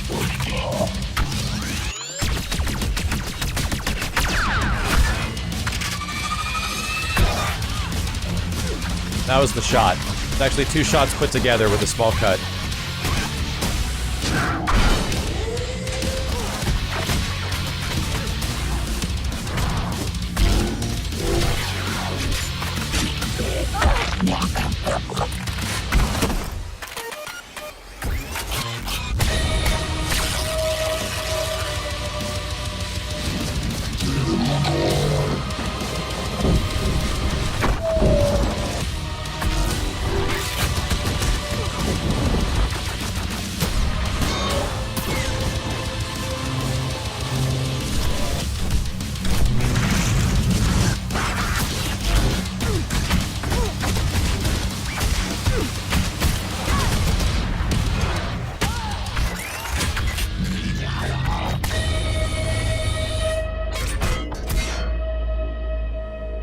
I think this had the teaser for the arcade mode, which was added right after Fulgor.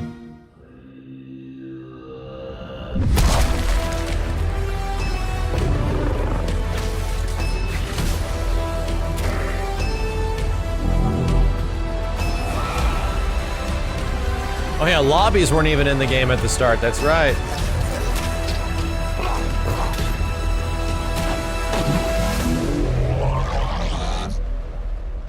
Yeah, Fulgor's trailer was fun. There's this one moment right here when he does the blade. So I wonder, can you frame by frame in YouTube? Does anyone know? Does anyone know if there's a frame by frame?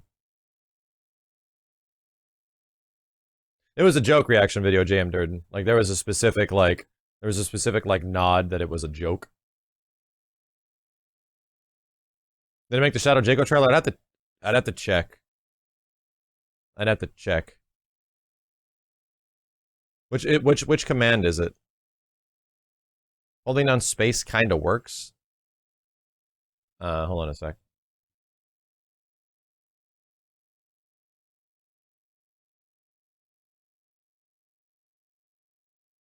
Five.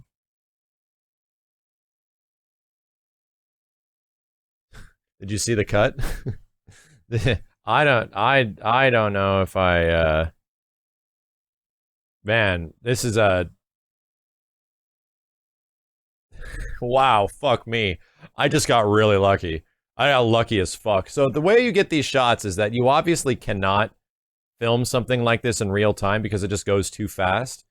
So the engine has something that allows you to take it and slow it down. So I can pretty much do an engine modifier that'll bring all the action down to about 1/4 the normal speed, or whatever I set it to. So the idea is that on the complicated shot, which is the actual Cyberdash opener, which is like this. Here's how fucking weird this shit is. I'm doing this with an Xbox 360 controller. I'm doing a dramatic pan/turn. The left stick controls one aspect of the camera, the right stick controls another aspect of the camera. There's a depth of field button on LB, there's a reverse depth of field on the other one, and then zoom is RT and zoom out is LT. That is my camera control for the entire thing. So, comma and period. So when you get a shot like this, the static shots are pretty much me manually dollying in with like the right stick, very sensitive like. So when you grab a shot like this, I pretty much set the camera in front, I start pulling out as Fulgor does the move, I proc the move in like an animation command, and then just set the movement, and then I start pulling back with the camera as fast as fucking possible, and then I start panning right as quickly as possible, which is done manually, and then I get the shot, and I go into editing, I record a regular cyber dash, a regular one, and the biggest tell is that obviously Fulgore is not at the same part of the screen. So all the shots you see in every single Killer Instinct trailer, every single shot is done manually with an Xbox 360 controller. So every dolly, every zoom, everything is actually done by me. And I would actually have to call in JJ. I'm like, JJ, hit enter and like hit alt enter for me right now. Hit alt dash like side splash, and JJ would be over here doing shit on the keyboard, and I would be like, all right, I fucking got it. Wait, let's do it 6 more times. And we would do it 6 more times. That was every single trailer. Every single thing was done that way because it was machinima. It was not a thing that we had like. I couldn't make the camera do whatever the fuck I wanted in the engine. I had to manually do every single camera motion. But you get some really organic looking shots as a result because the camera doesn't come across as being this thing that looks like it's piloted by a robot. It actually is me panning right, slowly right, hold down button to make it go even slower, go left, start, hold it, like every single shot was that.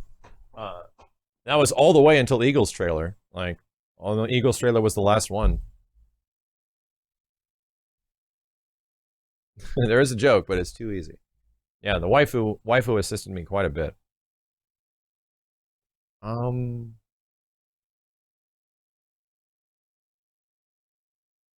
like Arbiter's trailer a lot. Yeah, that one I did completely. There were like some characters where they were like, okay, this is a special situation. We should give Max as much time as possible. They would make sure I had enough, my work was done for whatever like season 3 thing there was. And they're like, okay, we're getting a Halo character. It's Arbiter. Es muy importante. Let's have you do the whole fucking Arbiter trailer. So I'm like, okay. I'm gonna watch some Halo videos and get a little bit of inspiration. And the track was super sick. Like that's the most important part is that the first thing that happens when I would get trailer work for the game was that I'm like, let me hear the music. Like there's a script. I wouldn't read the script. I would listen to the music first, and then take the best parts of the music, and then they would boil it down to about 1:30. Did I ever get to talk with Mick Gordon? Oh yeah. Mick was sending me. Mick's an incredibly fucking nice guy, by the way. Mick was sending me the early concept tracks of TJ Combo's theme when he was still piecing it together and figuring out like the beat, and he sent me like 4 different versions of TJ's beat, you know, like how the theme was going to go, and the background chorus and everything. So he ended up asking like a few people at MS, and he asked me, he was like, hey, which one do you think sounds the best? And yeah, that was the early concept of TJ's music. I was there for that. It was fucking amazing. And yeah, TJ's theme is incredible. Incredible. There was also 4 versions of the TJ trailer I made, and only 1 version ended up going up. Trying to think. Yeah, Mick killed it, like all the way through season 2. No, I never directly talked to the Cell Dweller guys like Clayton. I just got their tracks, like, and then I got from a main audio guy, I would get the tracks for other stuff. He would like put it together and put like the compilation together. So I was definitely more directly involved with Mick because we were putting together like it was really critical that the music was going to compose the trailer a lot. Like the action was going to go with the music as much as possible, and that just carried on in every single trailer from this point forward. That is just what we did. For archival purposes, you keep any of those, or are they all with the KI guys? I think I still have all the footage. Yeah, I kept all the footage. I got a lot of really old KI footage, that's for sure. But yeah, for the Halo one, this was like a really important one, so they gave me like full freedom to do it. They had VO though, which was great. Oh, this is running at 25%. No wonder. I'm like, Jesus, this is very slow.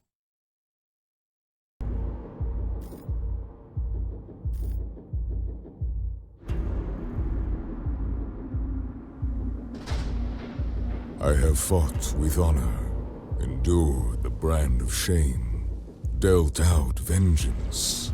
Even at the threshold of oblivion, I stood against false truth and the all-consuming flood. But now, new foes have risen, and I have become their prey. Strange in appearance, these warriors hunt me. I see courage and conviction in their eyes, but also questions. The same questions I ask myself. In a lifetime of war, is this the end? My final battle? Will this hunter be the end of me? Were it so easy?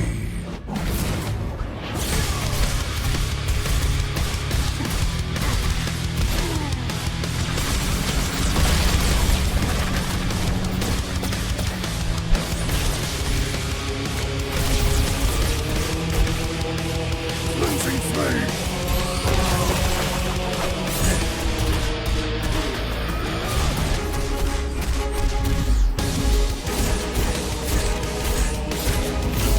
Pathetic. I love that stab.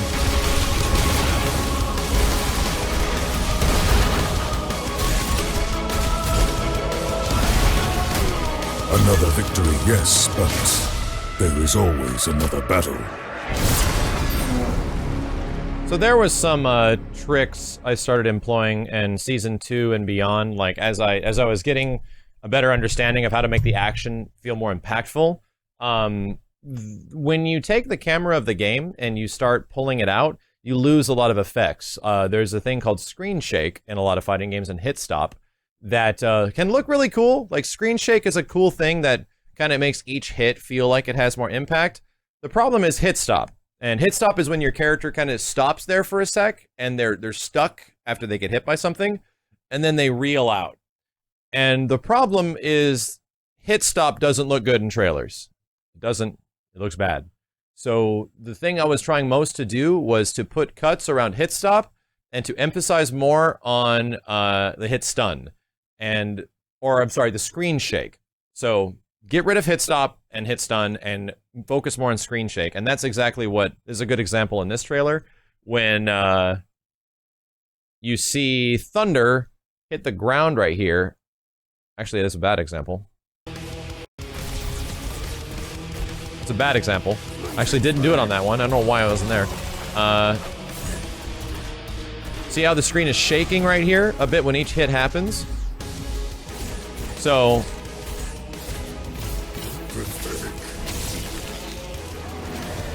where the hell did they go? Bad examples. There we go. So when the ship crashes, I'm back here and there's no actual like screen shake happening. You don't want too much of it or people start to get sick. I think that's why it wasn't there for the beginning. So when the ship crashes, it just busts through the wall and then hits the ground. There's no screen shake. There's not even any screen shake in the game. So this is where manual animation comes in. This is where I have to like take the frame and manually animate a shake of some kind to give impact to certain moments like a ship crashing through a wall. Yeah, it's just small stuff. It's just tiny little things to get a feel of something happening, because when you watch it, like there's no hit shake. Like it's just, it just goes through and nothing happens. It just crashes. So yeah, the biggest focus was that in certain moments, especially during combat and like when Thunder hits the ground, I would manually animate in a shake. Let's see if this works. Oh god, you two, fuck off.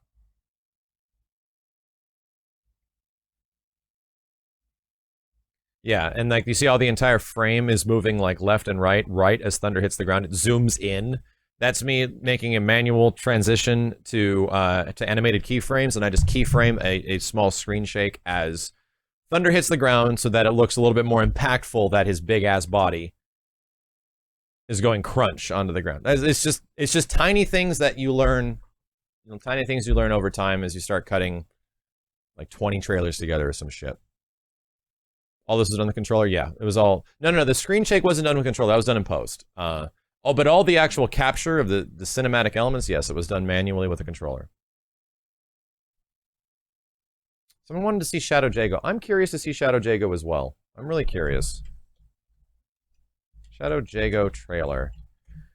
Because I did the capture for this, but I don't think I made the trailer. I don't think I made the trailer.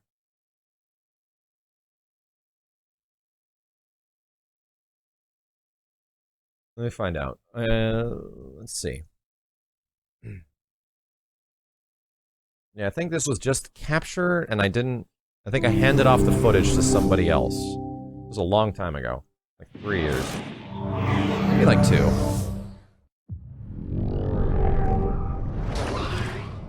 Yeah. Yeah, this was not made by me.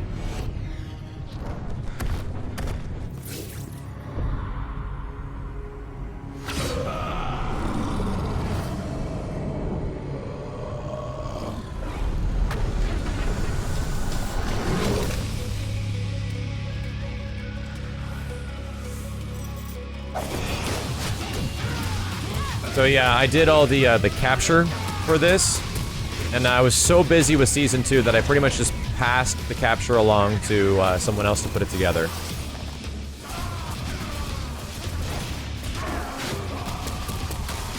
Oh, the old dive kick.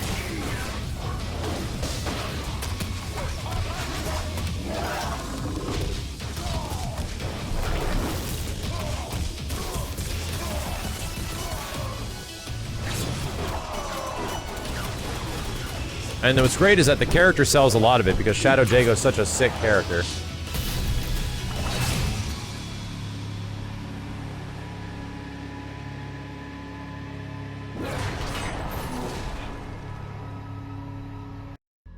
Unleashed. That was like 12/4/2014? Maybe 2014? Yeah, old dive kick was funny, right? I really, yeah, it's making me want to play Killer Instinct again pretty bad.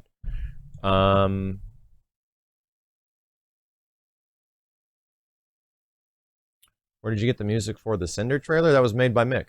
Yeah, Mick did the music for the Cinder trailer. Gargos' trailer, huh?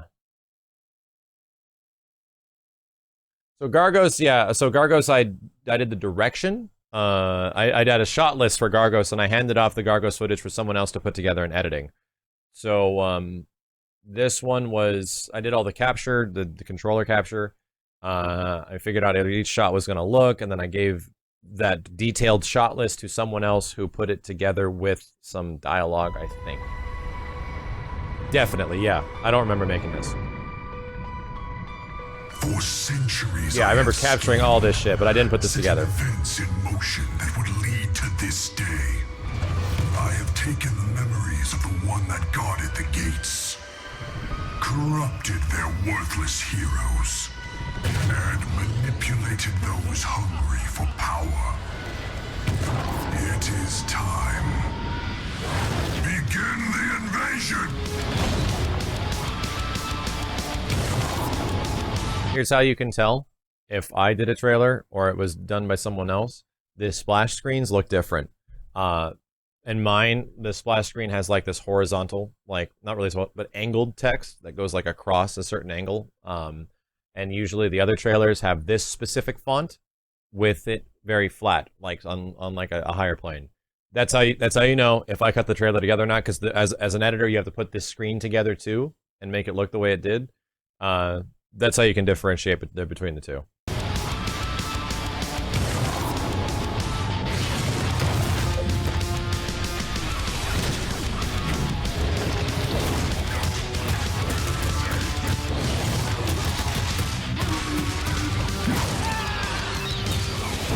How does it feel to meet your god?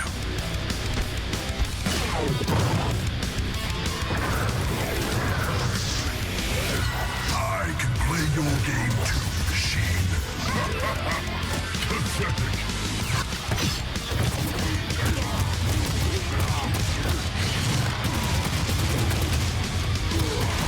Your immortality ends here.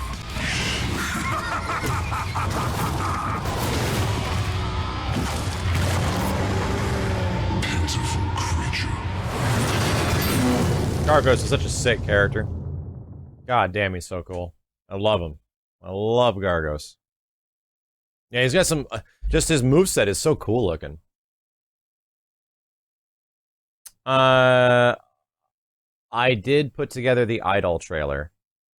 Yeah, I used a lot of story mode tricks in the Idol trailer too. Yeah,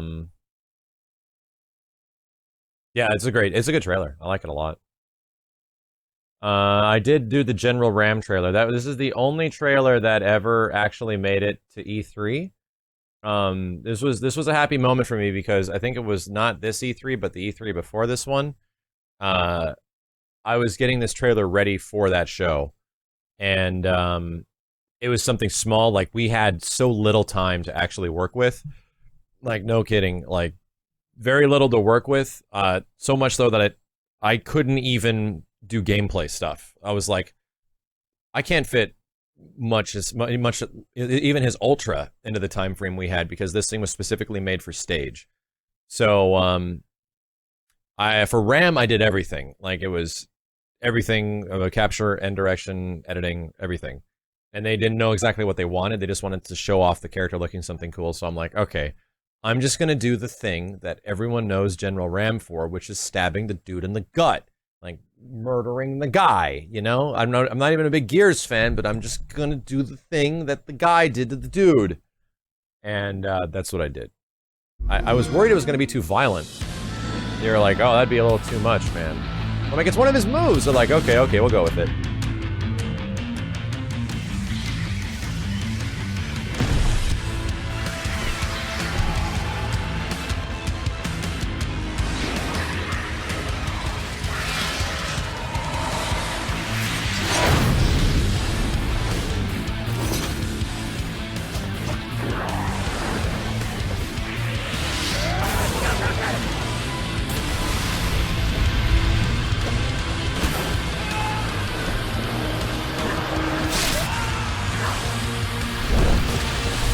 Tego got fucked up.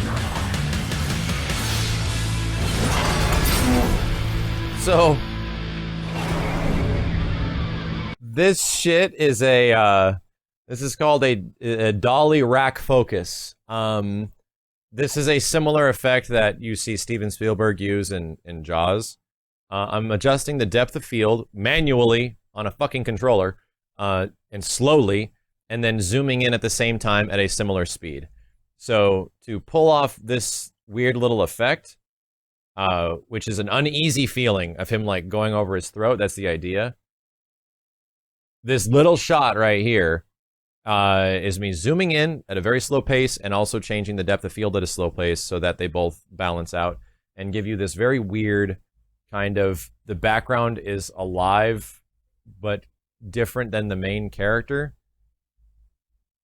It's such a small thing that barely anybody will notice, but it's supposed to make you feel uneasy. It's supposed to make you feel like, oh, what the hell? Why? Why do I feel this way? Yeah, that was RAM. Like I said, there wasn't a lot of time, so I was just like, let's just do a thing that RAM does. Let's make him stab the dickhead in the dit. Jesus, man. So many. I'm trying to think of any. There's like 15 more trailers.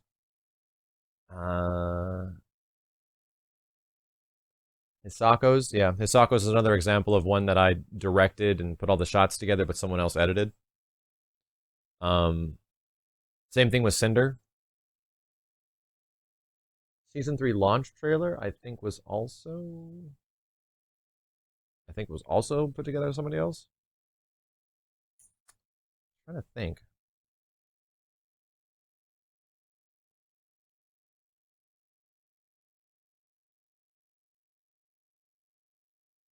After seeing this, nobody will 1v1 me in Vegas now. Play me at something I'm good at. Does KI have a built-in machinima mode? No. No, these tools were not designed to be used this way. Like, they actually, the guys at Double Helix actually helped me out by making the controls on the development mode, on the development build, like, functional on controller.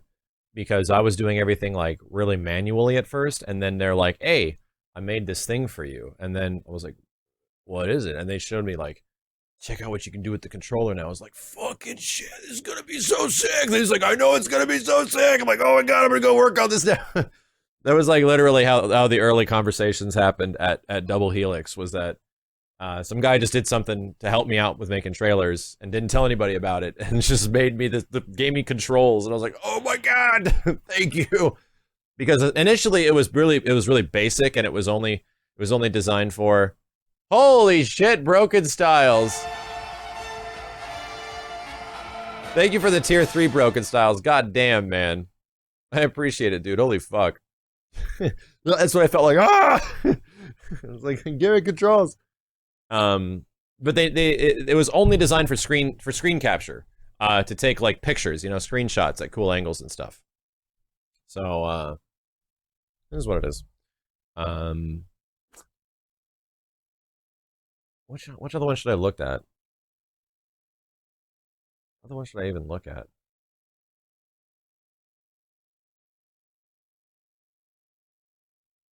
Have I won any industry awards for my work? No. No. I don't think the trailers are that good. Like, we don't have like a crazy budget for our trailers at all. It's pretty much just me. So it's like the best thing we would get for the trailers in terms of like to make it get really recognized as like crazy shit is the fact that we get voiceover, but that's it. Like, none of the trailers are CG. The one I think is the worst. Oh man. One I dislike the most? Oh no, that's true. I got the Canon Award. Yeah, but not for this. For other stuff. Will KI ever be alive again? KI is about to get a lot of life punched into its gut when it comes out on Steam. Cinder, yeah. Cinder, another example of a trailer I did not put together, but directed and captured. I haven't seen this one in a very long time. He was beating up on TJ at the start, that's right.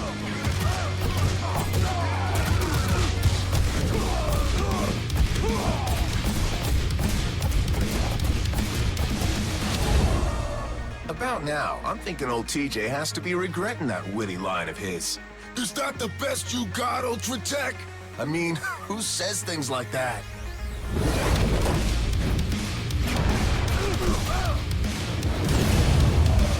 And that name, TJ Combo. What's up with that? How about Sir Punch-a-Lot or Dr. Jab or, oh wait, I know, Mr. Fist.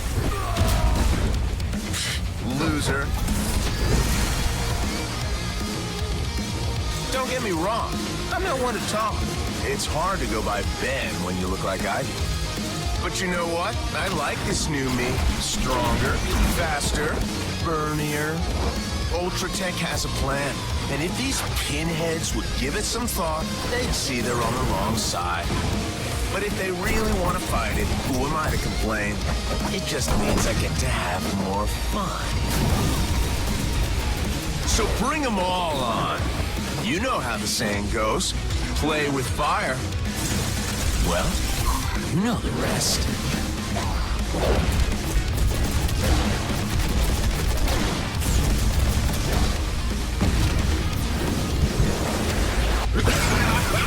That was too much fun! I call him Flamey Deadpool. That's what we got. The guy here likes to talk a lot. Yeah, he was. I think the whole thing was that he was supposed to be like Flamey Deadpool. I think this came out like before the Deadpool movie did, right? It was like we were kind of referencing the Marvel 3 version of Deadpool, but yeah, Flamey Deadpool.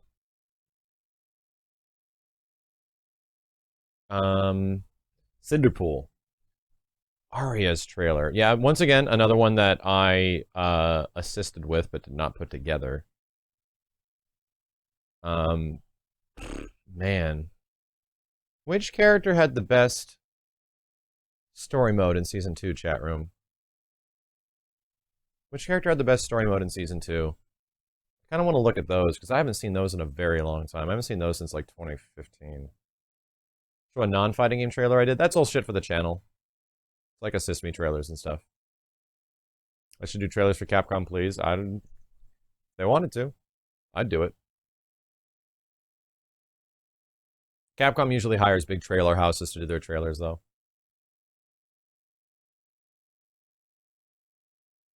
Hisako, okay. Hisako's story? Or her trailer?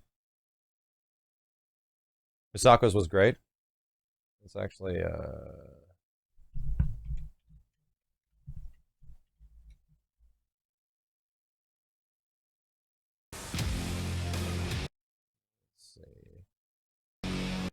there just the cutscenes? Both? Okay. 500 years. Yeah, here's a good example of the story stuff that I put together. So we got the narrator for the game that provided voice, and we essentially had like a script, and it was a very similar situation for this, but I had to do a lot more tricks to make this stuff work, because in the story mode sequences, you can't get the characters to do certain things. Like I can't get Hisako to walk up steps, you know. So I'll let you watch it, and then I'll tell you how shit actually went down. 500 years ago, a village in Japan was attacked by bandits. A girl took up her dying father's naginata to defend the town. Her bravery inspired her people and saved the village. The girl, however, perished, but she did not leave. Today, her shrine has become a revered place. The locals say her spirit walks through the village, protecting them still. Her real name forgotten, they now call her Hisako, the Eternal Child. Arya wished to study life after death, what it is that makes the human spirit linger long after it should leave. Word reaches her of a spirit that haunts a Japanese village, and she arranges to have the village desecrated to draw the spirit out. So, 500 years ago. Once again, this was put together completely with the engine. There was no additional animations made for story mode stuff. Only very few situations did we actually get anims added to the game. So what I had to do was use the character's moveset. Their walk animations, their run animations, like everything that is already in the game, to put the characters into situations that fit the script, but aren't new at all. So all of the story mode sequences are essentially just creative machinimas, meant to tell the story without anything new.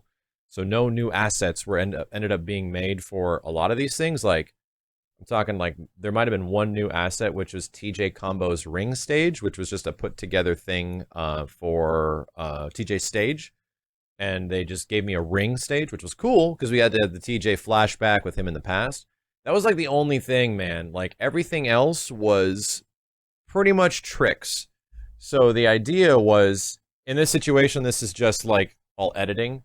This is a fire effect with the background, and it's just superimposed on top by bandits. The character over here is at this point on a green screen level. That was the one thing they made me. They made me a green screen level. So I had a chroma key level that I can make whatever color I wanted. So I would take Hisako, and I would make her do an animation, like her victory pose here, or something. Maybe her taunt is what that is.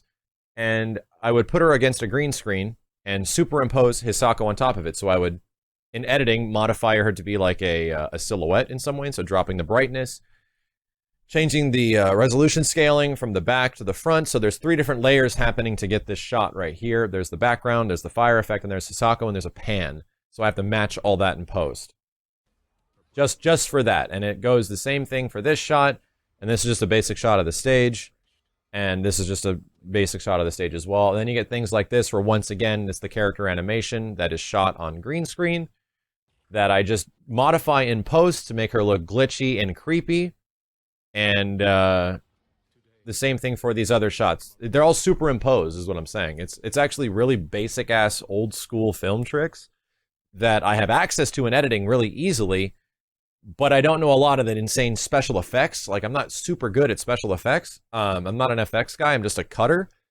So I had to figure out how to make this stuff look convincing. And like, here's just, I just put the camera way above her and look down on a Hisako that's walking on a green screen, take out the green screen, modify her to make her look like she's all ghost-like, and then cut the stage without her there and just follow the pattern and put it up in editing so it all lines up when she's walking. So the impression is that a lot of this, it looks like an original story that's been added to the character, but it's quite literally just machinima at the end. And then I do certain tricks right here where she like walks behind like a grave. I want her to be in the stage, not on top of it, so I cut out, there's nothing moving here, I cut out like the gravestone in editing. I made it a layer on top, I put Hisako behind the layer, and it looks like she's in the stage. And that's the impression I want to give the players, is that she is there. Same thing for Arya here in this shot. Arya's not actually on this stage at all. She's actually on a green screen right now, and I just modified the back of her to be a little bit darker, so that, because the light is coming from the front, so there's obviously not going to be light in the back.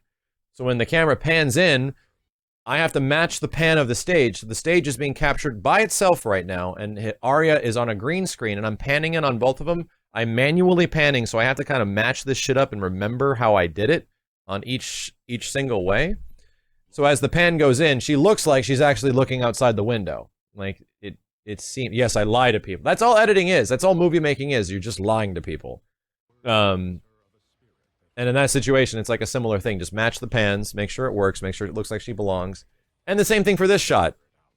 Sadeera and the Fulgors aren't on this stage at all. It's, once again, just the stage in the background, by itself that's being captured. I drop it into editing. I capture 3 different things here. This is Sadeera walking on a green screen, forward, like away from the camera, walking past the camera. One Fulgor being shot, walking past the camera, and another Fulgor.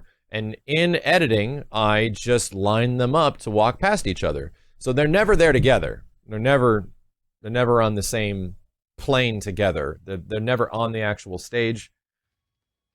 I just do my best to make it look like they are. And that was every single 33 story cinematics is what that was. It was about 33 story cinematics that pretty much did this. Here's a great one. Cinder story mode. Let's see if I can find this. Cinders has a great trick. Everyone probably caught it though at the beginning.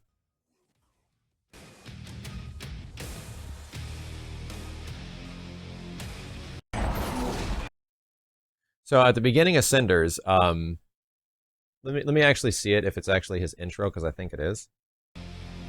Cinder!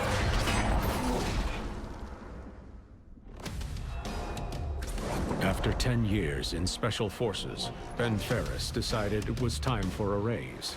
So he went where the money is, corporate espionage. The only thing bigger than his ego was his talent. And before long, he landed a contract on the world's most powerful company. That's when Ben finally met his better. Arya destroyed Ben's frail body, but even she could see that his skills were valuable. Ben was submitted to an experimental program called Project Cinder. Using alien DNA, Ben's genetic code was altered permanently, turning him into a being of pure, uncontrollable plasma energy. Arya constructed a suit that allows Ben to control his power and unleash it at will. Ultratech has improved on perfection, making Ben better in every way. And working for Arya allows him to show off his skills to the whole world. So, you probably saw it. At the beginning, it talks about Ben Ferris, the corporate espionage guy. It totally is. It's fucking TJ combo. We did not have the budget to model a fucking early Cinder. We did not have that asset or that time to make that happen. So I was like, well, how the fuck do we fake this? I need to make a guy. I need to like create a goddamn human. Here, let me just put TJ in his crazy costume, and I'm gonna see if I can maybe make him look like an assassin guy from very specific angles. And that's exactly what it was. Like, here's his leg over here on the top right. A contract on the world's most powerful it's just TJ in an alternate outfit. Finally met his better. Arya. Yeah, it's here and being lifting him up. Like, it was very specific. Yeah, this is a sword. I know, exactly, right? So yeah, Cinder is TJ combo, is what I'm trying to say. Oh, and here was a crazy thing. Yeah, I didn't even realize I had to do this early on. Like, they wanted these loading screens, and I had to make all of these too. I had to like compose all of these crazy things. Anyway, but yeah, same thing for moments like this when Arya and Cinder are like standing here. They're just on green screens. Each one is on a green screen. The stage is captured by itself. I just superimpose them, balance them out with the panning, pan in at the same time, make it work. So, yeah, tis what it is. It was a lot of fun, but it was very challenging. It was very challenging because everyone had an idea of how the story mode should be, and it was up to me to try to make everyone's interpretation of what the story mode was, like, okay, with limited assets. Like, we did not have a ton to work with.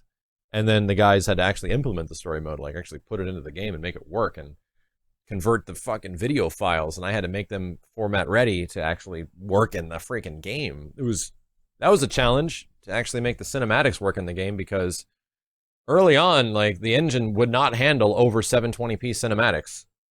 It's fucking crazy, dude. It was another issue we ran into. Did I do the DuckTales trailer? No, but I did this. I didn't do the DuckTales trailer. I did the DuckTales documentary.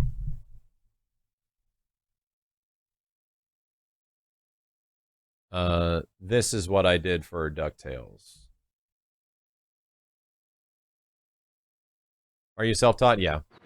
Welcome to Way Forward. Come on in and we'll take a look at DuckTales.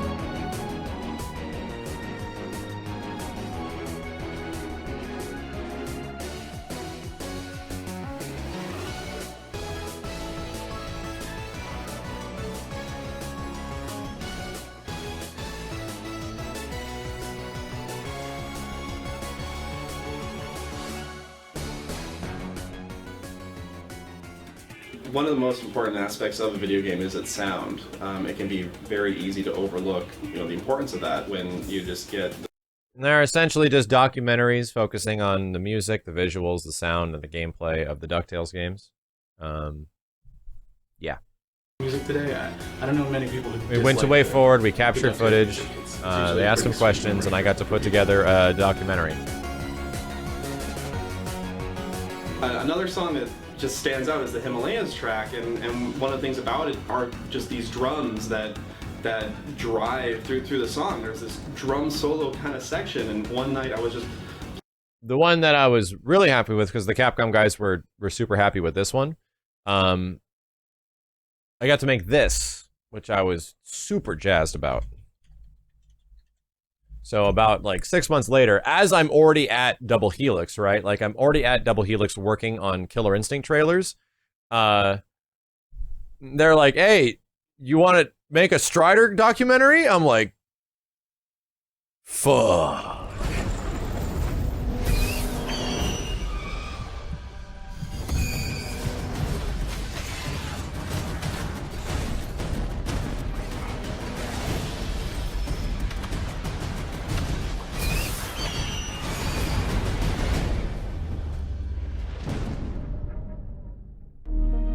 So we were working with Capcom on the Devil May Cry collection, and as part of that process, we started talking about some of the classic. So I pretty much went to Double Helix one day, and I didn't actually play Killer Instinct. If you could do one of these franchises as a game in got to do interviews with all the lead guys at Double Helix that worked on Strider, and the lead of the dev company.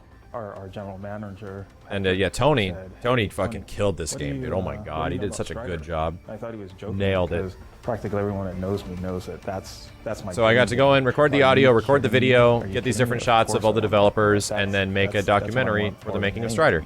So working with Capcom, it's been a great collaboration. Usually when you're working with the publisher, there's a lot of back and forth, and it hasn't been about egos or this game is great, man. Holy shit! What's best for the game, and we've made every decision for this game based off of what the fans are gonna like and what we fucking feel loved is best this for game. the game and for Hiru. One of the greatest things to have Capcom as our partner was just seeing the sheer inspiration that was coming from Capcom Japan, where we were getting these great character designs. I had to set up all the lighting inside the offices and stuff to capture all these dudes. They gave me all the original artwork assets. And they recorded these over in Japan. Like, they actually gave me these, and I had to subtitle it myself.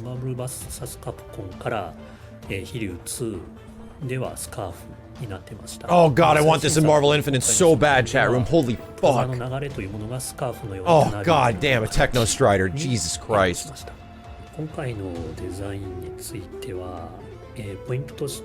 So I had to subtitle all the Japanese. I was like, fuck. But it's super basic stuff. It's not hard. You just have to have structure. You just need to be, all right, well, I'm going to interview the guy. We're going to talk about this. We're going to focus on this part. Each documentary has to have a beginning, middle, and end. It has to tell a story of some kind. To, be more powerful. And that was the idea, while still making the game look fun and cool. That would enable you to maneuver around more.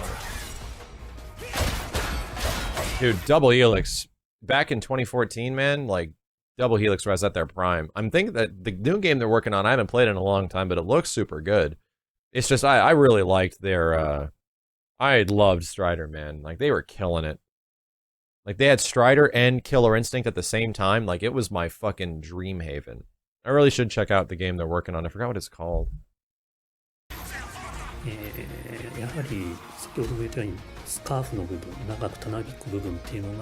is on the channel. Yeah, this has actually been up there for a long time.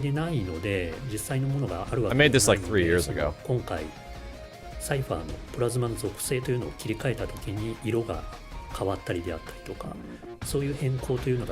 Breakaway, thank you. The whole esports aspect of Breakaway is kind of always the thing that sort of turned me off of it. Including the Ultra Cold, the Reflect Cipher, and the. It looks really good. He also has a Kunai now, which he never had in his previous iterations. Kiryu is a one-man army, and you'll see that when you play this game.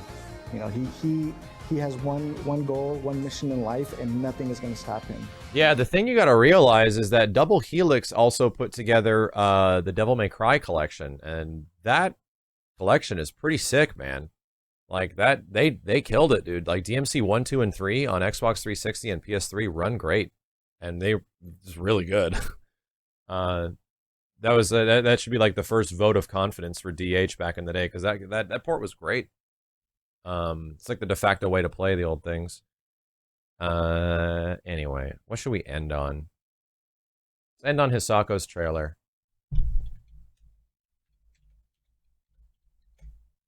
Yeah, this Strider was dope, man. I think this Strider, Strider 2014, is better than Strider 1 and Strider 2. I think there's better games.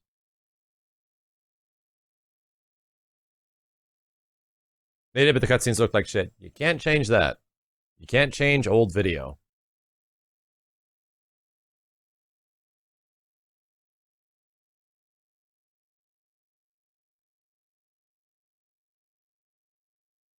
So yeah, this trailer I directed, but I didn't put it together. I was too busy making the story mode for Hisako. And I grabbed all the footage with the fucking controller. It's not even it's not even that the controller thing is difficult to me anymore. It was just a part of it. I just got used to it.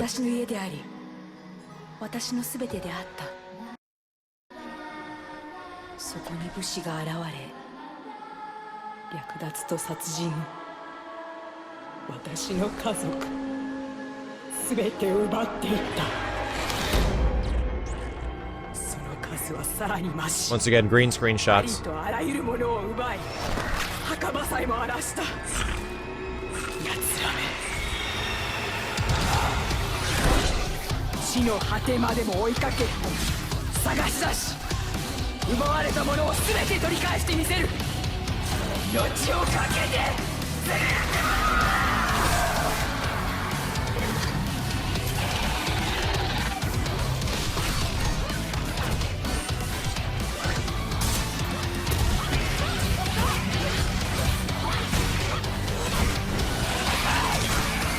Dude, yeah, those transitions were not me at all. That was all done by the editor. That shit is awesome looking.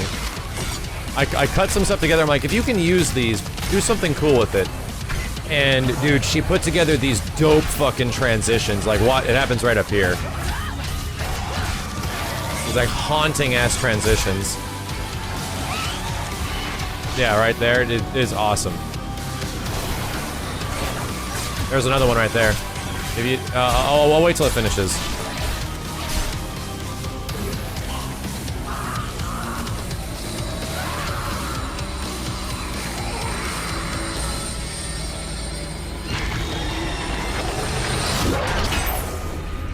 So the idea was like, the thing I wanted was I want Hisako to be like haunting the video. So I came up with, I started capturing pictures of Hisako in super weird poses, doing super weird, creepy shit, right? And the whole thing was, I'm like, use these in some way between like transitions. And she was the one that figured out how it would look, so she gets all the credit. But yeah, the whole thing I was like, during the shot list and explaining like how everything should look during the shots after the capture, I'm like, let's make it look like Hisako is haunting the entire trailer. Like, let's make that a big thing. So you can see like right here after a couple moments. Yeah, it's like this is actually Hisako shot on green screen as she flies in on the left, so it's superimposed on top, like she's sort of like haunting the video, and then it transitions straight to the character in the back. Dope, right? It's super sick. Super sick. It was exactly what I was looking for. I'm like, let's make her look super creepy at every single opportunity. That's a fun trailer. Damn, that was a blast of the past, chat room. I feel like I was a different person when I made this stuff. No shit. When I was making these trailers, I was also working on Season 2 story mode. I was also making 2 YouTube videos a day. I was streaming 5 to 6 days a week, 8 hours a day. I had a wife who somehow still liked me during all of that, and I moved. I became a homeowner for the first time. During this process, I think I aged 5 years in about 6 months, and it shows. Like, I went back and I looked at some of the stream archive of me back in like 2014, before all this shit went down, and I was a different person. I was a different person. I actually felt it. I really did. Like, it aged me pretty hard, man. I aged 5 years in about 6 months. So, but it was worth it. Like, without it, like, I don't know if KI would have gotten the trailers like this. There wasn't many people that knew how to do the controls. I don't know if the story mode would have gone forward, because it was like the same thing for the trailers and the story mode. It was, we didn't know how it was going to look, so I just had to come up with demos and demos and demos of how it was going to look and the way it should kind of be. And eventually we came to a way that this was how the game should be presented. We should make the characters the biggest focus of these trailers, while making the gameplay complement the character. Like, the gameplay is the thing that sells people. The gameplay is what is interesting, as it's the core, but to me, it was the gameplay complements character. Character is the biggest focus. Let's tell stories. Let's make them sound cool. Let's make them look cool, so that people will be captivated to do cool shit with the character. And the coolest part was that Microsoft, Iron Galaxy, and Double Helix were totally down for all of that. And KI got character trailers for every single character. It was sick. It was sick. Holy fuck, it's late. I'm making up for the fact that I'm not going to be around for a lot of the next few weeks, chat room.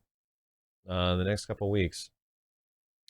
Flying Venusaur, Broken Styles, RJ80, Sequential, SSBM Quigs, Snack Toxin, Zerg Killer, thank you for the 43 months, man. Spinal Still's got the best trailer. I agree. Spinal's got the best trailer. Neo Verdi, Grigo put in $10. Thank you very much, man. Let me see if I missed anybody.